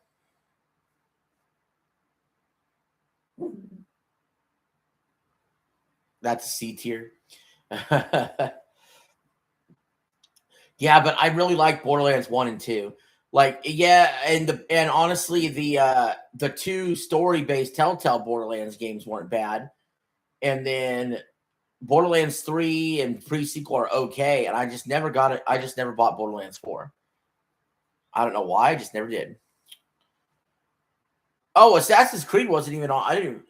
Assassin's Creed, shit. I don't remember seeing Assassin's Creed on the list. I would have put Assassin's Creed in probably the B tier also, maybe the A tier. But anyway, I'll give you an example of an A tier game, A tier franchise. I put Donkey Kong there in the A tier.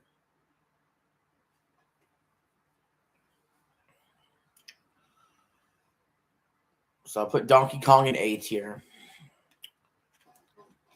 McElroy's second shot, 148 yards to the hole.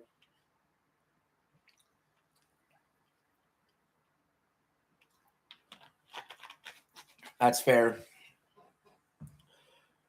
Now, to be clear,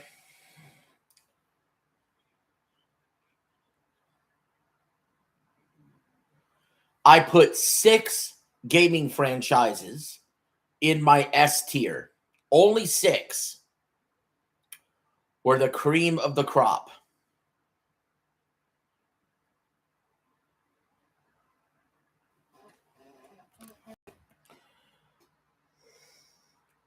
Yeah, DK64 is awful, but Donkey Kong Country, the 5 Donkey Kong Country games, Donkey Kong Bonanza, yeah, there was also the arcade Donkey Kong games and other Donkey Kong games too. So I feel like A tier is correct for that franchise. But I only put 6 franchises in S tier. Can you guess them? Guess 6 games, and I'll tell you how many game franchises, and I'll tell you how many you got right for S tier. And actually, to be completely honest, we're going to make it 7. The video is going to say 6, but I'm moving one franchise from A tier to S tier. And I'll give you that one now. Call of Duty, I had it in A tier. And now that I've recorded the video and I really thought about it, I actually have to move it up to S tier. Because they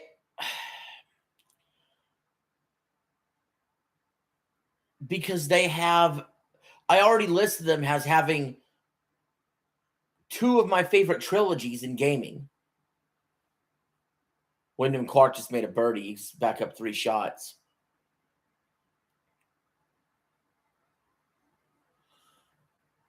God of War, Mario, Zelda, Halo, Madden. I'll tell you, you got Mario right. You got Halo right. You know me well. And you got Zelda right. I feel like I can't have Halo in there without COD. So those 4. But the other 3, Mario Kart. I have Mario Kart separate from Mario. I have Smash in there.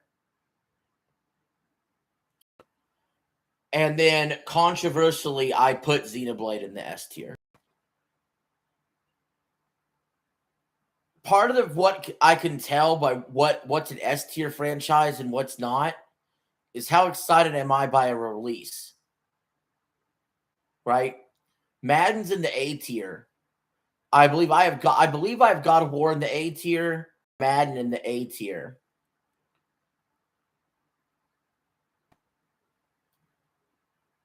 But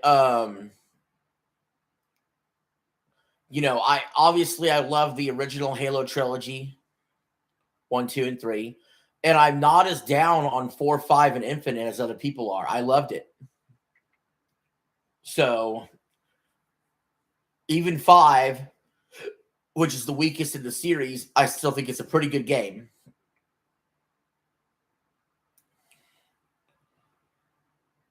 So if I got Halo in S tier, I have to have COD in there too.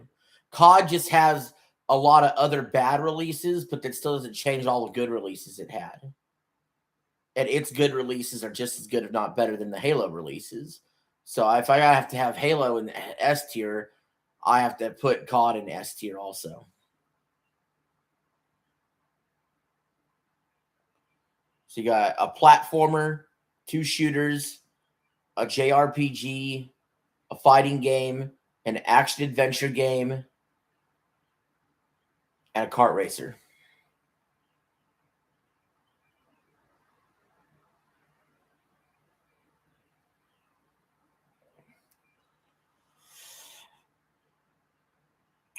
Four is your third favorite Halo until Halo Remake. Scotty Scheffler going for birdie on the 13th hole. He does not get it. He's going to tap in par. So did you hear it's going to be a little tricky to do the co-op on Halo. Xbox set it up. Xbox actually set it up, and you can see that RGT85 made a video about it. So did Dreamcast guy. They made it a lot more difficult to do the co-op part because of having to link accounts and this, that, and the other. And RGT and Dreamcast guy both said that they think that Microsoft is trying to sabotage Halo. Yeah, you need PS Plus for split screen. But there was something else about connecting to a Microsoft account. That's the part that's concerning for PlayStation players.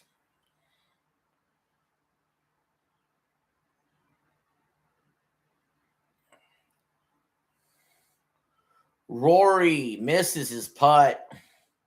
Gosh darn it.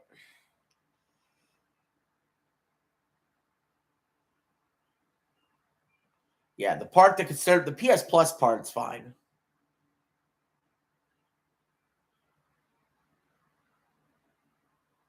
Minecraft requires that. Yeah.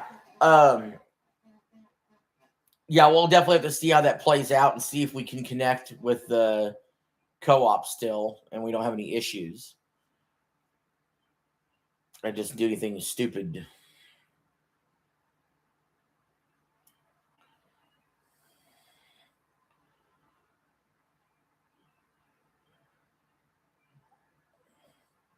But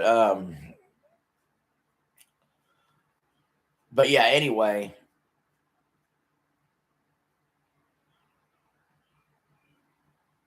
Well, yeah, and I'm sure I have it, right?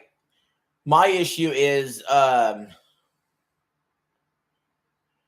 you know, anytime they've ever had to make me do like an extra sign on, something retarded seems to always happen. I don't know why something doesn't connect right sometimes, or I don't know. We'll have to see. It just is annoying as hell sometimes.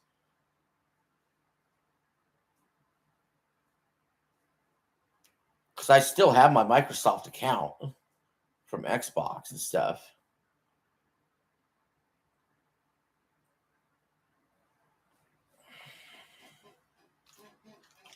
All right, Rory's on the tee on the 13th. He's at even par.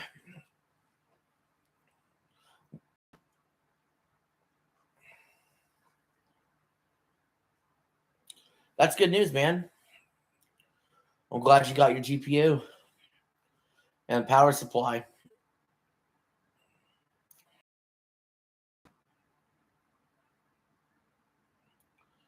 McIlroy just knocked it over to the bunker. Rough day. Yeah, that sounds like a solid upgrade. Schauffele for par on the 6th hole. No good. Never turned over on that one. Just straight miss. Taps it in. But yeah, when I think of like S tier games, I'm like, are these the kind of games that I freaking call into work for? Are these the kind of games that when I see it announced, I just freak the fuck out beyond belief? Xenoblade's in there because when Xenoblade Genesis was announced, I flipped out. I flipped out just as much as if they would have announced a new Smash or a new Mario Kart or a new Mario game. You know what I mean? That's one way to tell you have S tier.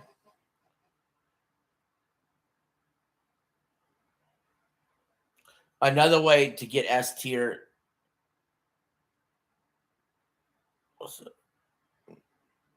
from soft games to be S tier for you. Yeah.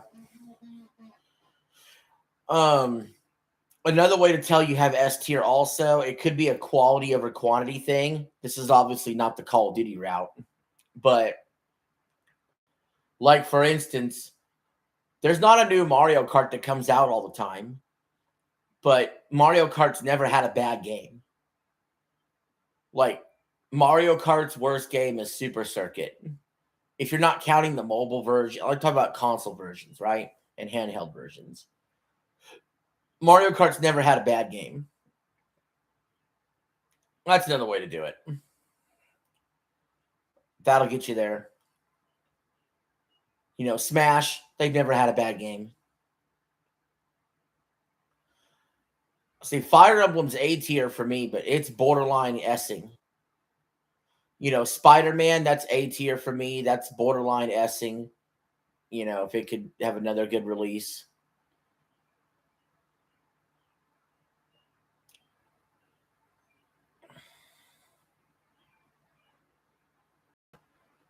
You thought Smash 4 for Wii U sucked? I could say this. I enjoyed it. It doesn't, it's not as to me, it's not as memorable as a lot of the other Smash games, though. Oh, on 3DS. Okay. Yeah, I barely played the 3DS version. I played the Wii U version more. But we could have just had no Smash on handheld. That was the first time trying that. So obviously, I think Ultimate's better than those games. I think Brawl is better than those, and I think Melee is better than those. I think Smash 4 for 3DS might be better than the original, maybe. But any series is going to have the worst game in the series. Doesn't mean it's a bad game necessarily. Like Sunshine's the worst 3D Mario, right? And it's still a good game in my opinion. There are some 2D Marios that are a little short, not great, like Mario Land, right?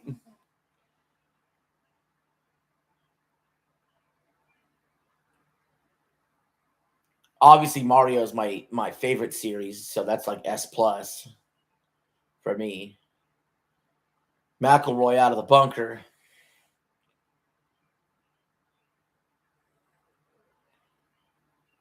He hit it so far on the drive that His second shot's out of the bunker. He'll have this third shot here for birdie on the green.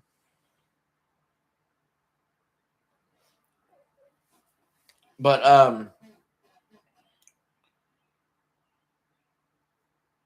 yeah, and like I said, Halo again, no misses for me, for the most part. But Halo 5 is still the worst of the Halos. And then Smash, Mario Kart, Mario, Halo, COD. COD gets there because when I just look at the sheer play time I put into COD in my life, like, yes, his releases I skip, obviously, but just the play time I put into some of the top releases and how much I revere, like an MW2 and a Black Ops 2 in particular, it's S tier. It's got to be no lower than Halo. And then Zelda. Freaking Zelda, man. Look at their games. That's S tier material right there. Oh, Fleetwood from the bunker.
Yeah, man. Thank you.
Wyndham Clark for par.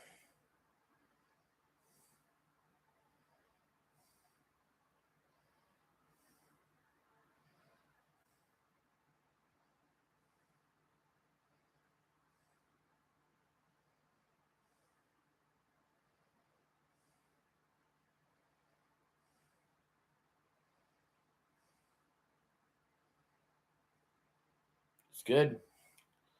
Stays 3 shots up.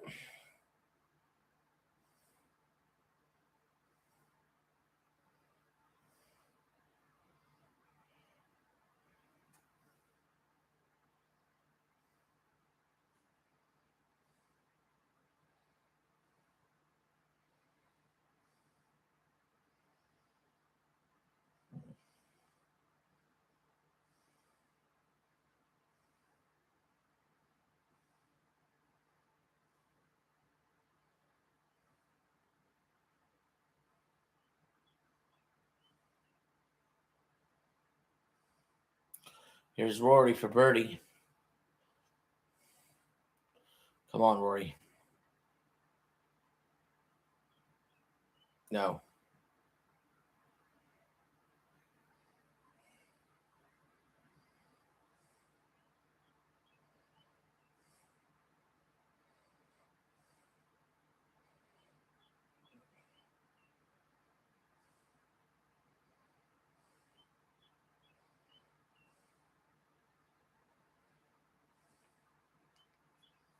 Yeah.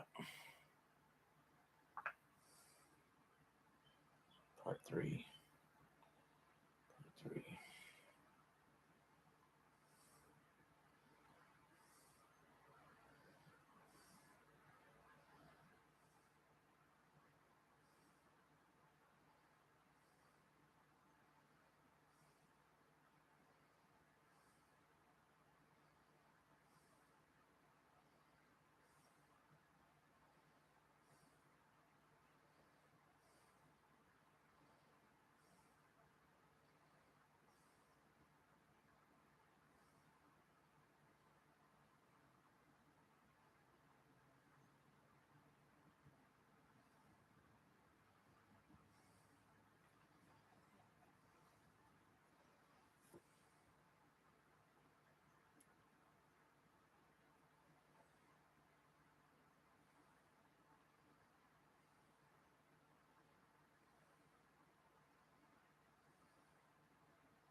It's all the way off the green.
Scheffler from the 14th hole.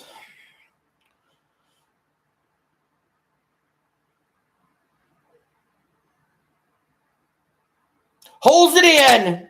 What a shot, Scotty Scheffler.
Scheffler.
Nope.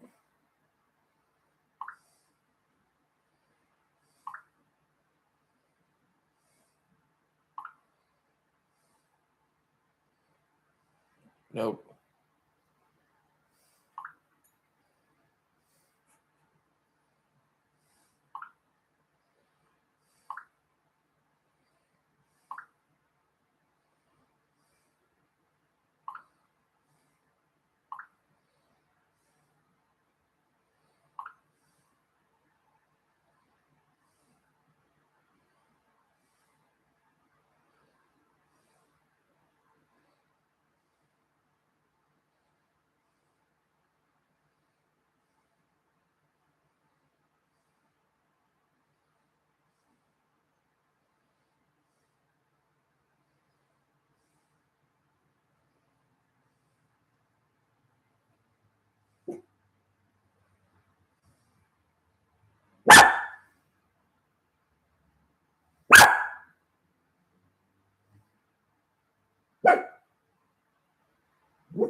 Wyndham Clark for par. Nails it. Keeps that 3-shot lead.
Damn.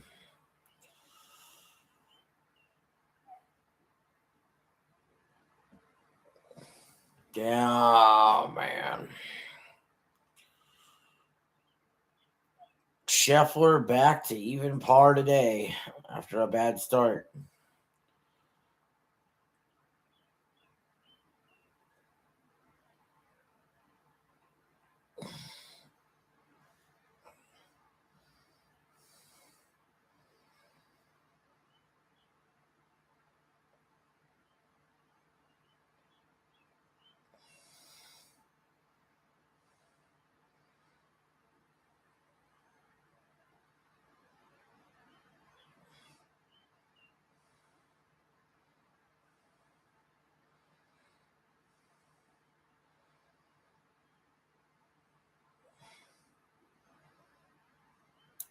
Schauffele, third shot at the eighth.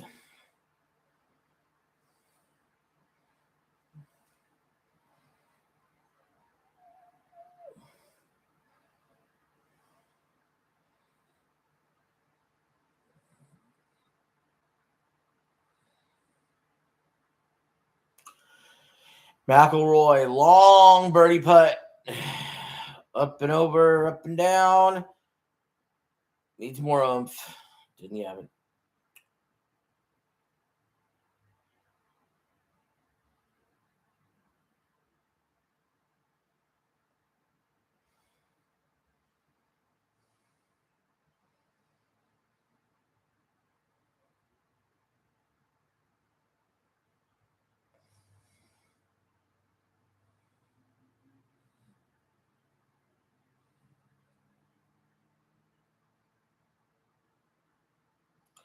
Stevens. This putt's no good.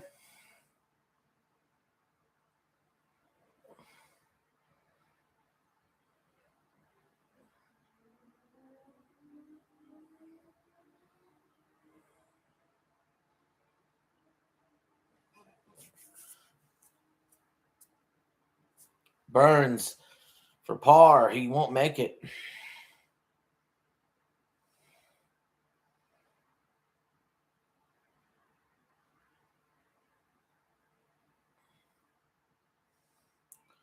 Cowan for birdie to go to even par.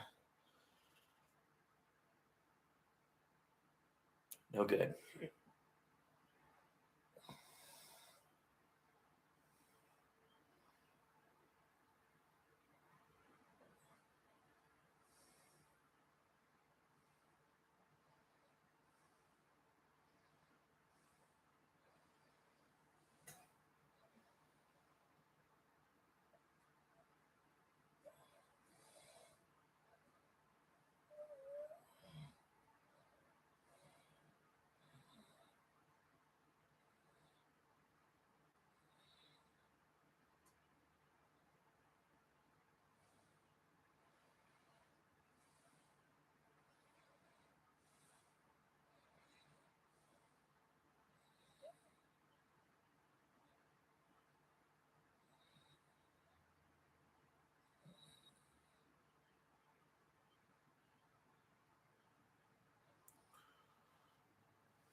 Schauffele for par to stay at -2.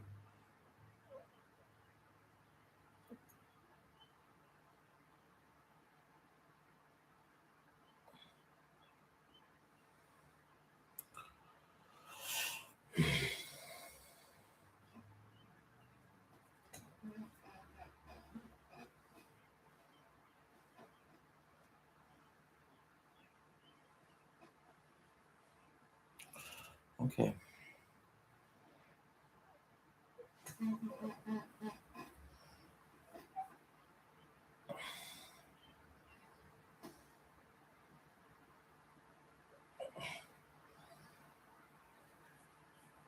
You're okay, good girlie.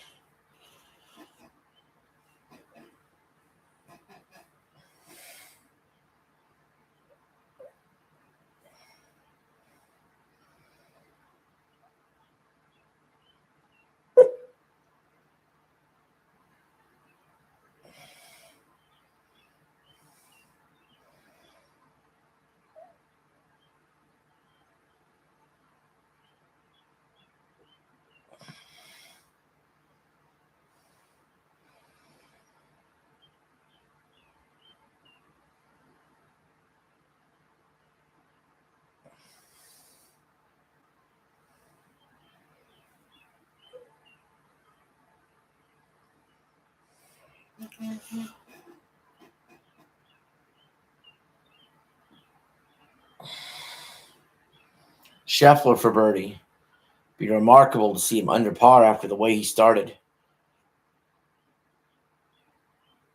He is. Scheffler's at -1.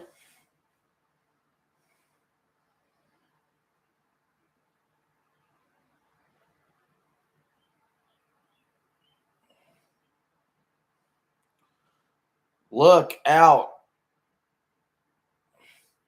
That's going to put everyone on notice.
Let's check on that soccer game.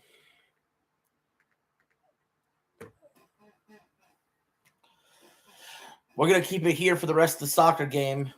Ivory Coast and Germany are tied 1-1, 70th minute.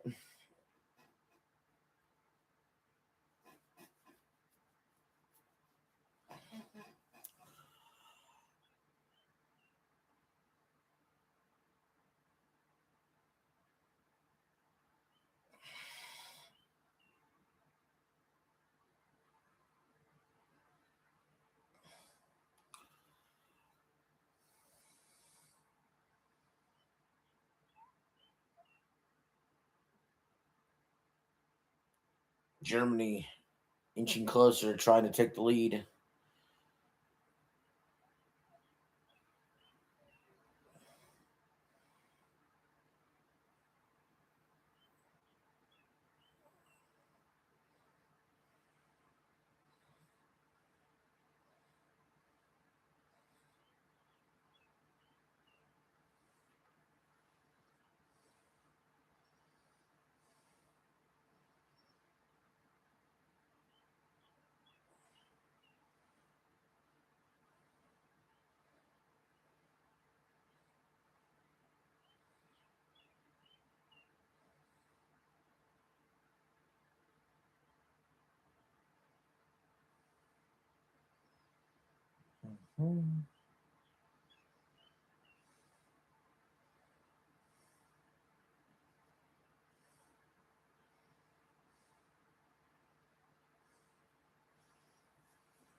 Mm.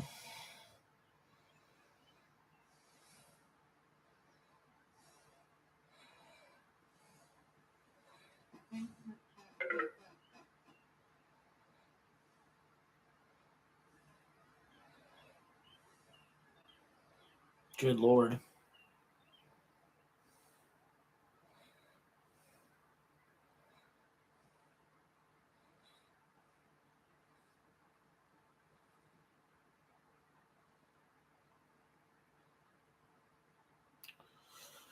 Ivory Coast and Germany are 1-1, 74th minute. We're peeking in at soccer right now.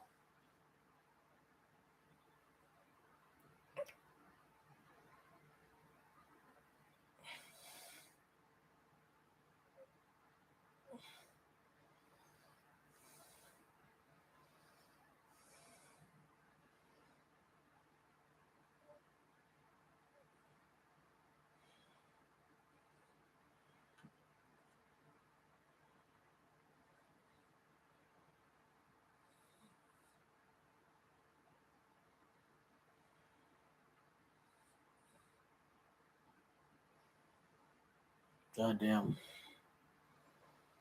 75th minute. Ivory Coast with a throw in close to the goal.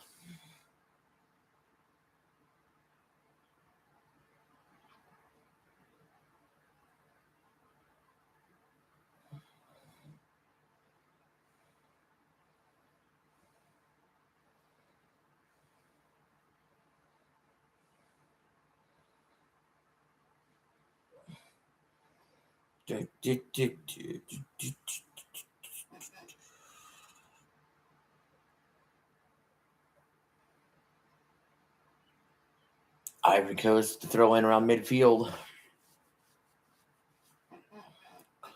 Germany would be, if they had to draw, Germany would be better off than Ivory Coast would because of goal differential. So if you're Germany, how hard are you trying to actually win this game versus it's okay to keep a draw on tap? Hearing the group play.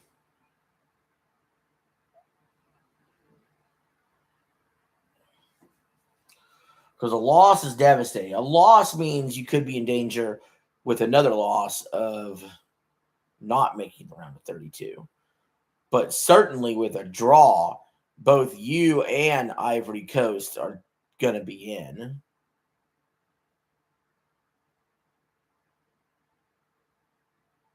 More than likely. Especially if you're Germany, well, you know you have the goal differential in your favor.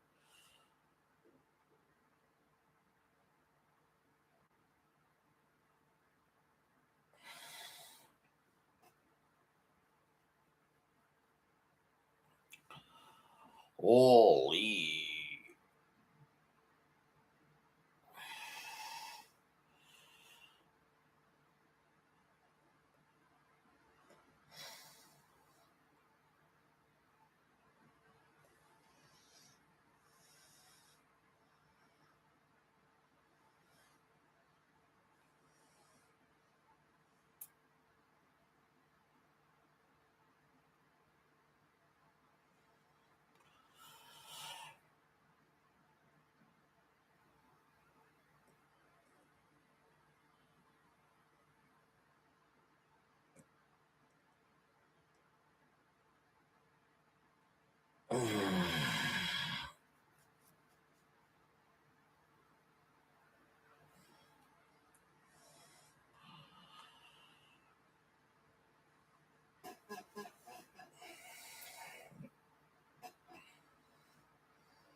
What is this?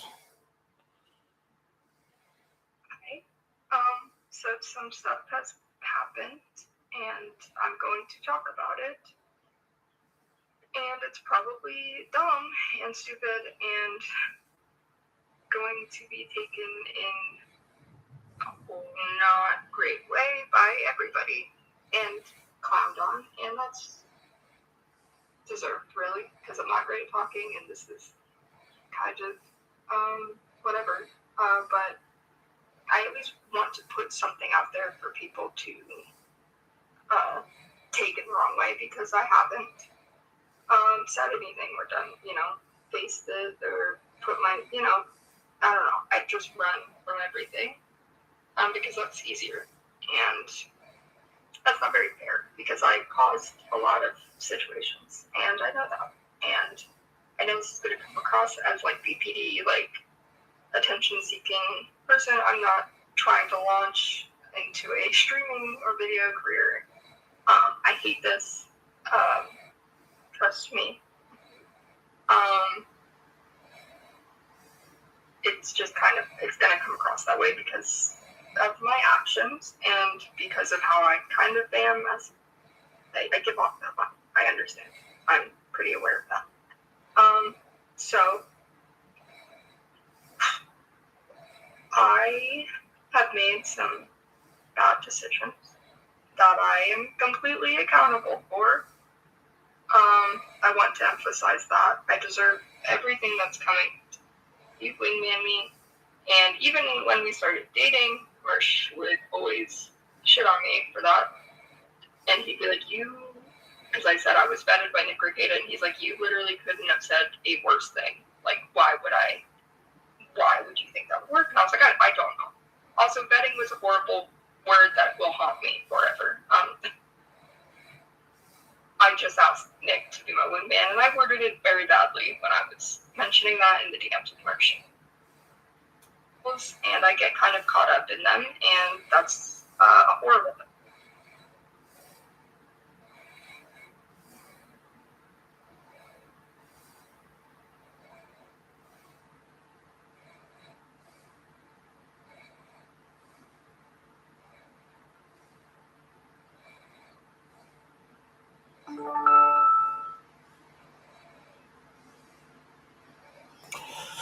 The 81st minute between Ivory Coast and Germany.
I want to move to a 4-day work week where Monday to Thursday is still 9 to 5, right? But we keep the same salary that we have now. There's no way. Why is that? Because I'm not paying the same for 8 hours less work. It's not less work, it's less waste. The 5-day work week is completely bloated, full of pointless meetings and people running around pretending to look busy so their boss doesn't get on their case. I don't know, it just seems like another one of your idealistic Gen Z beliefs around work-life balance and vibe. No, this is actually data from countries and companies all over the world. I mean, Microsoft Japan is a great example where they did. I want to move to a 4-day work week.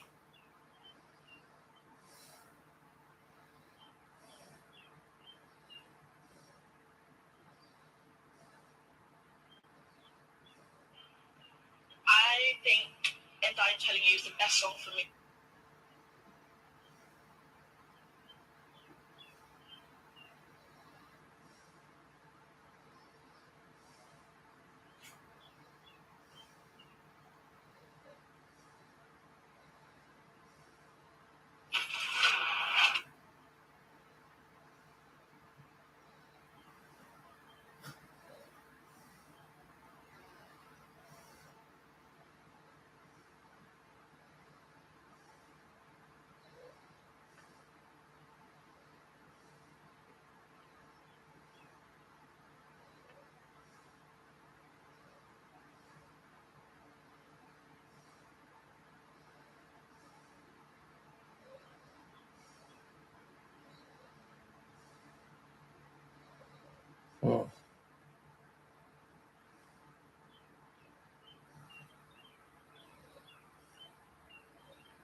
All right.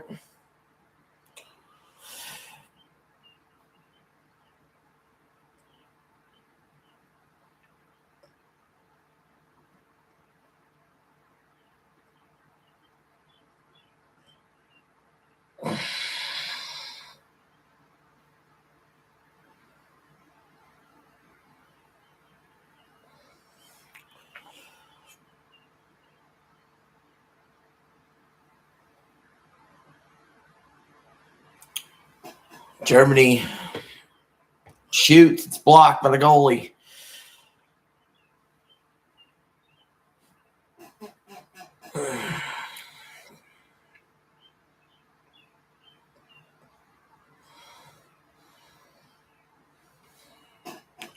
Check on golf.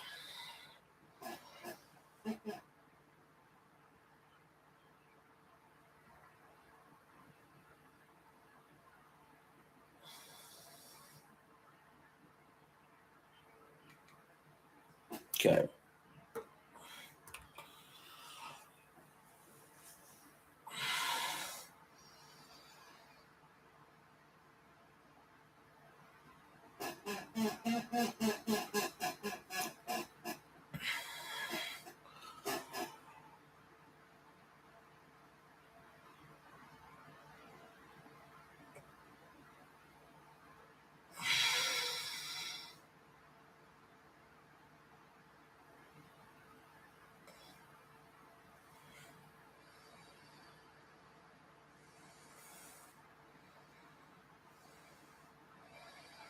Ivory Coast player slips. It's a turnover for Germany.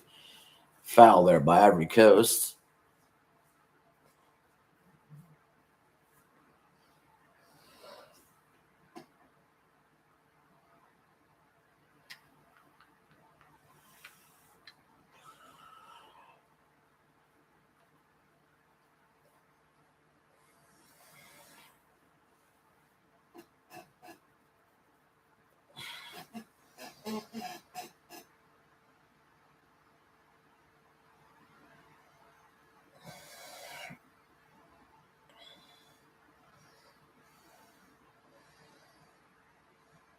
Ivory Coast streaking up the field.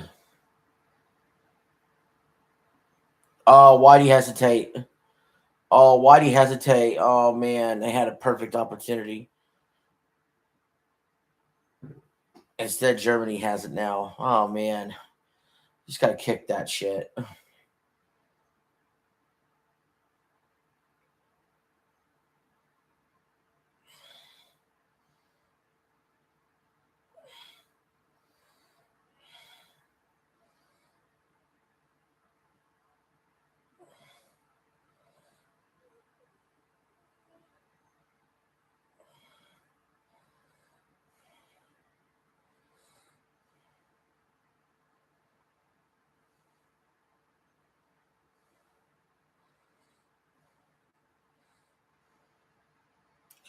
Germany shoots. It's saved by the Ivory Coast player. Oh, what an opportunity.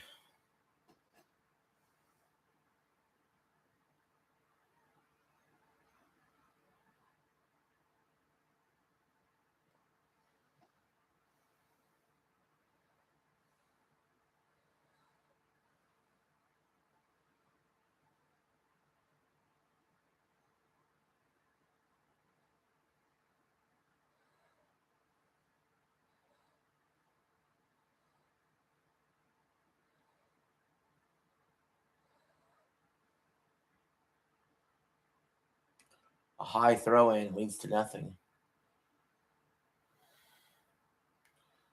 Ivory Coast running it back past midfield now.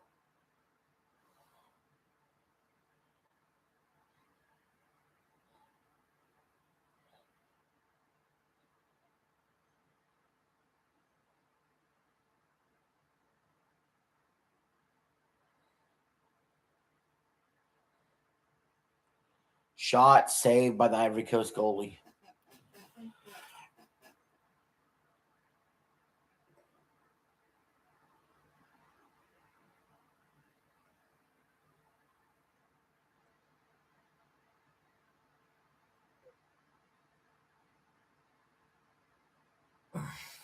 Ivory Coast streaking it up. They got a chance now. They got numbers 3-on-2. Oh, that was a replay. We're at the 90th minute, 6 minutes of stoppage time added. Germany shoots. It's saved by Ivory Coast goalie. Oh, man.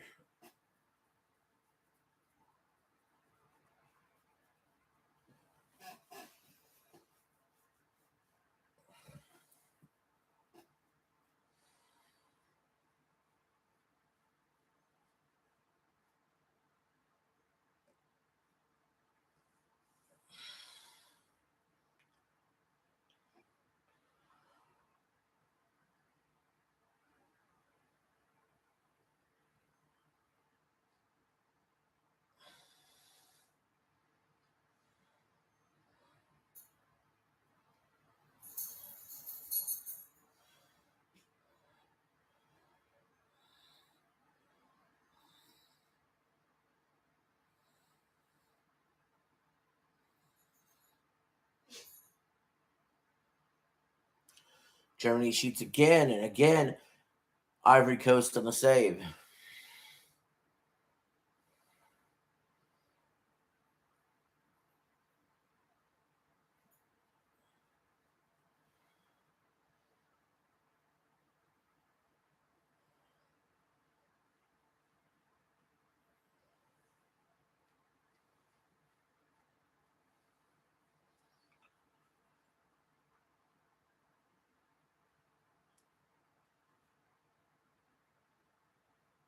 Ivory Coast is throwing.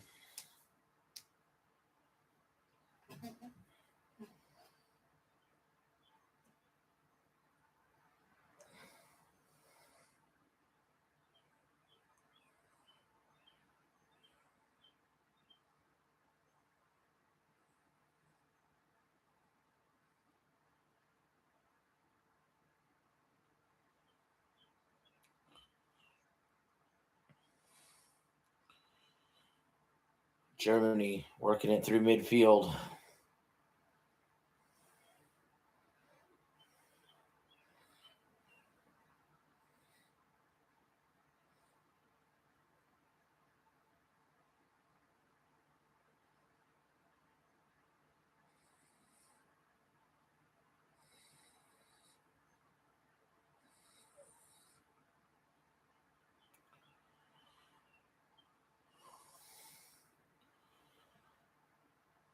About 3 minutes left in this one.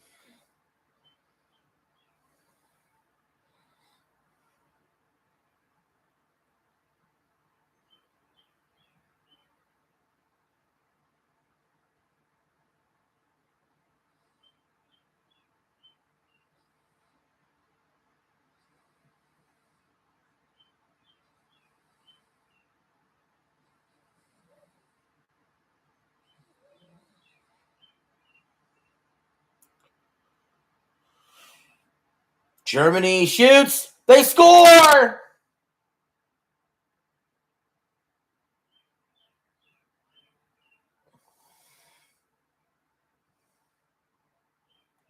Germany takes the 2-1 lead in the final minutes.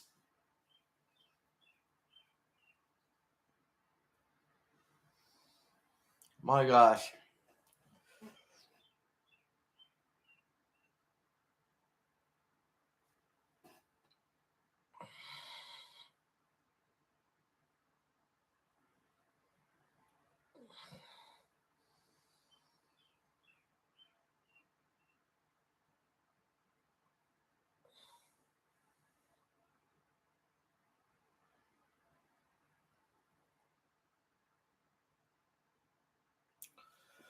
They're checking to see if Germany was onside.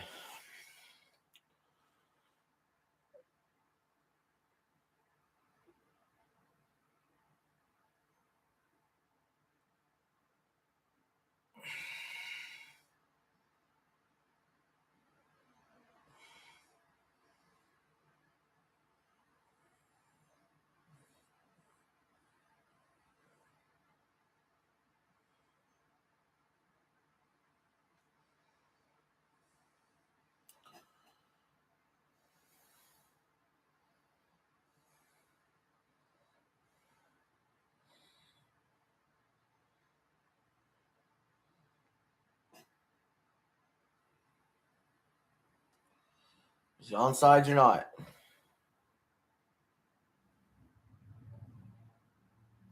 He was onside. Ivory Coast with maybe one more opportunity to do something to try to earn the draw.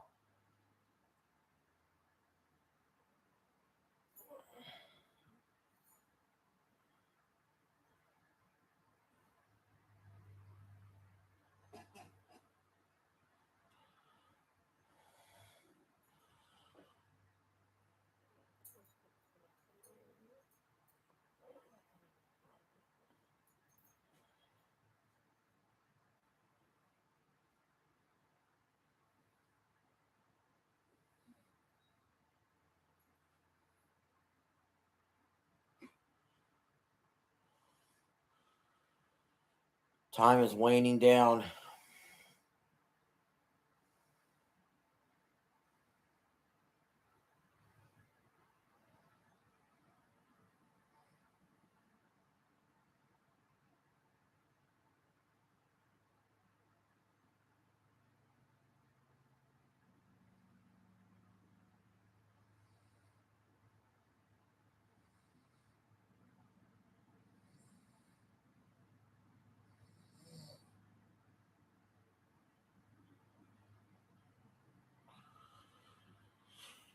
Time is running out on Ivory Coast.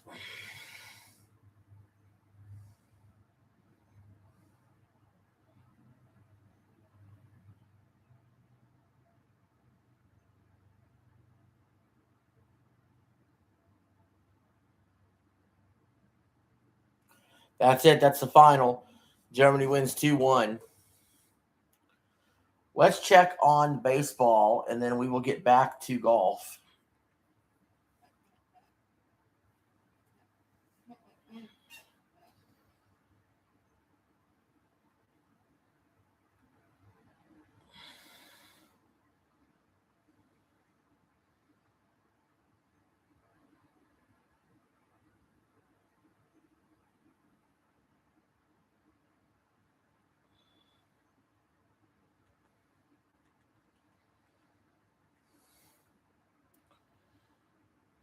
Okay.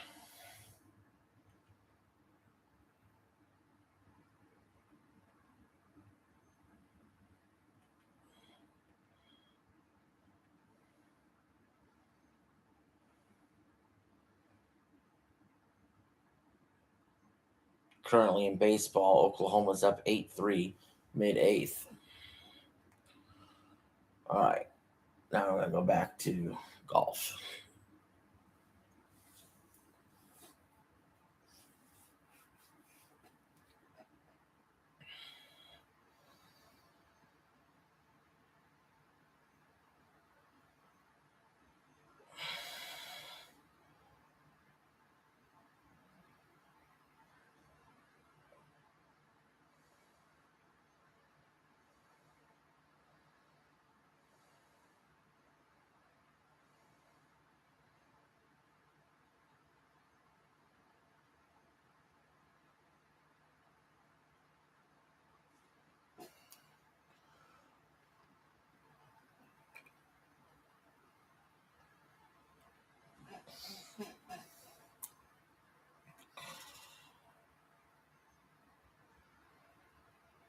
Scheffler's -2 out of the bunker.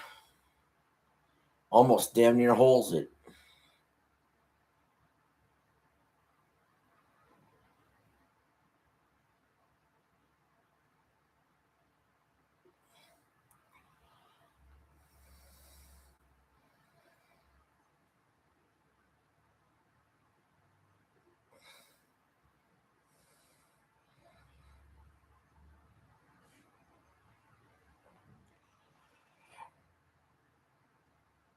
William Clark, 67 yards to the hole.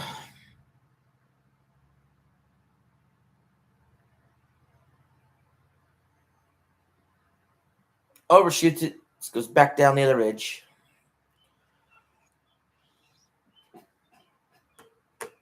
Oh!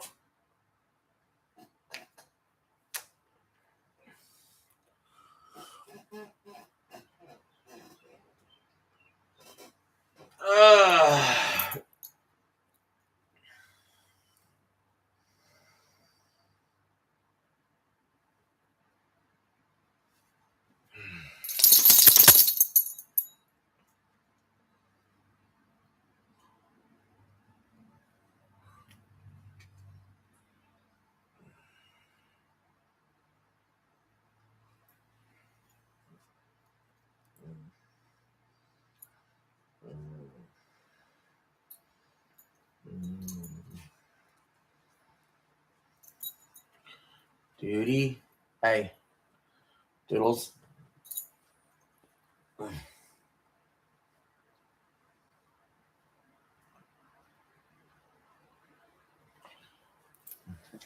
I love you.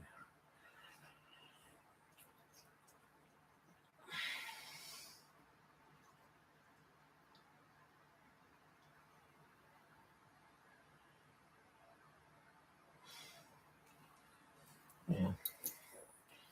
Me too.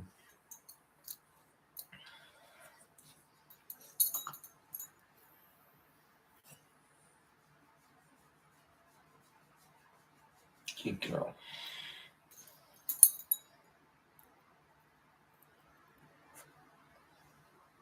You go potty?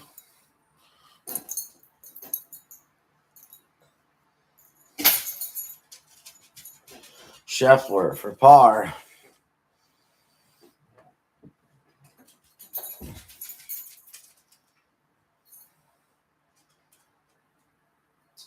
Blows it by the hole.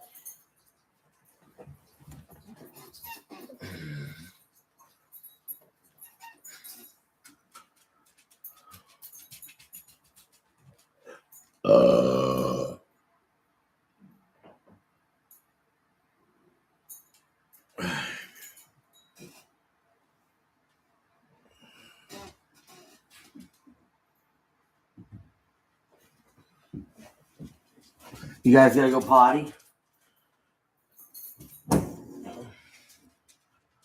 Little man, you wanna go potty? You wanna go outside? You wanna go potty, boy? You wanna go potty? You wanna go outside? Outside? Yeah. Yeah, boy. Yeah. You wanna go out? Go out.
All right, what's all that barking about?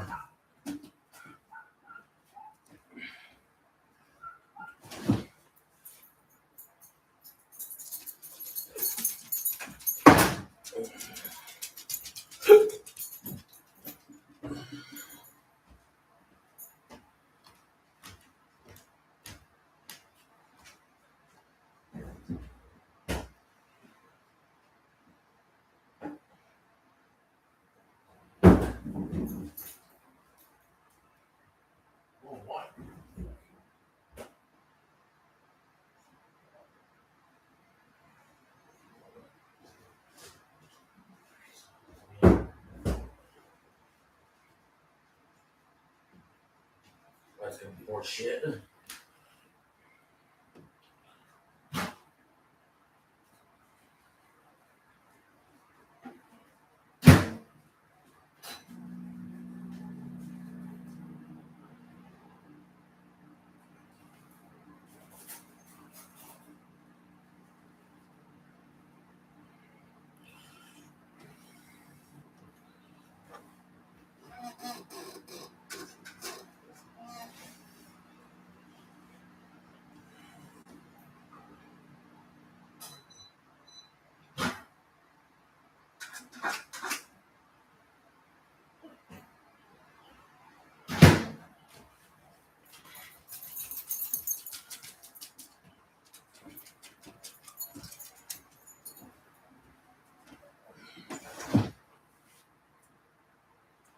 Oh man.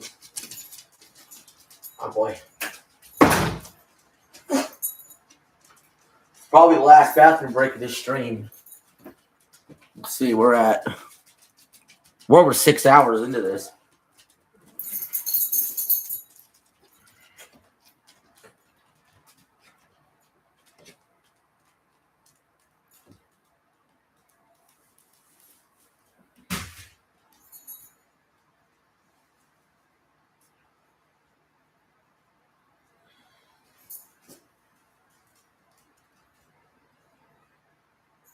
Get out of it.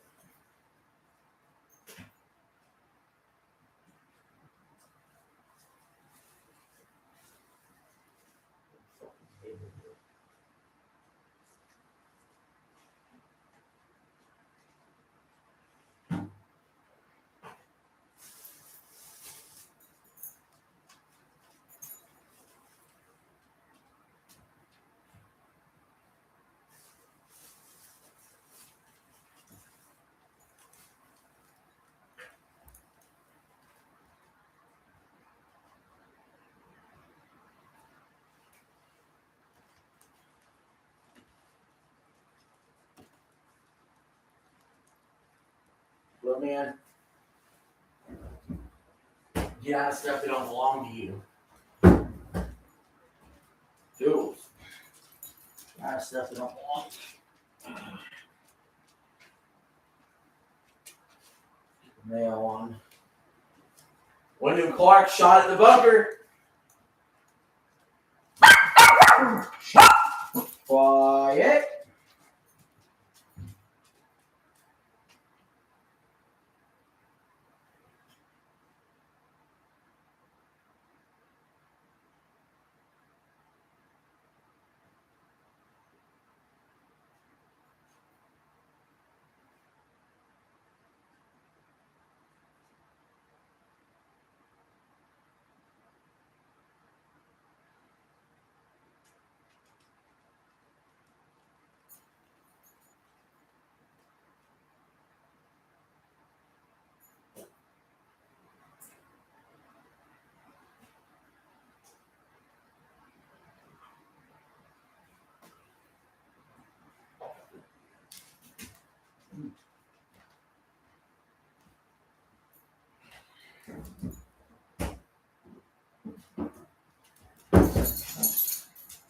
McElroy for par. Got it. He's going to need some help tomorrow.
Okay. Let's add the potato salad.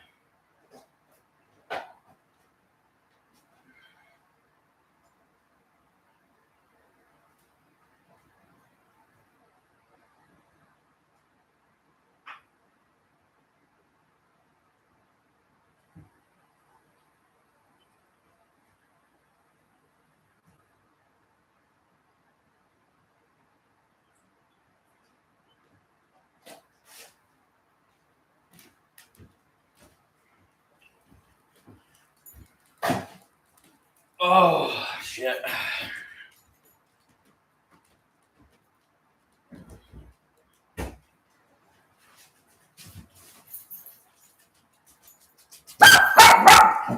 Quiet. Peace and quiet, please. Matt Fitzpatrick's at even par. We only have 4 golfers under par in this entire tournament. Clark at -6, Stevens at -2, Scheffler at -1, and Tom Kim at -1.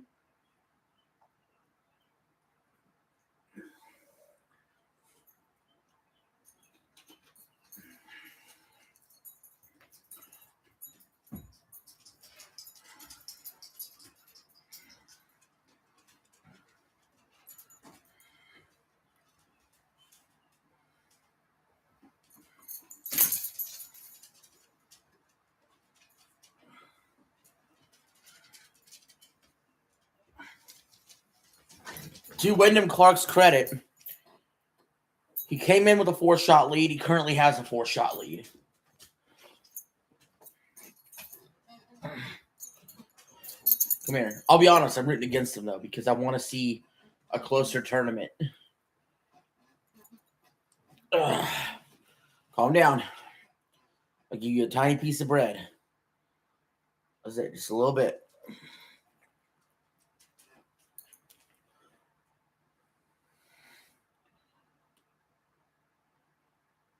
Clark stays at 6 under. This is a ham, bacon, and cheese sandwich. Mm.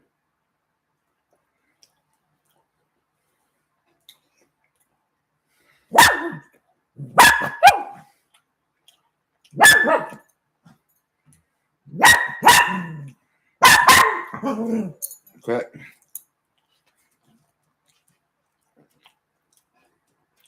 Burns misread the putt.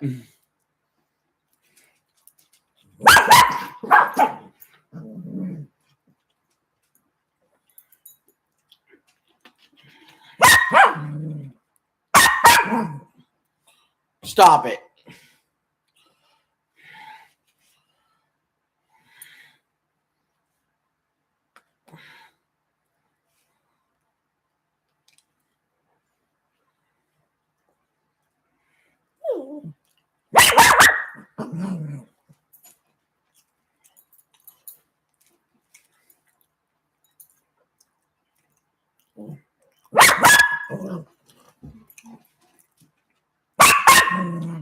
Scheffler really looking this one over.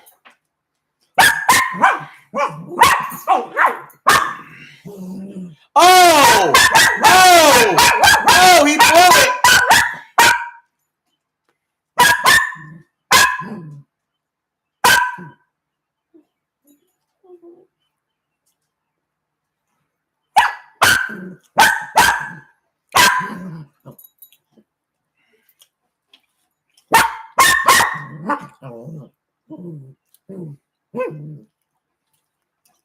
Quit.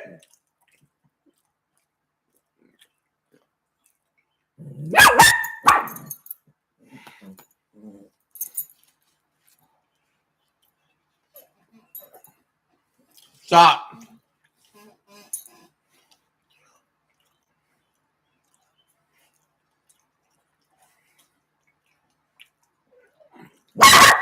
Ow. Quit.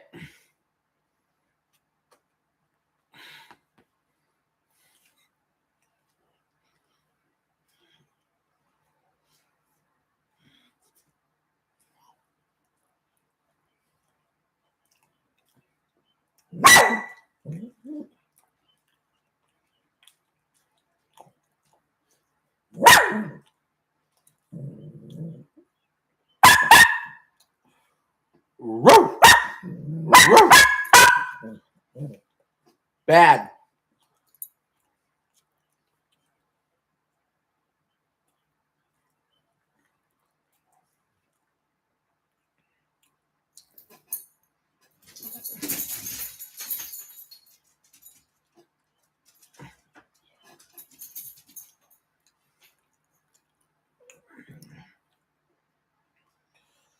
Scheffler ends at even par. We only have 3 golfers under par.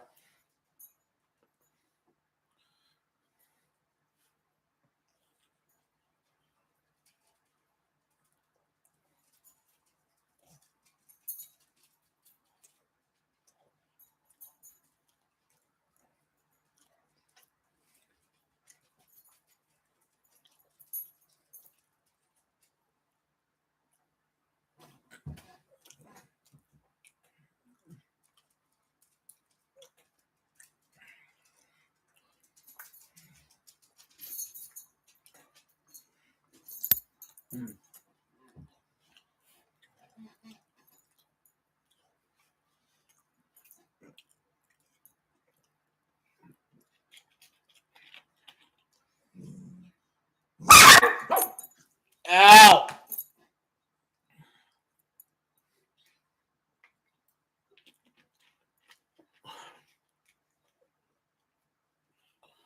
Fuck. I'm just trying to eat this sandwich, god damn it.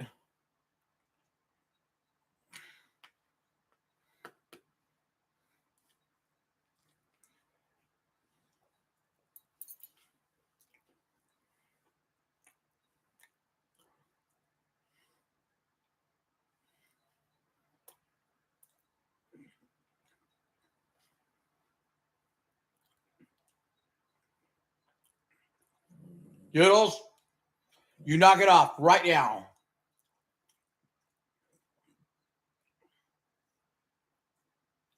You growl again, I'm spanking your butt.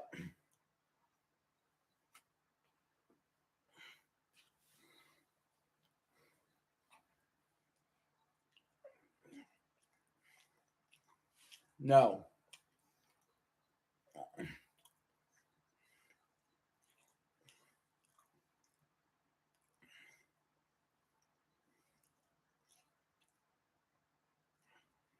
You're going to be good.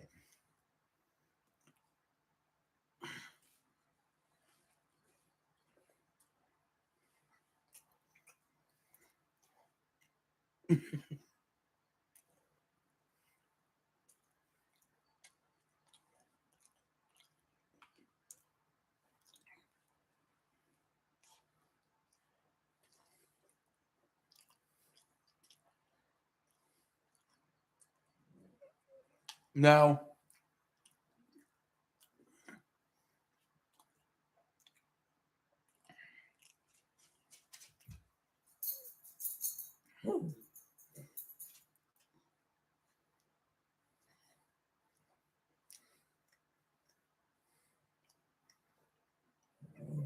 No.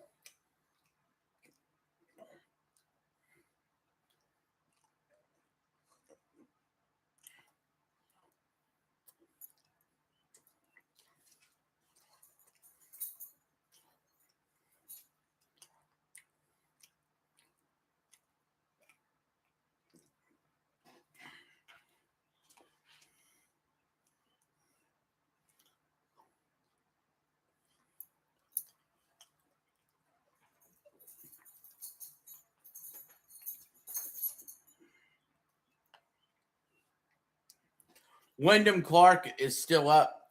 He's at -6. And Stevens is at -2. Tom Kim and Scotty Scheffler are at -1. Everybody else is even par or worse. It's been hard out there. But Wyndham Clark's still holding his lead.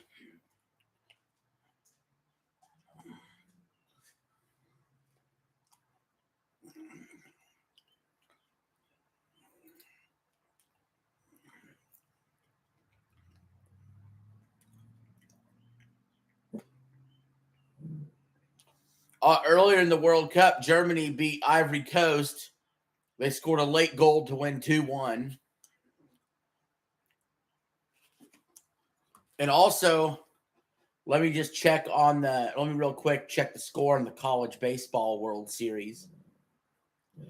Doodle, shut up! Quit growling! Quit barking! Quit demanding for food!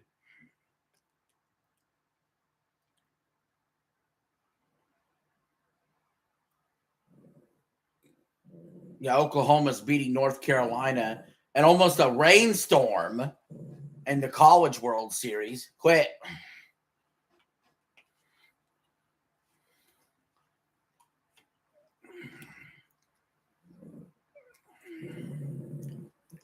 Stop. Stop.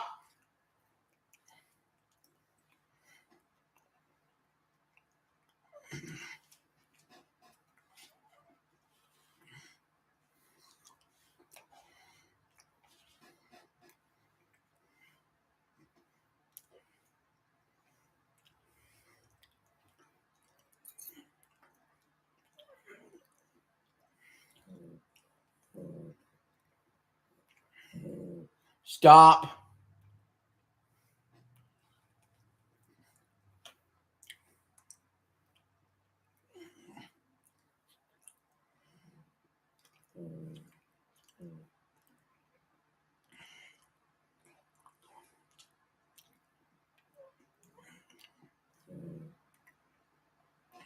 Stop.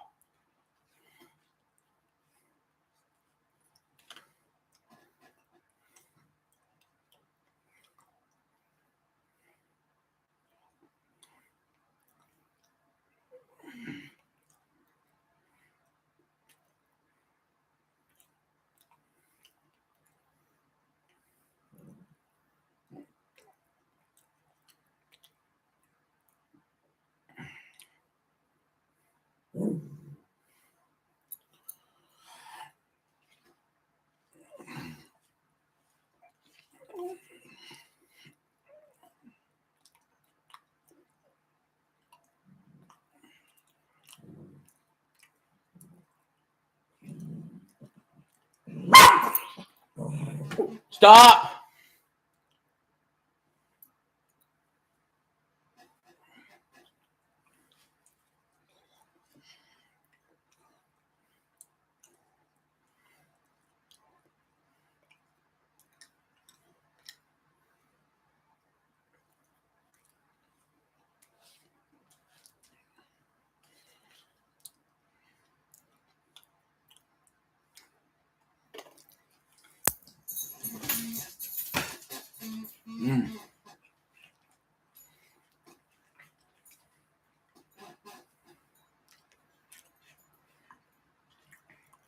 God damn, man.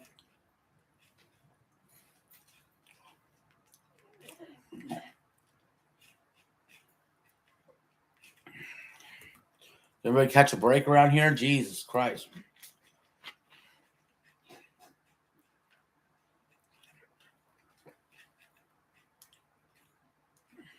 Wyndham Clark has a 5-shot lead here at the U.S. Open.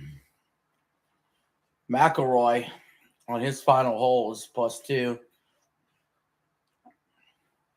This is actually his par shot. He's having that chip off the green. He's going to get a kind of a tap-in bogey. Not his day.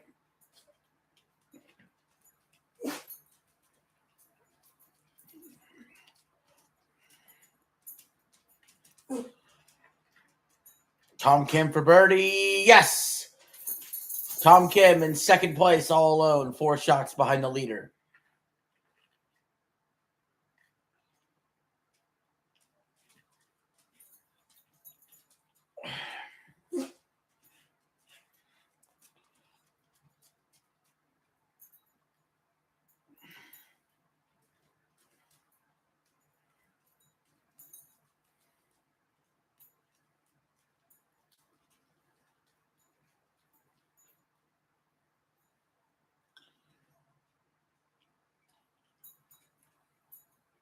Thagala for birdie. Just shy.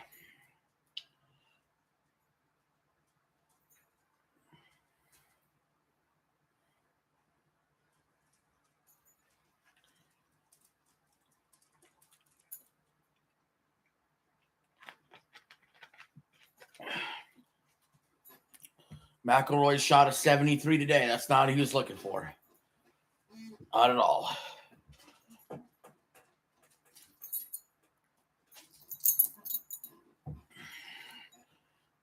Tom Kim at the 14th hole, par 4, 526 yarder.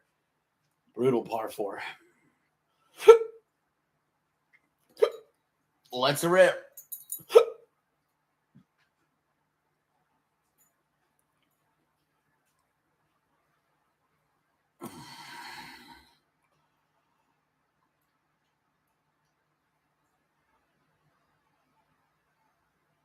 Beautiful drive.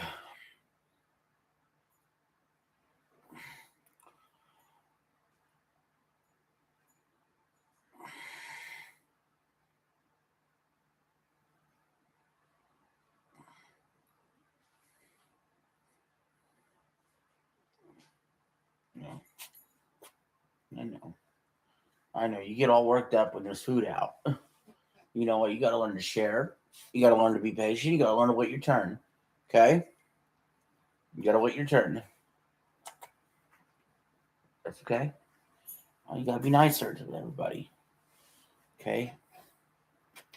Can't just be meaners. No.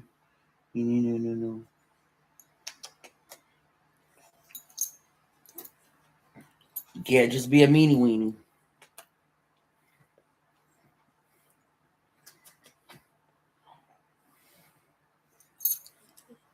Can't no be the meaners.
Let's check on that college baseball game.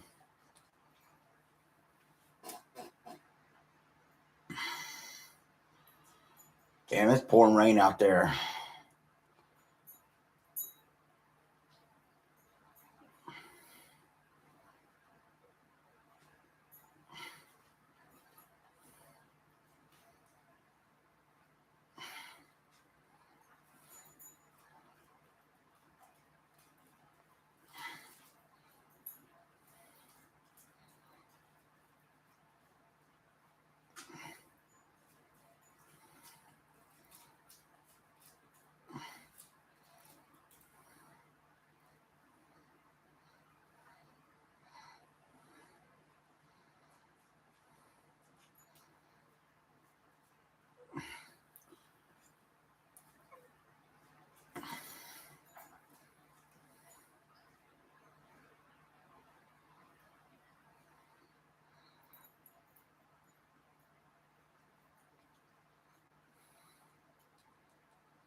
Oklahoma won 9-3 in game one. So if they win tomorrow, they're the champs. If they lose, then Monday night, they'll have to go to a game three.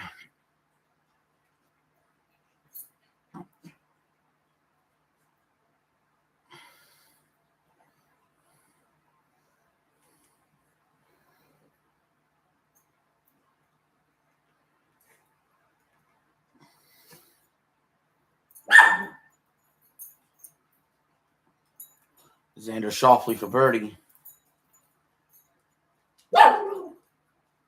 It's good.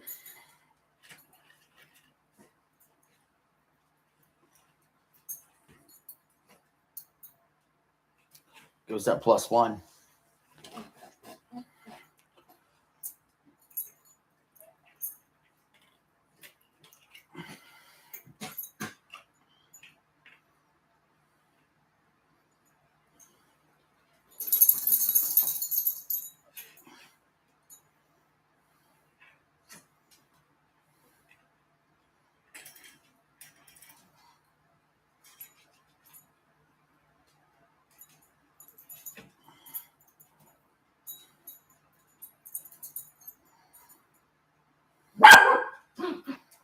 That's way off to the right for Wyndham Clark in the tall grass.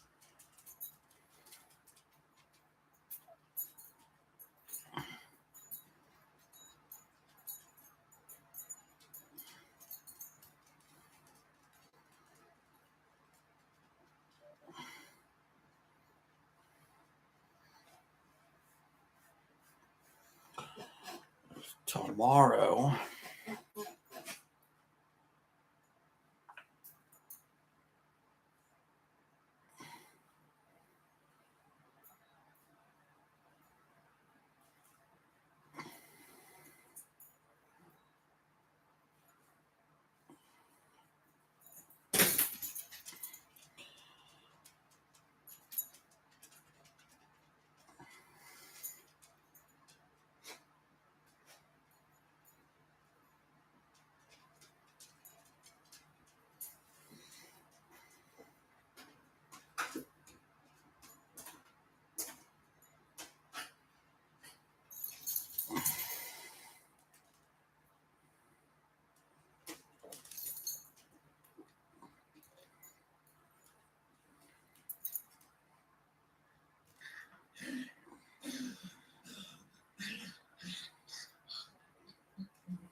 Hey, quiet, please. Thank you, please.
too far much. Too ahead. It's too far ahead. Delete it. Oh, that feels good.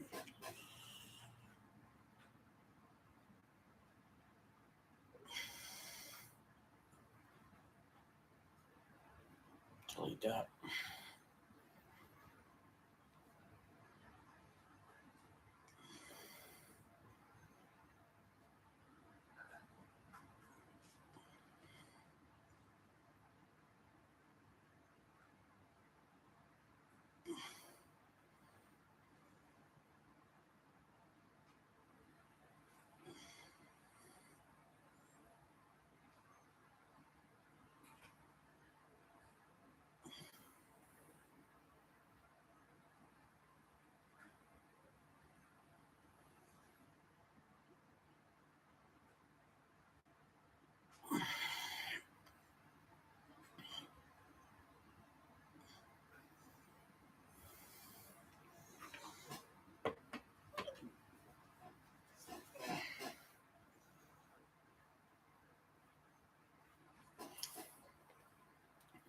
There's Wyndham Clark, second shot out of the tall grass.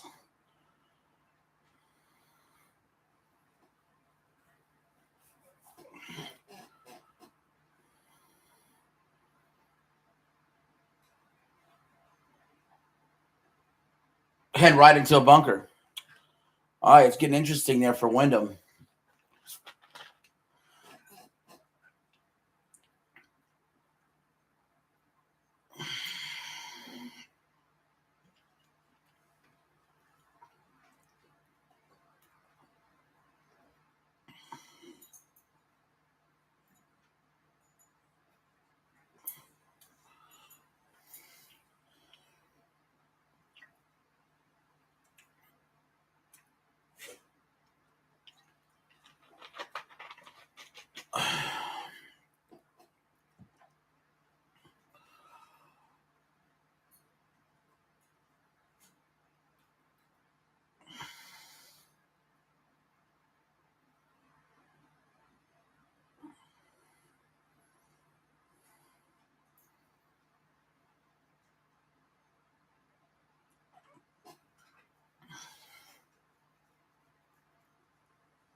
Wyndham Clark's in the sand.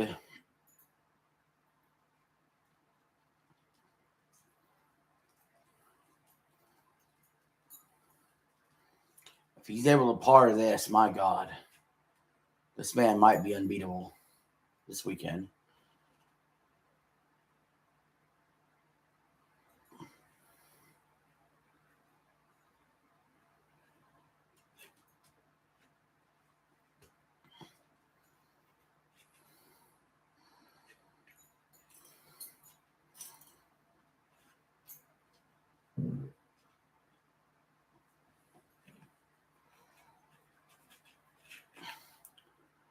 Colin Morikawa for par. No good.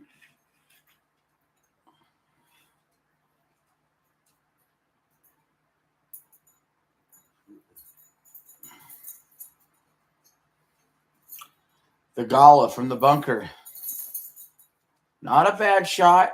Still has some work to do to get his par.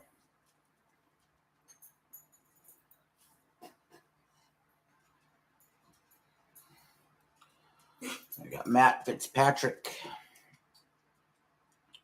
Part of that final grouping.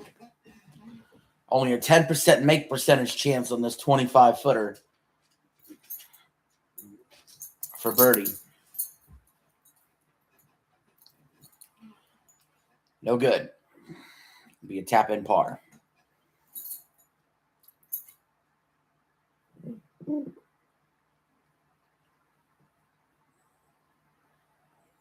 Tom Kim for par. No, sir. Kim is going to drop a shot. That's going to give Wyndham Clark a 5-shot lead right now.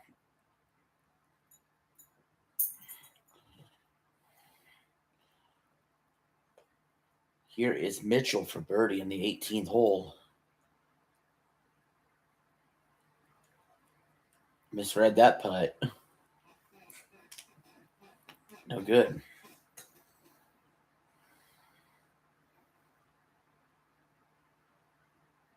Burns looking for a birdie on the 16th. Oh, just missed it. Throws his club up in the air and catches it, though.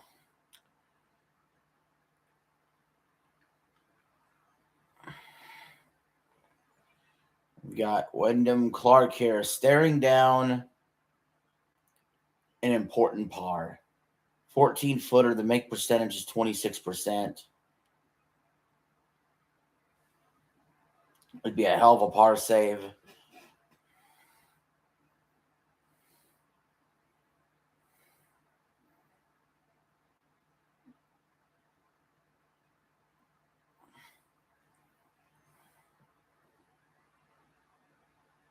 He does. He saves par. Wyndham Clark putting on a show.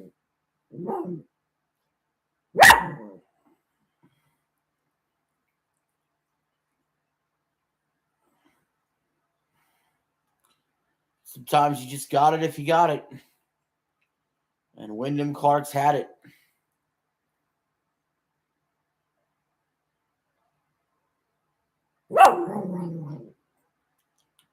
He's actually dropped a shot today.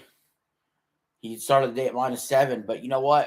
-6, he'll take it. I mean, he's increased his lead over the field from 4 shots to 5 shots. So, yeah, you take it. He's been brilliant out of the sand and scrambling and putting today. All that matters so much when it's so tight out there.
Wyndham Clark with another brilliant drive here on the 14th hole.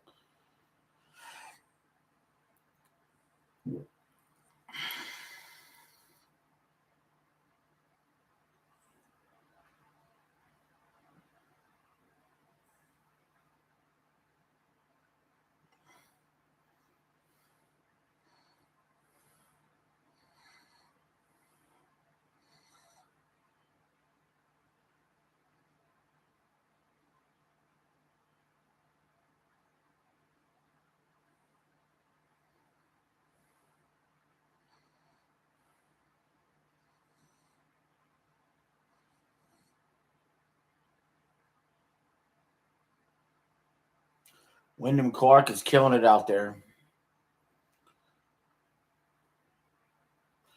Got a feeling he's trying to take the drama out of this by having a good lead going in tomorrow.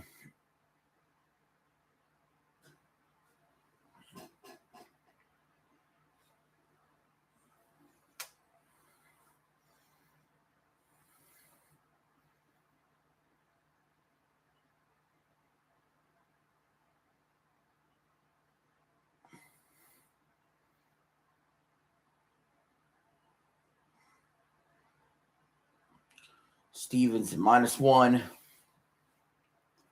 Third shot.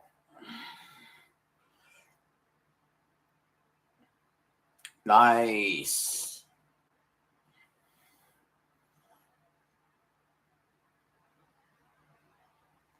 Mitchell for par. It's in. Mitchell will end his day at even par. He's been even par in round 1, 2, and 3. I think most of the field would take that. The consistency that Mitchell has put on. Grillo is also even par for the tournament.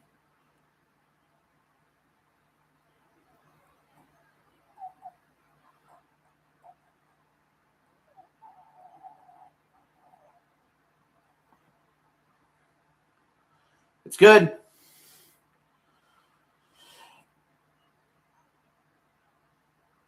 Now, Tom Kim, second shot on the 15th hole in the tall grass.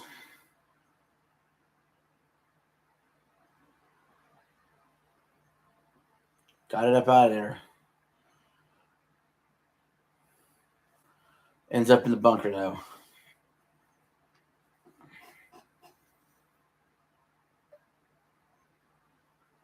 With a big lip on it.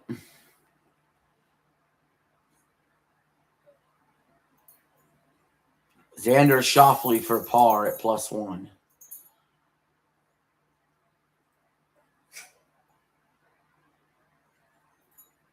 Good.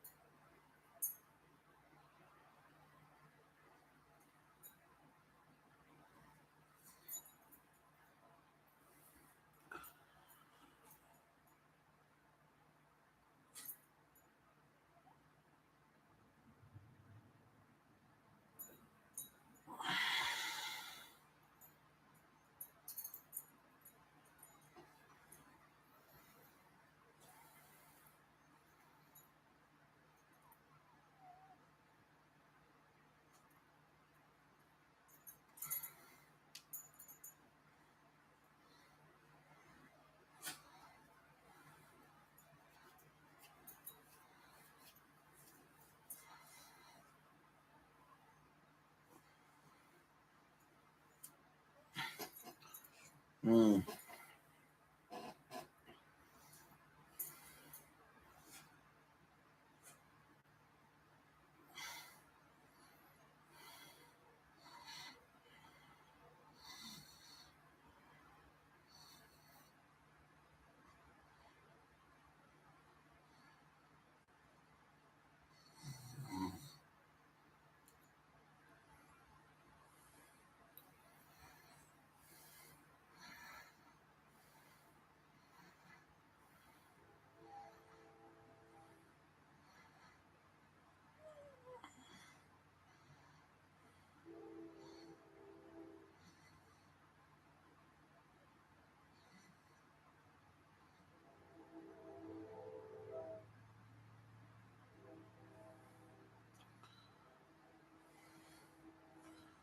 That's a tough hole location there. The bunker out in front. Easily roll it off the hill behind. They did him no favors to that whole location. Even if you're dead on accurate, you're probably bouncing or rolling off the green if you don't have the right backspin on. And if you leave it short, you're going to end up in the bunker.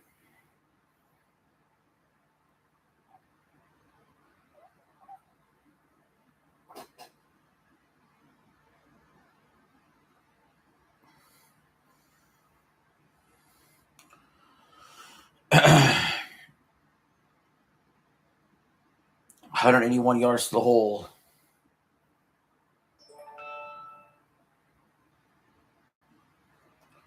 Wyndham's second shot. It's going right a little bit. Oh, no, it's beautiful. It's very beautiful.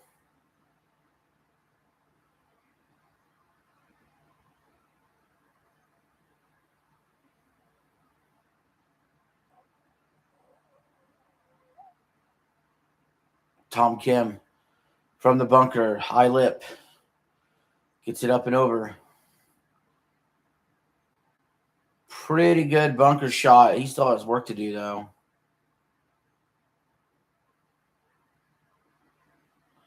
You sent me a video by Blame Truth.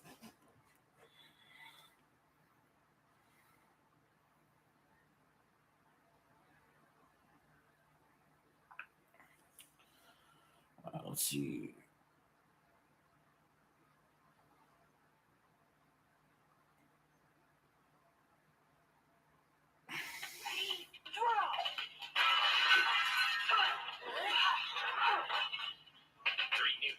About COD. Blame Truth here, and I'll be real with you guys. I kind of want to take back every positive thing I have said about Call of Duty in the past couple of weeks, and that's not to take away from the devs. In fact, I'm pretty much over the devs being the culprit for anything negative about this franchise, and you know, I think Infinity Ward is doing the right thing this year, but there is just a problem from deep within that has nothing to do with the devs. This guy sounds like Legendary Drops. This series will forever be a colossal rip-off piece of shit until it either dies or takes over the world or whatever. So I haven't made a video in a while. That's because there's really been nothing to talk about. Call of Duty also is incredibly bad with the marketing, and I wanted to make this video several days ago, but with the way things were going, I'm like, why are they going to drip feed this out? I don't really know, but they did. So I wanted to wait until everything was crystal clear before I made a commentary. They're either dumping shit in our lap or leading us along with breadcrumbs when they shouldn't. Their marketing is just ass backwards. It's fucking terrible. But regardless, let's get right on into the meat and potatoes here because, viewer, I got a lot I want to get off my chest. Let's see. He says... So first, this guy rages hard like me. Big news. I guess it's big news. I don't know. I'm sure you've heard of this unless you've been living under a rock. But if you haven't, new details on Black Ops and Black Ops 2 PlayStation ports from Modern Warzone. Again, this was a few days ago. I wanted to wait until every bit of information was out, and now it finally is. Oh, I already know where this is going. They are porting Black Ops 1 and 2 over to the PS5, but it is a straight port, is my understanding. Instead of any kind of remaster or remake, it's just a complete re-release. I wonder how much it's going to cost.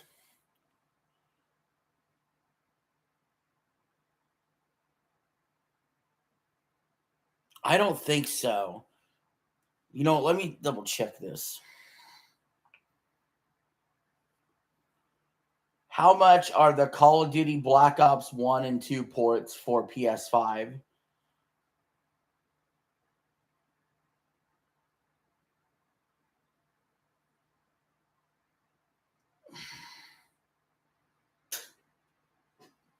No. No. Why?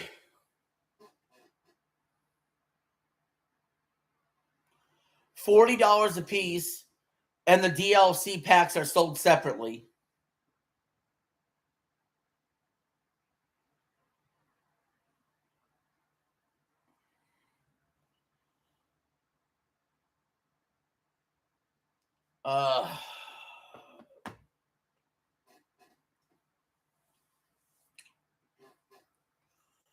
That's so fucking bullshit, man.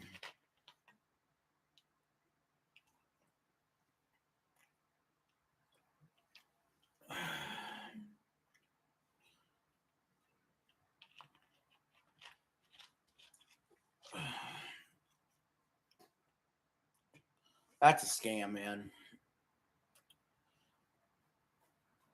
That's such horseshit, dude. Well, Wyndham Clark's 5-shot lead right now. Matt Fitzpatrick, 3rd shot on the 14th hole.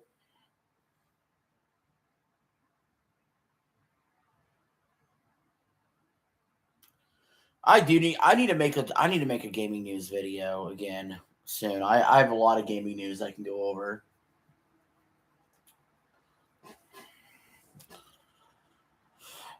Tom Kim for par. Misses.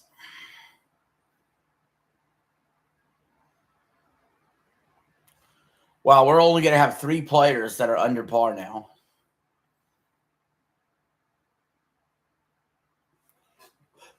Let's see, when do they come out? Let me see, when do they come out here?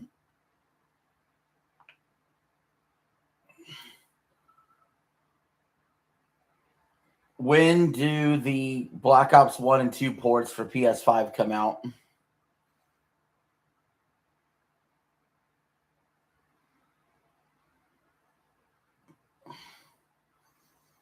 Okay.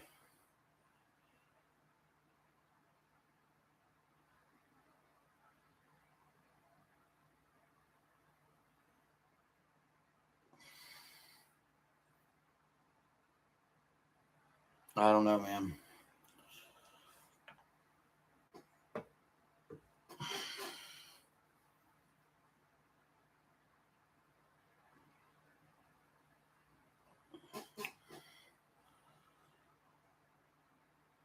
That's such crap, dude.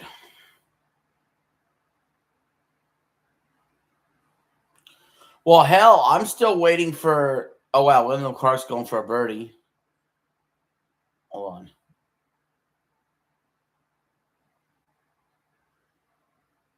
He made it. Wyndham Clark's got a 6-shot lead. So,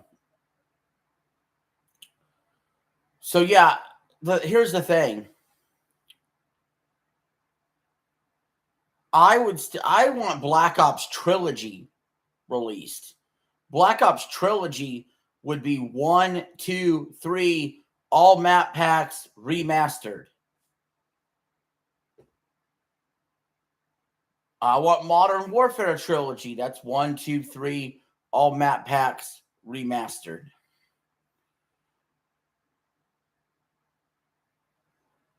But obviously, we ain't getting none of that.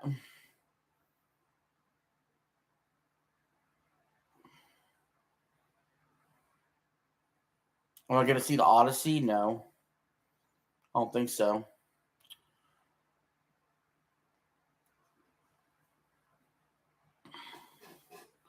And which Call of Duties are actually available on PS5? Which Call of Duties are available on PS5?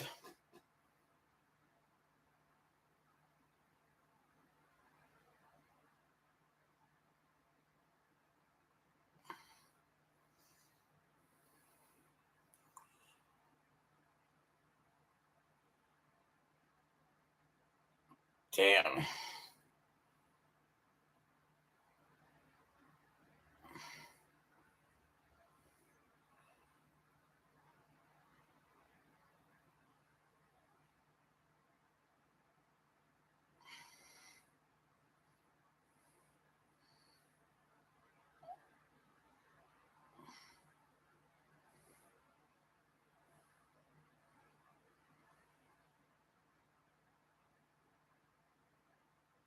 Christopher Nolan doesn't miss. Yeah, that's true.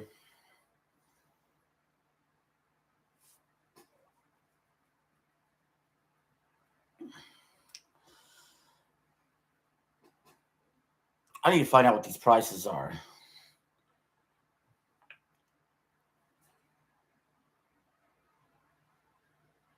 How much is each Call of Duty game on the PS5?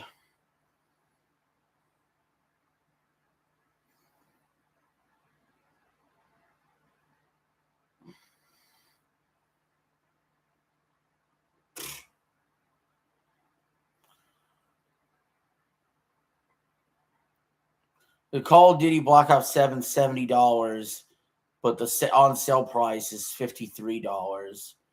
Modern Warfare 3 frequently on sale for $41 to $49. Modern Warfare 2, the newer version, of course, on sale from $20 to $40.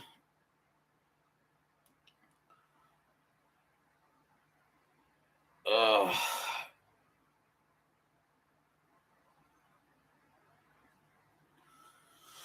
I don't know. I'll just wait for Modern Warfare 4, to be honest.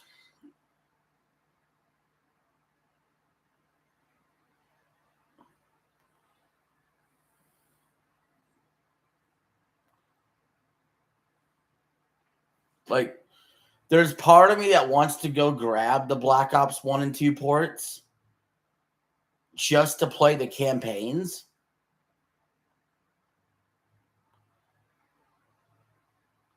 Because at $40, even if I'm just playing the campaigns, it's not horrible for the stream, for a stream. You know, if I just blitz out a campaign on a stream or two, it's not horrible. You know, I am rebuying Halo for $70, right? Star Fox is $50, and that campaign's an hour and a half.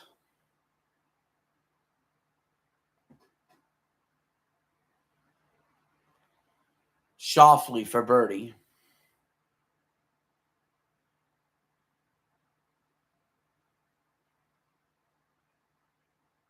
It might be 60. I don't know. If it's 60 or 70, I'm paying it regardless.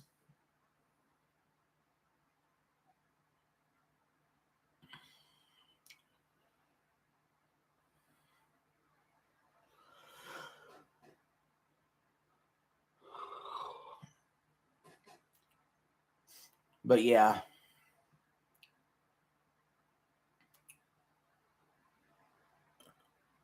I'd be half tempted to get COD,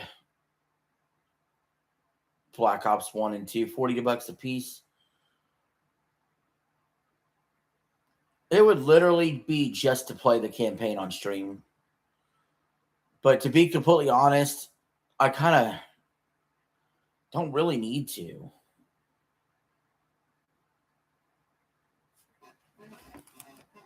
Halo Campaign Evolved is $50. Damn. Yeah, and that adds levels. See, that's the other thing too.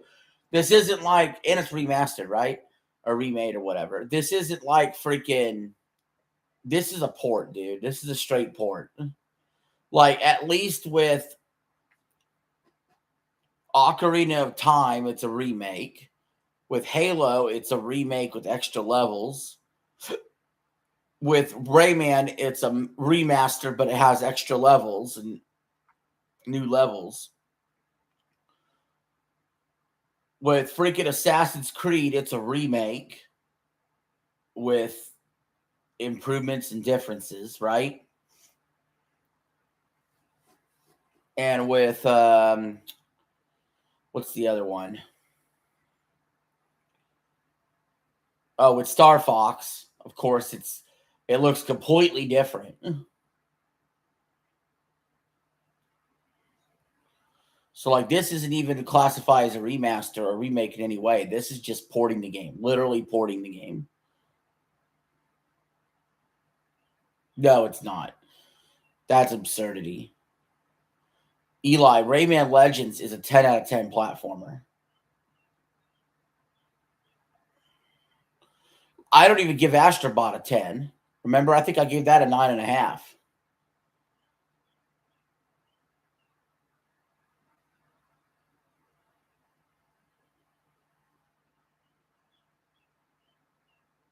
Oh, you love that game? Yeah. Well, I want to see what year Rayman Legends came out. Rayman Legends is good enough to be a game of the year in almost any year. What year did Rayman Legends come out? 2013. Yeah, so we were eating good in 2013 because not only did we get Rayman Legends, but that same year we got Super Mario 3D World. So talk about two amazing platformers. That would literally be like if Astrobot came out the same year as Donkey Kong Bonanza for platformers. It's ridiculous. Matt Fitzpatrick gets on the green.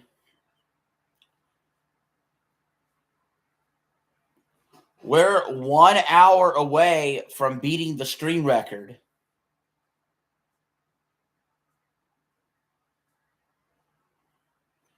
Will we make it?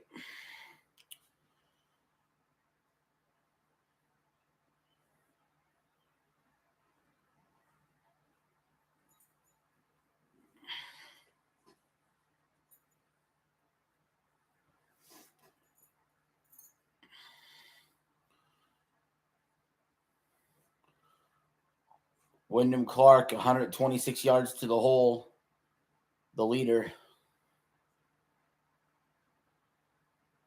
Backspun himself all the way off the green.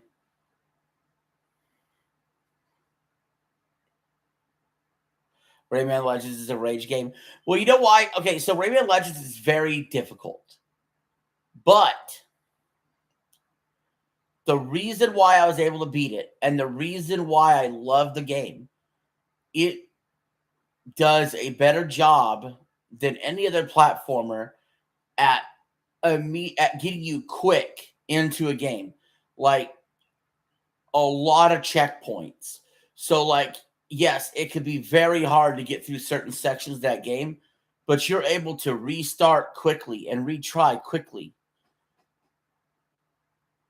It's not the kind of difficult, like, oh shit. It's not like the original Mario Bros. Could be more rage-inducing. Imagine getting the world 8-3, you lose, and you restart the entire game, right? Rayman Legends, they have very difficult sections to get through. Almost like Super Meat Boy style. But there's so many checkpoints, it really tests your skills without testing your patience, in my opinion.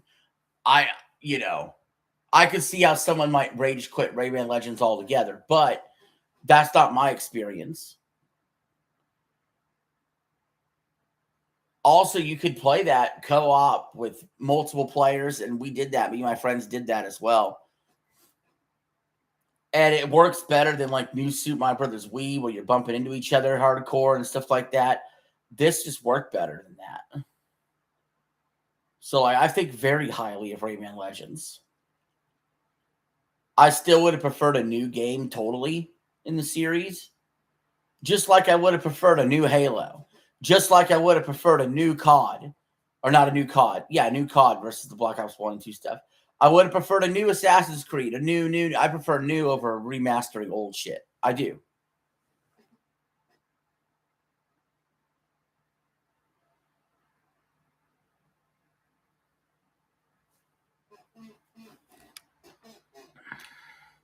Oh, you found the electric guitar your sister gave you? But yeah, I would prefer new games over remastering and remaking games. That being said, there's always a few a year that are pretty good. This year we're eating good on remakes and remasters.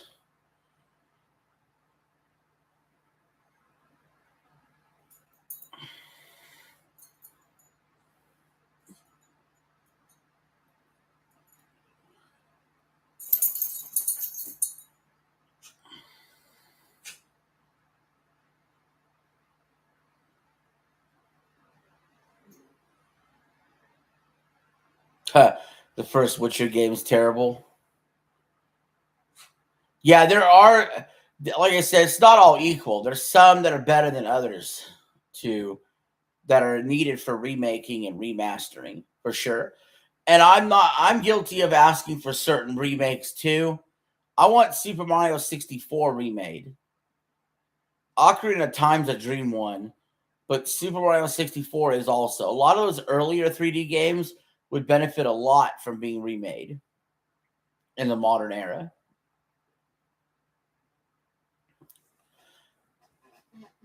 Final Fantasy VII, of course, was always a highly requested remake.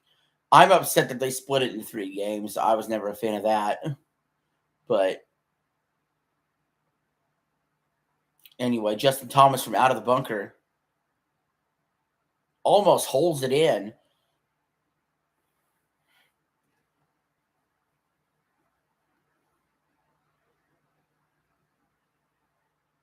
Donkey Kong 64 remake would be good. Could you imagine they remake the game so well that it's actually good? Like, that would be crazy.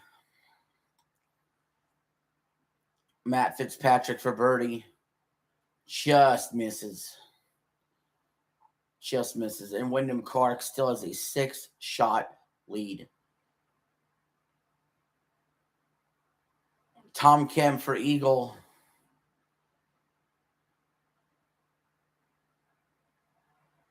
Leaves it short.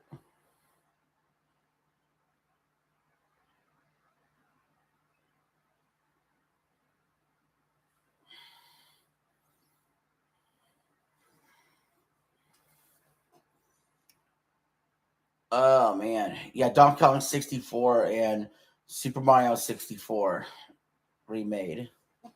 There you go.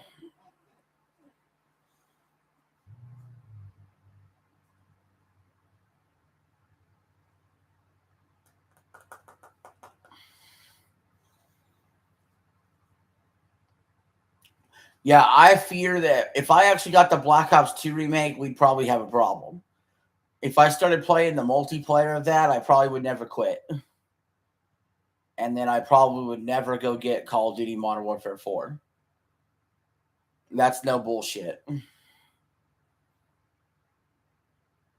That's not even me lying. If I got Black Ops 2, that'd be a problem. Oh, Clark missed his putt. This could get interesting.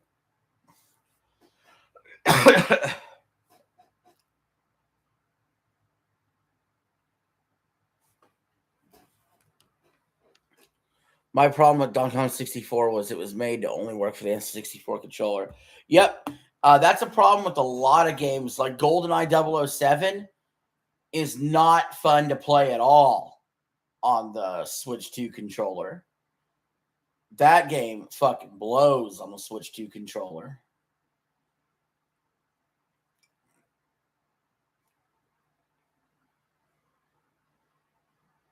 Yeah, 64 controllers is different than a lot of the other controllers.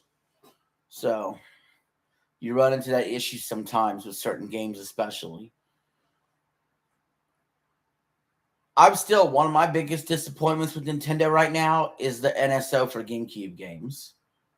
I just can't believe it, man. They're so bare. So bare on it. 9 games in 12 months with nothing coming that it seems. It's ridiculous. And the 9 games we got aren't even the best GameCube games.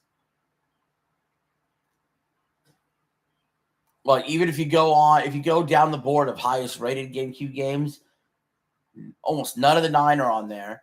If you go off the board of best selling GameCube games, almost none of the top 9 are on there. I don't know what the hang up is, what the hold up is, what's going on. Yes, it would be fun to co-op Double Dash. Like, that's an obvious choice. And Double Dash and Melee, it's downright criminal. Those are not on the service.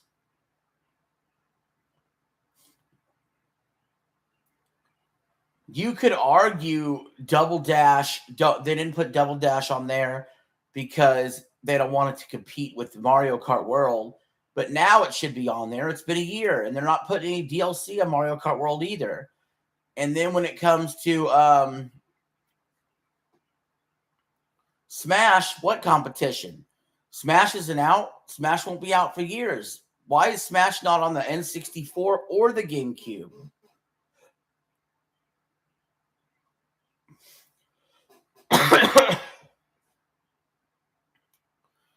Stevens on the 16th hole.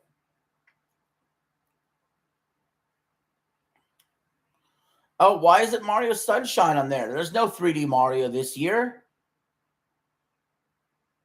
Why the fuck not?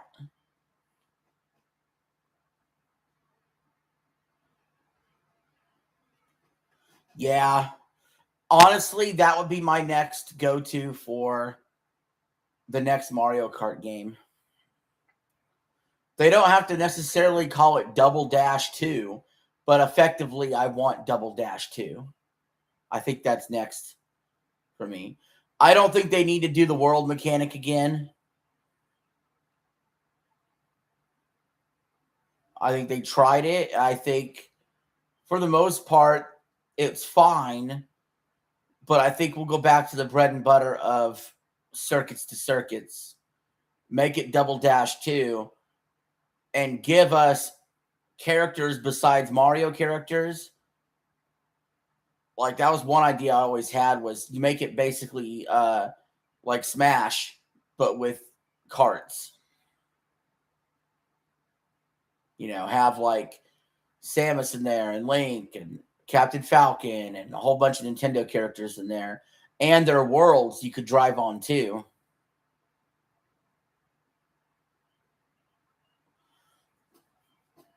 It's arguable. I mean, the 2-player mechanic does make it stand out. It doesn't have any retro tracks on it. And I think its regular tracks are, I think 64 overshadows their regular tracks. You know what I mean? Like 64's 16 tracks are better than Double Dash's 16 tracks.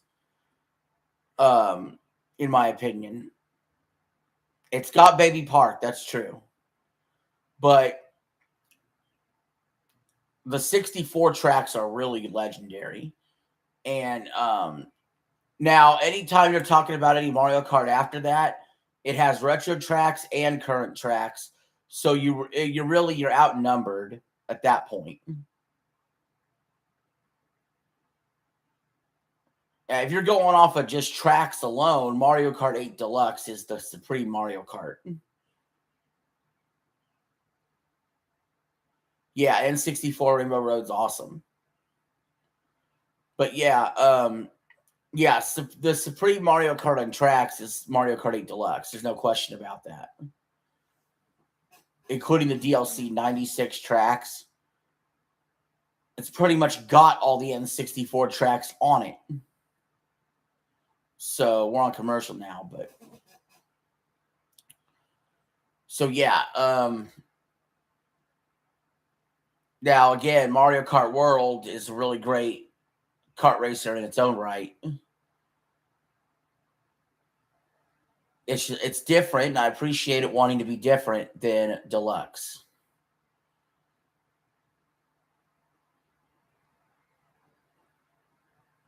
So, but I think the way to go, next Mario Kart, more Nintendo characters, more non-Mario levels, and Double Dash mechanics with special moves brought back.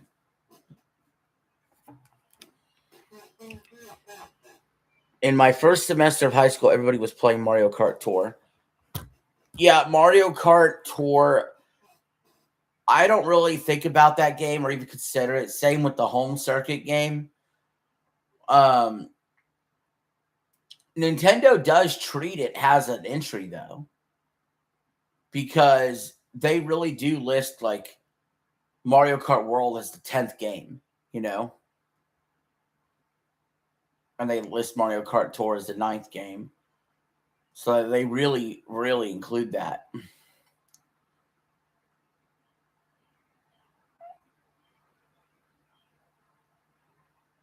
Its tracks are in 8 cities. Or its tracks are in 8 Deluxe. Yeah. They added a bunch of those tracks to 8 Deluxe. And that was one of the biggest reasons they did those DLCs. And there's some good ones there. You know. Yeah, I'm not saying Tour is a dog shit game. I would take Super Circuit over Tour.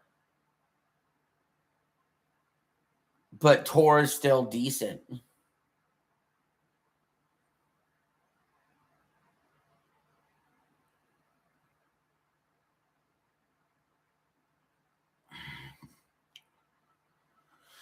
Stevens from the bunker.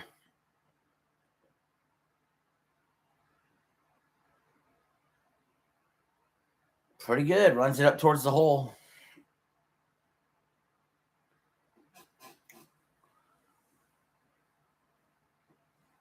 But yeah,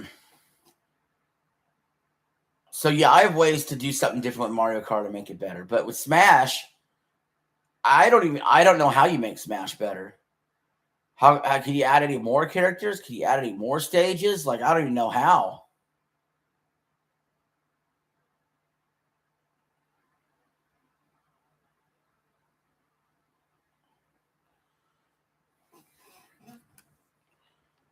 Mario Kart World needs DLC. 8 on Wii U had DLC in its first year. Yeah, and I'm perplexed and completely I'm stunned that no DLC was announced at that June showcase for the 1-year anniversary of Mario Kart. I really seriously expected them to say, hey, here's DLC for Mario Kart World, and it's out today. And instead, we don't even get an announcement of anything. I'm actually shocked.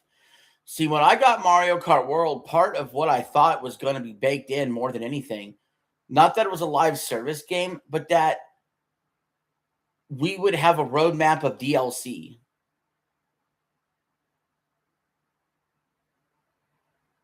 Sony could not afford that.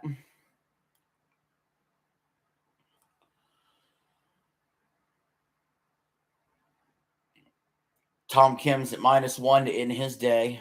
Actually, no, he's got one more hole to go. There's nobody that has enough money, really, to just buy Xbox flat out. Remember, Activision Blizzard alone was $70 billion. And it barely passed through the FTC. Now, I got to be honest, looking back at that whole situation, I was cheering and championing for Xbox to buy Activision Blizzard. The whole fucking reason I was to see Activision games, the older ones, go to Game Pass. And then none of them really did. Like, no old Call of Duties really came to Game Pass. Now, no Call of Duties come to Game Pass.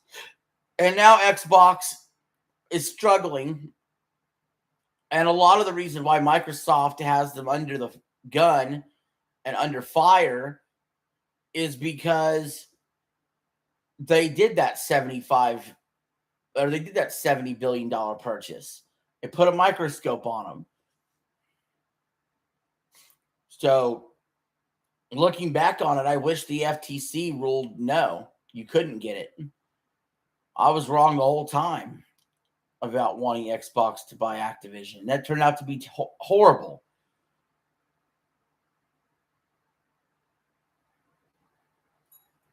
Now you see studios closing and, it's like those games go away forever. It's annoying. All right, Stevens. Putt is no good.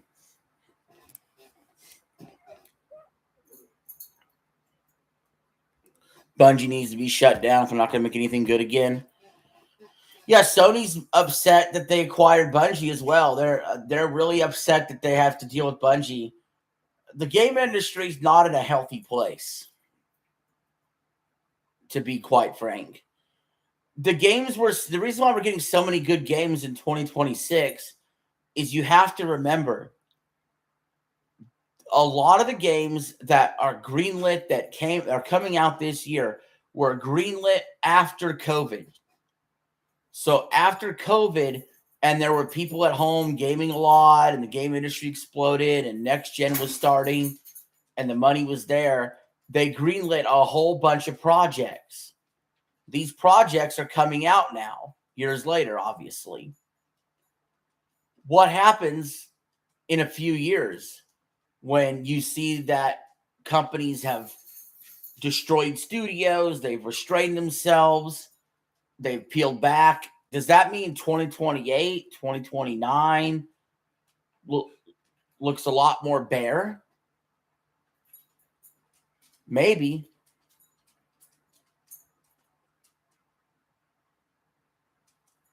Capcom could possibly have 3 Game of the Year nominees. Yeah, Capcom's done well for themselves. Good on them.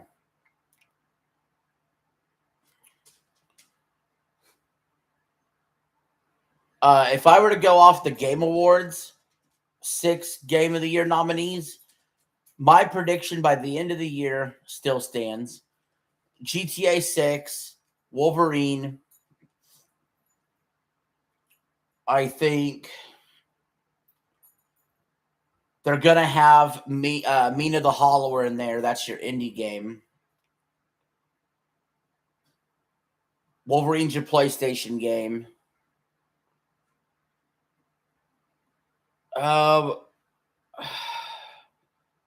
GTA, of course, is probably going to be the winner anyway. So we know I think those 3 are solidly in. So then what are the other 3? Well, if they're going to have a Nintendo game there to represent, assuming they can't do Ocarina of Time, maybe they can do Ocarina of Time. I don't know. But it could be Fire Emblem's Fortune Weave. Could be the Nintendo representative. And, Xbox would be very happy if Gears could get in there for a change. Xbox has been forever since they've had a game in the Game of the Year categories. Yeah, Gears E-Day. And that leaves one more. Probably Resident Evil. Right? I would say so. So so I'm just going off of one PlayStation exclusive, one Nintendo, one Xbox, one indie game, the obvious GTA choice, and then another third-party popular game at Resident Evil. That's kind of my prediction. But if Gears is not up to snuff, because I think that's a shaky pick on my part, if Gears isn't up to snuff for the Game Awards, then you could see... I don't think Capcom's getting 2 games in there. I think they're just getting Resident Evil. So you could see 007 First Light get in there. Maybe.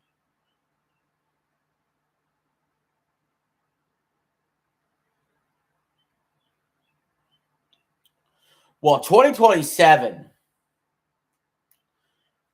I'm going to say this now. There's a possibility 2027 might have the better top 3 or 4 than 2026 somehow. Because 2027, I believe, is going to get a new 3D Mario. It's got Xenoblade Genesis. It's got Pokemon Wind and Waves. And it's got Fable. Wouldn't that be something?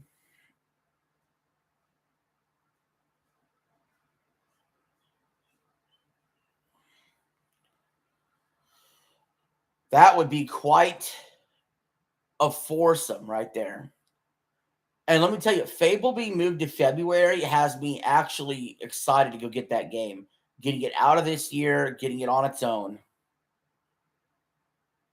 Dustbloods. I think Dustbloods will be a game that hopefully we like.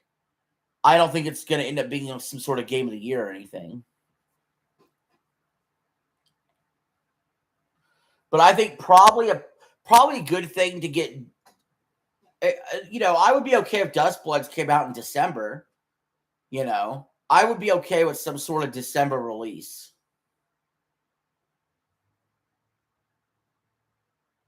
But Dustbloods probably 2027.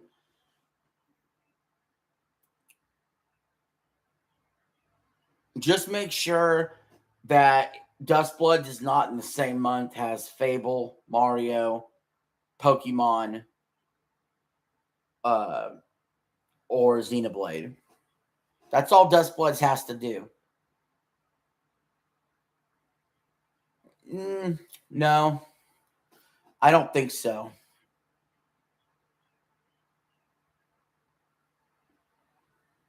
You got Xenoblade, Mario, Pokemon. we might already know the biggest games for 2027 in Nintendo. I don't think Zelda's there as part of the plan. Now, there almost seems to be some sort of Zelda every year. So maybe 2027 we finally get the Twilight Princess Wind Waker ports. Maybe. Those are always rumored. Maybe we get a 2D Zelda. Yeah, Witcher 4 possibly in 2027.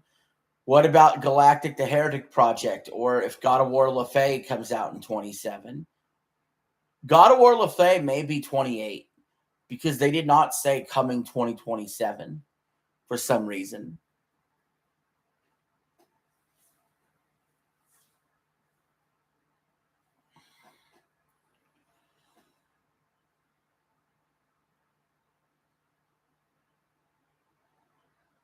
A Venom game? Yeah. That'd be cool.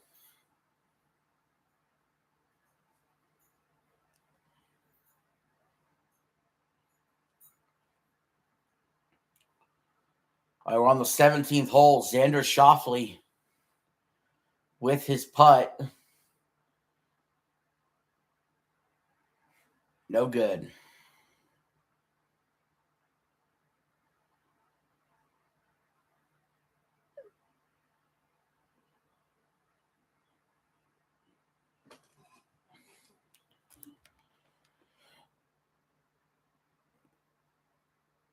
Rumored heavily, but no reveal. I feel like that's 2028. Wolverine's just coming out this year. But no, if I got like freaking, there are games that I could buy that I'd be playing a shitload on stream if I wanted. Like if I got the Xenoblade Chronicles 3 update and then use that as an excuse to replay Xenoblade Chronicles 3, you got hundreds of hours of content right there.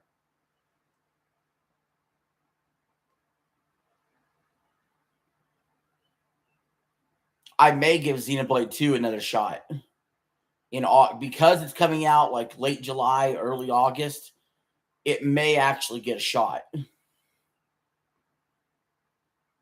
Wyndham Clark makes an eagle. Holy shit, Wyndham Clark is up 7 shots. He's up.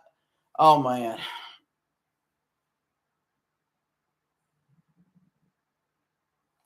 Eli, I don't know if we're going to do the U.S. Open tomorrow. Wyndham Clark's going to make it boring. He's up 7 shots on the second place person.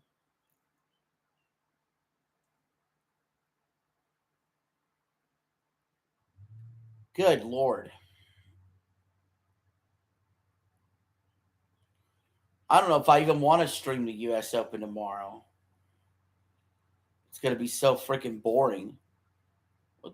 Wyndham Clark's running away with this contest.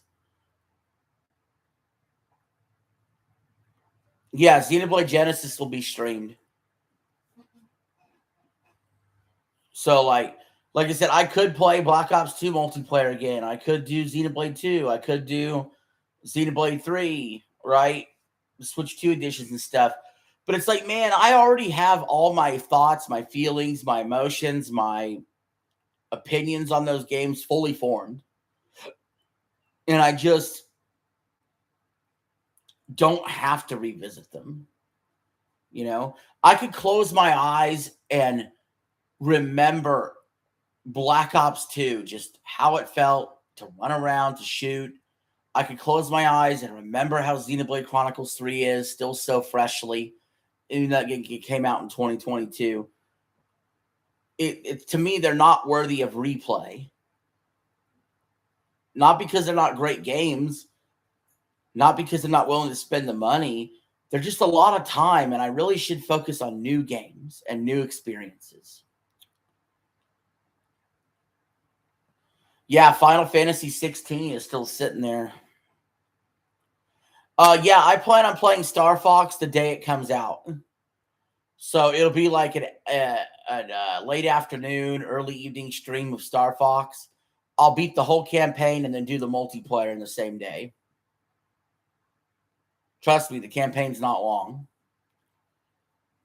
I once beat Star Fox 64 on my 3DS at the laundromat in less than 2 hours. In less than almost about an hour. It only took me a little over an hour, maybe. It's so fucking short, man. Like, it's meant arcade style where you take different routes and shit. You know?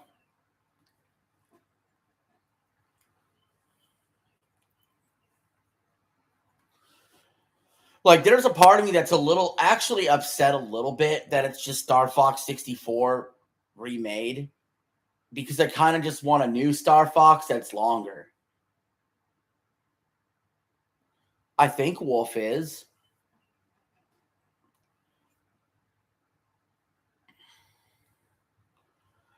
But I wouldn't be surprised if I beat Star Fox sooner than it did for me to do that first part of Final Fantasy 16. You know, and that is a negative. That is going to be a negative on the game, how short it is.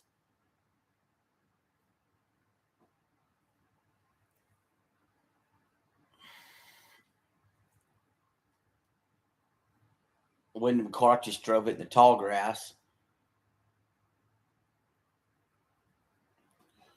I don't know. I'm half tempted to not stream golf tomorrow and just go straight to Final Fantasy 16.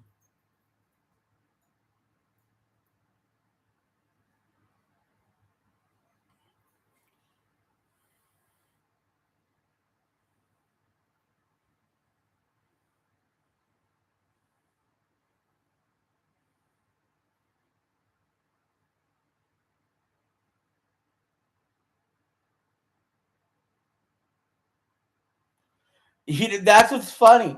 That's what's funny. A lot of people say Star Fox 64 is just a remake of Star Fox. And then there's a lot of people that say Star Fox Zero is just a remake of Star Fox 64 also. So it's like, dude, is Star Fox literally just one game actually? Just remade slightly differently? Except for like Star Fox Assault and the other one where they're actually walking around. But it's such horseshit.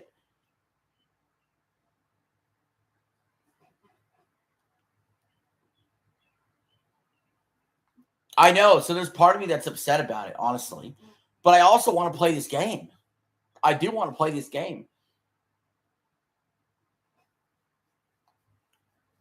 I mean, it's coming out at a good time. I mean, because I bought Mina the Hollower for $20, and that was weeks ago. And I'm just going to play that on Monday. And I bought 007 First Light almost a month before Star Fox. Star Fox is kind of lucky it's coming out when it is, a couple weeks before college football. It's lucky. They're lucky that the game looks good to me and they're suckering me into another purchase. Because I tell you what, when I beat Star Fox 64 in the 3DS, I had fun, but I had the same thought then I do now. The game's too fucking short.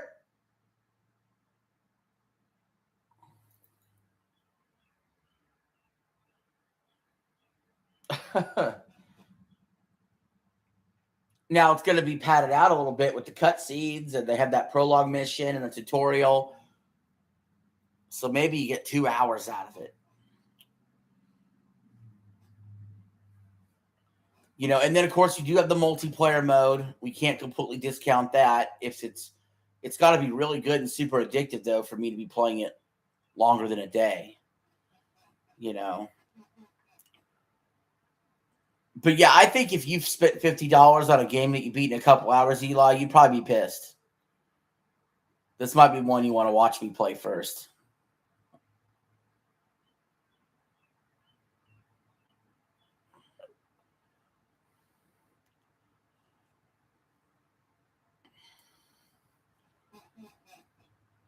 How long will the Star Fox remake be?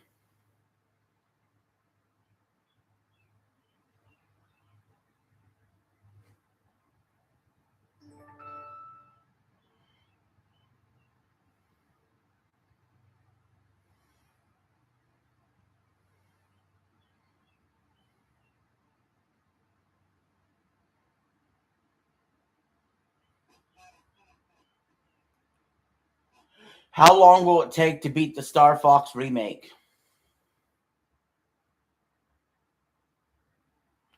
It says here, a single playthrough of the modern Star Fox remakes and reimaginings, such as Star Fox 64 3D and Star Fox 64 Switch 2 remake, takes about 1 to 2 hours to reach the credits.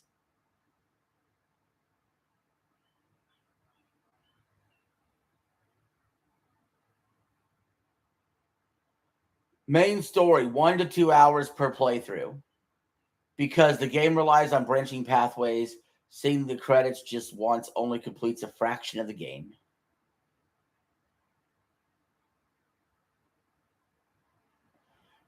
If you do 4 to 8 hours, if you want to explore all hidden routes, clearing every level at least once and seeing the true ending. And a completionist run is 10 to 20 hours to fully complete the game. You need to earn every medal and unlock expert mode and master the highest scores on every map.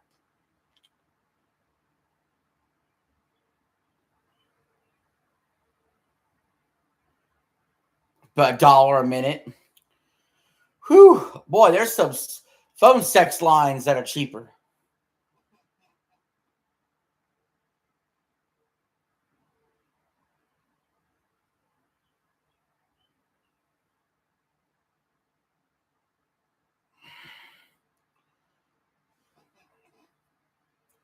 I'll double check that.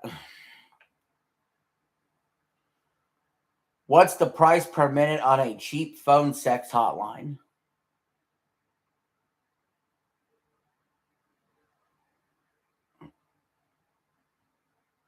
uh, 1-800-Quickie.com is 89 cents a minute. It is. It literally is. Star Fox is more expensive than a phone sex hotline.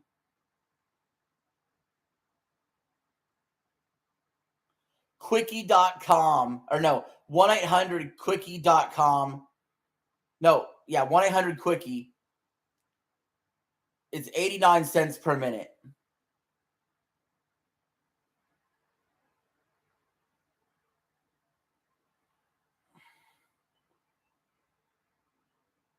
Unbelievable. That's fucking... I don't even know what to say. Wyndham Clark out of a tall grass.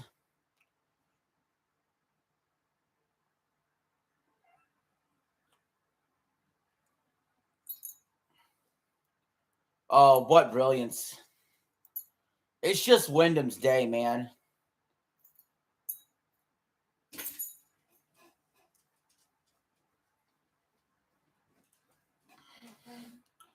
This is just Wyndham's day.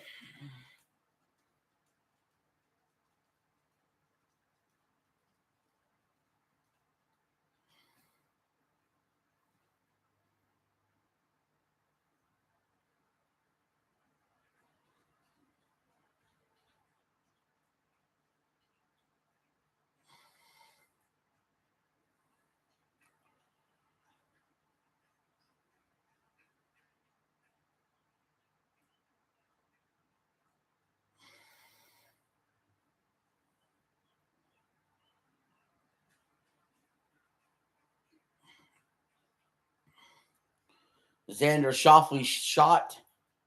Gets on the green.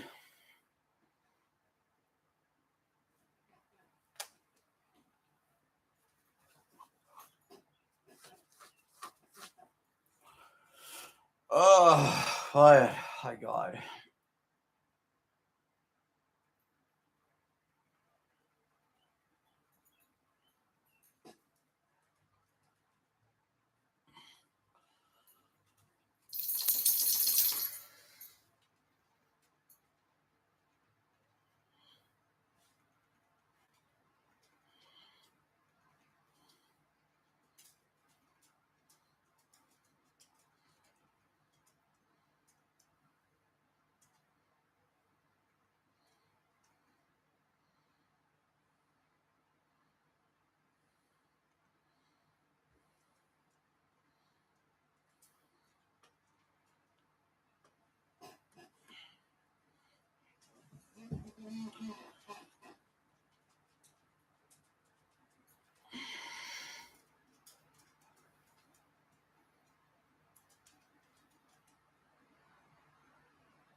Good girl. Oh, goodness. Oh, yeesh. Good girly.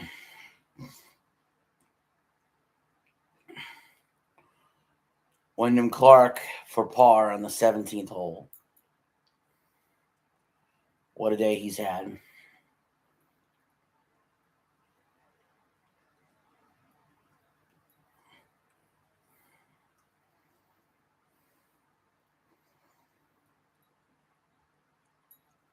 It's in. He maintains a 7-shot lead.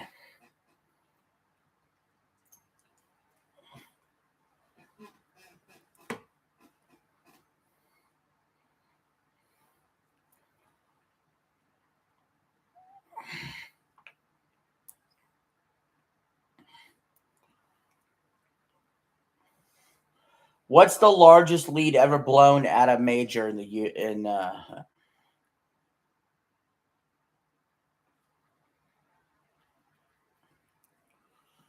What's the largest lead ever blown in the final round of a major?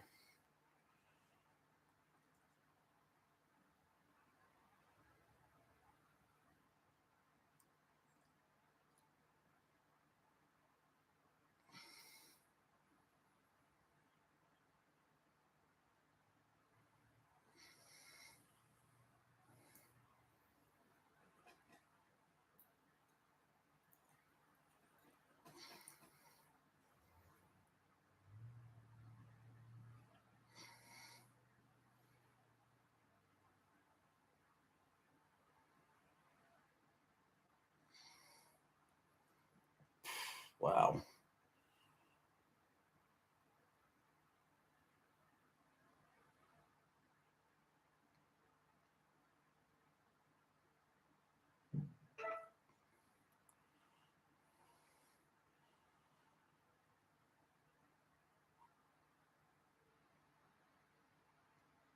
Let's update that thumbnail.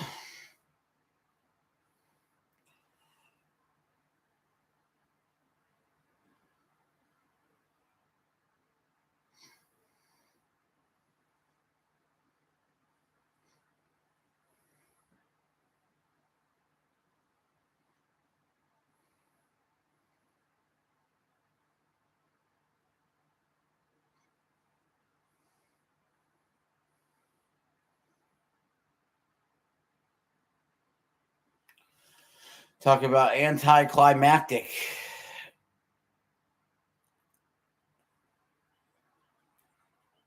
You got a shake from Sonic? What flavor?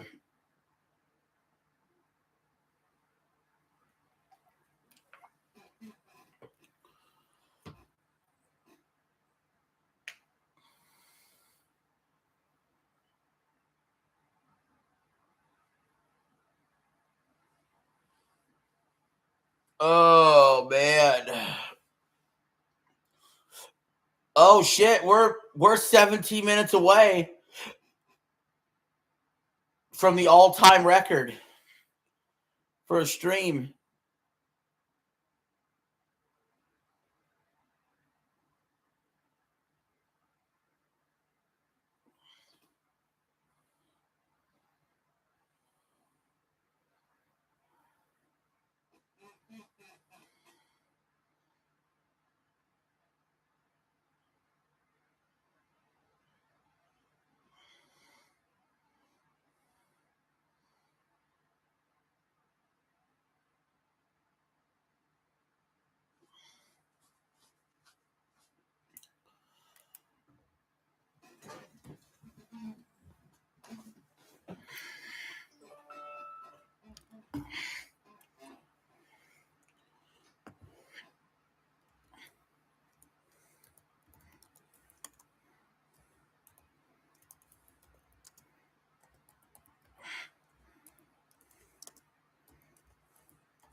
Oh.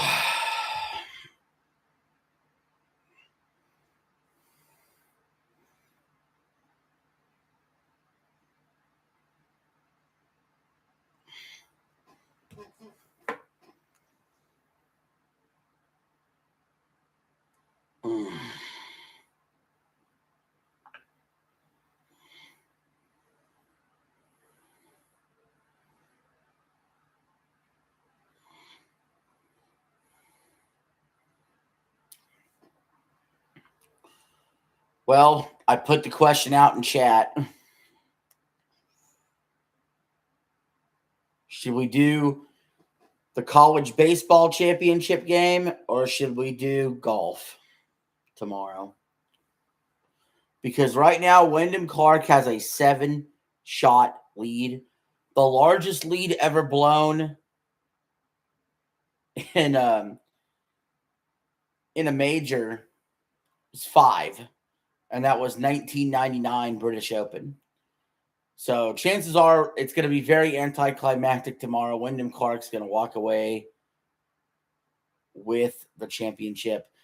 Well, I'm thinking Final Fantasy 16. Don't worry, Eli. Trust me, there's plenty of Final Fantasy 16 coming.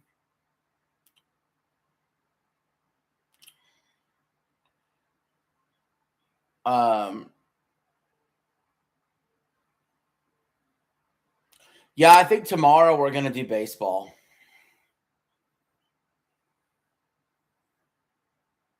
Our first baseball stream. And then we'll keep an eye on the golf as well in between commercials. But we're going to label this a baseball stream tomorrow.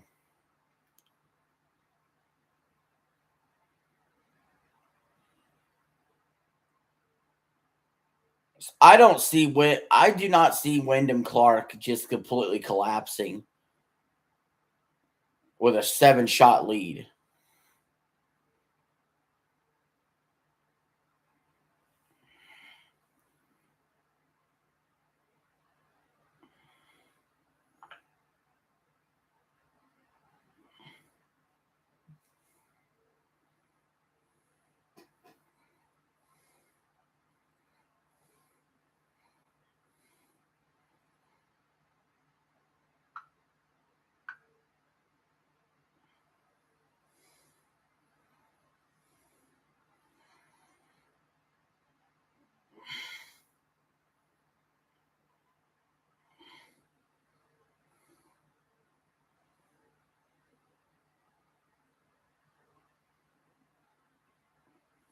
Final Fantasy 16.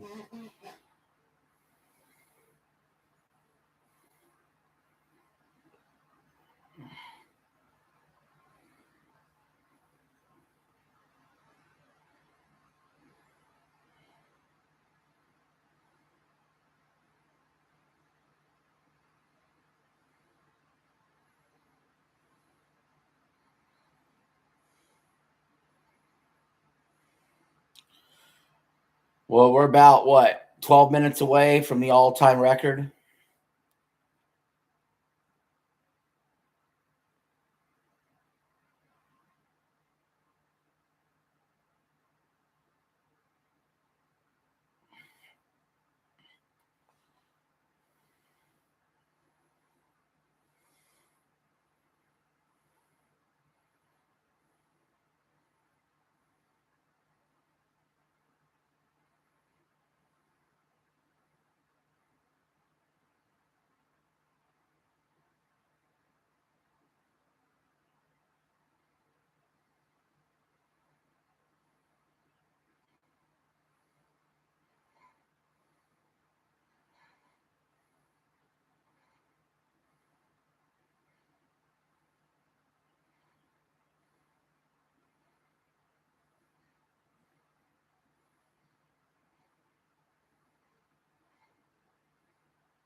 Well, Matt Fitzpatrick cannot find his ball in the tall grass. That's what's going on right now. They're looking hard for it. They got officials over there looking. That ball is lost. They are the last two men in the golf course, Fitzpatrick and Wyndham Clark's group, and then we're done for the night. But will we be done before we break the stream record? It's close.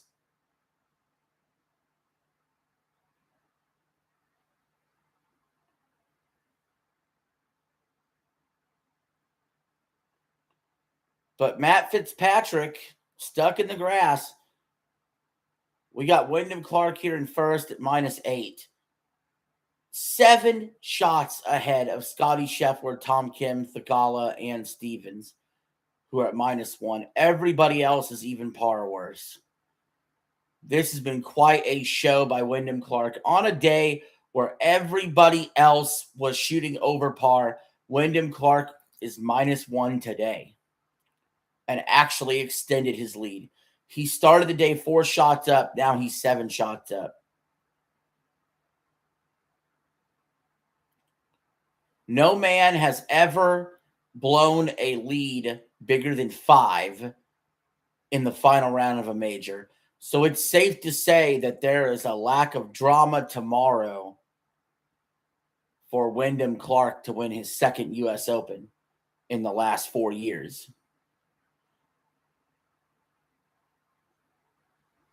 You can almost book it. There might be one man who maybe puts pressure on him. Maybe Scotty Scheffler does. But he would have to have an all-timer going.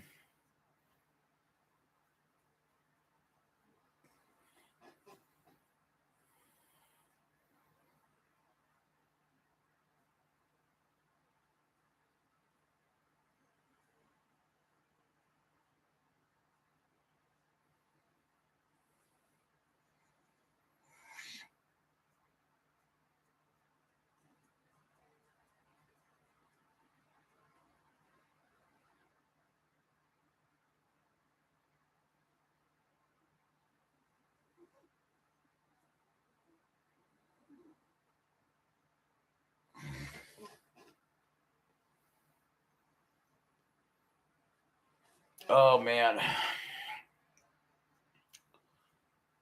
What a long day. Winding down and coming to an end.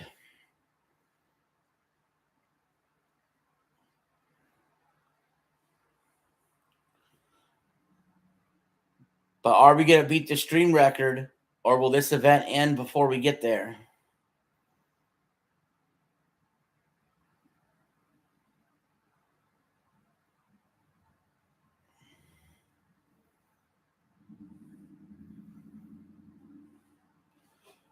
Just to confirm.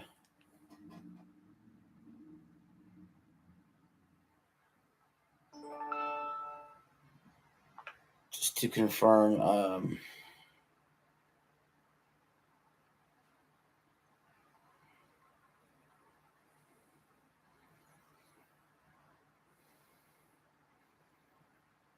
Let's see. The previous stream record for me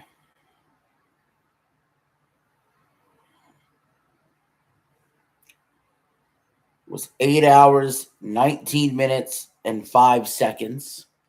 That was the baseball stream, the MLB The Show stream. Right now, we're at 8 hours and 13 minutes and counting.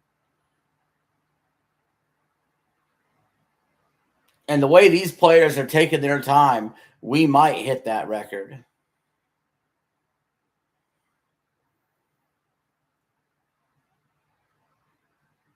Matt Fitzpatrick is taking the world's longest warm-up before a shot.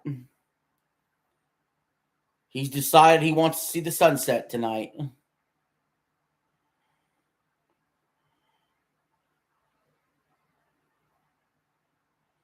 Fitzpatrick, 70 yards to the hole, takes his third shot.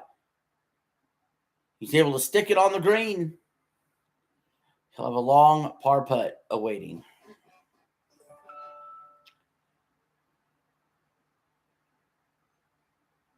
And then you have this man, Wyndham Clark.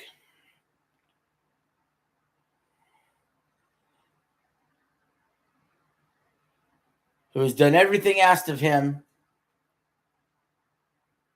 to get a lead, to extend the lead, sand saves, scrambling, hitting the fairway with driver, getting out of the tall grass,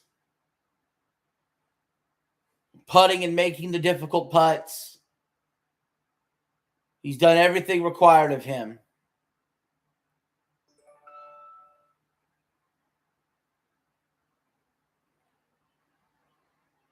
He did not let this golf course take away his joy on the course. This golf course has conquered everybody else today. But there's one man who hasn't conquered him. That's Wyndham Clark.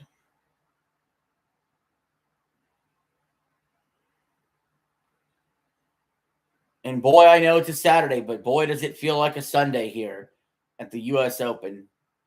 Like we have not seen since Tiger Woods dominated with a win.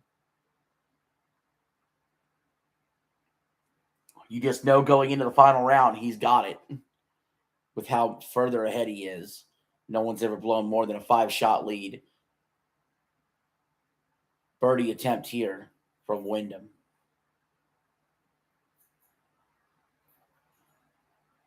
No good, but he has a short par putt here. What a day he's had.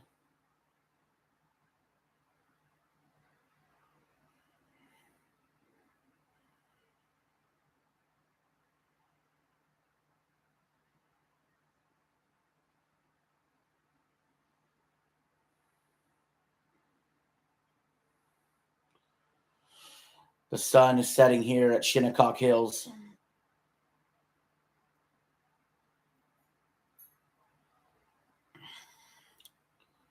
Matt Fitzpatrick probably not winning this tournament, but you get paid a whole lot of money if you can finish second. And a whole lot more money than fourth if you finish third, and so on and so forth. Every stroke does matter.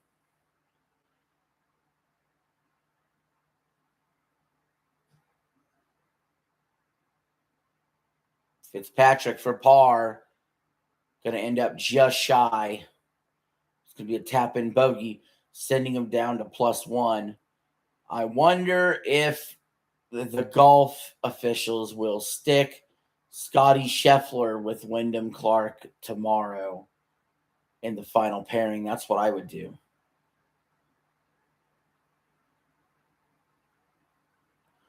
You know, everybody in that crowd is going to be rooting for Scotty. And it might weigh on Wyndham. That's the only way he could collapse, because I don't foresee a collapse. This is too much of a lead. It's too good.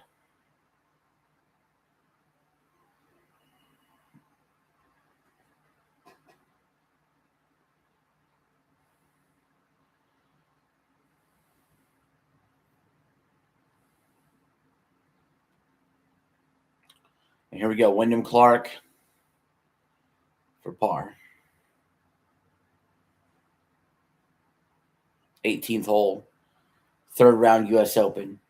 You've been listening to RJ Game News USA today, giving you coverage of the event.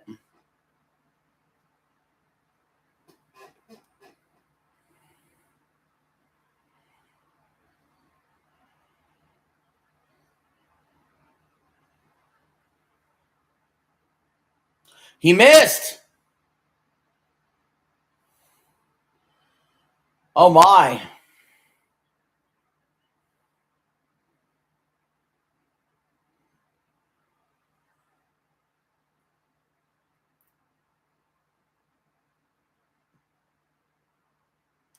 Makes the bogey putt. He's going to end his day where he started, -7. That round one really did him wonders when he shot that 64. He's really hanging his hat on that one. A 6-shot lead going into the final round tomorrow.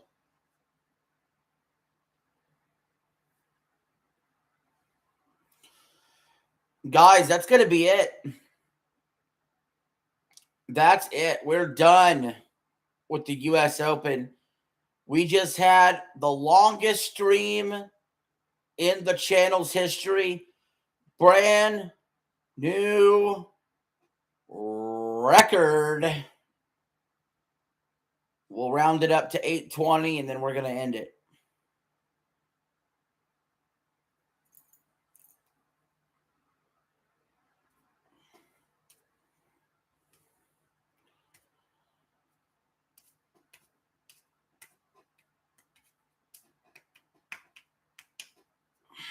We're going to do college baseball tomorrow. Of course, we'll check in on the golf.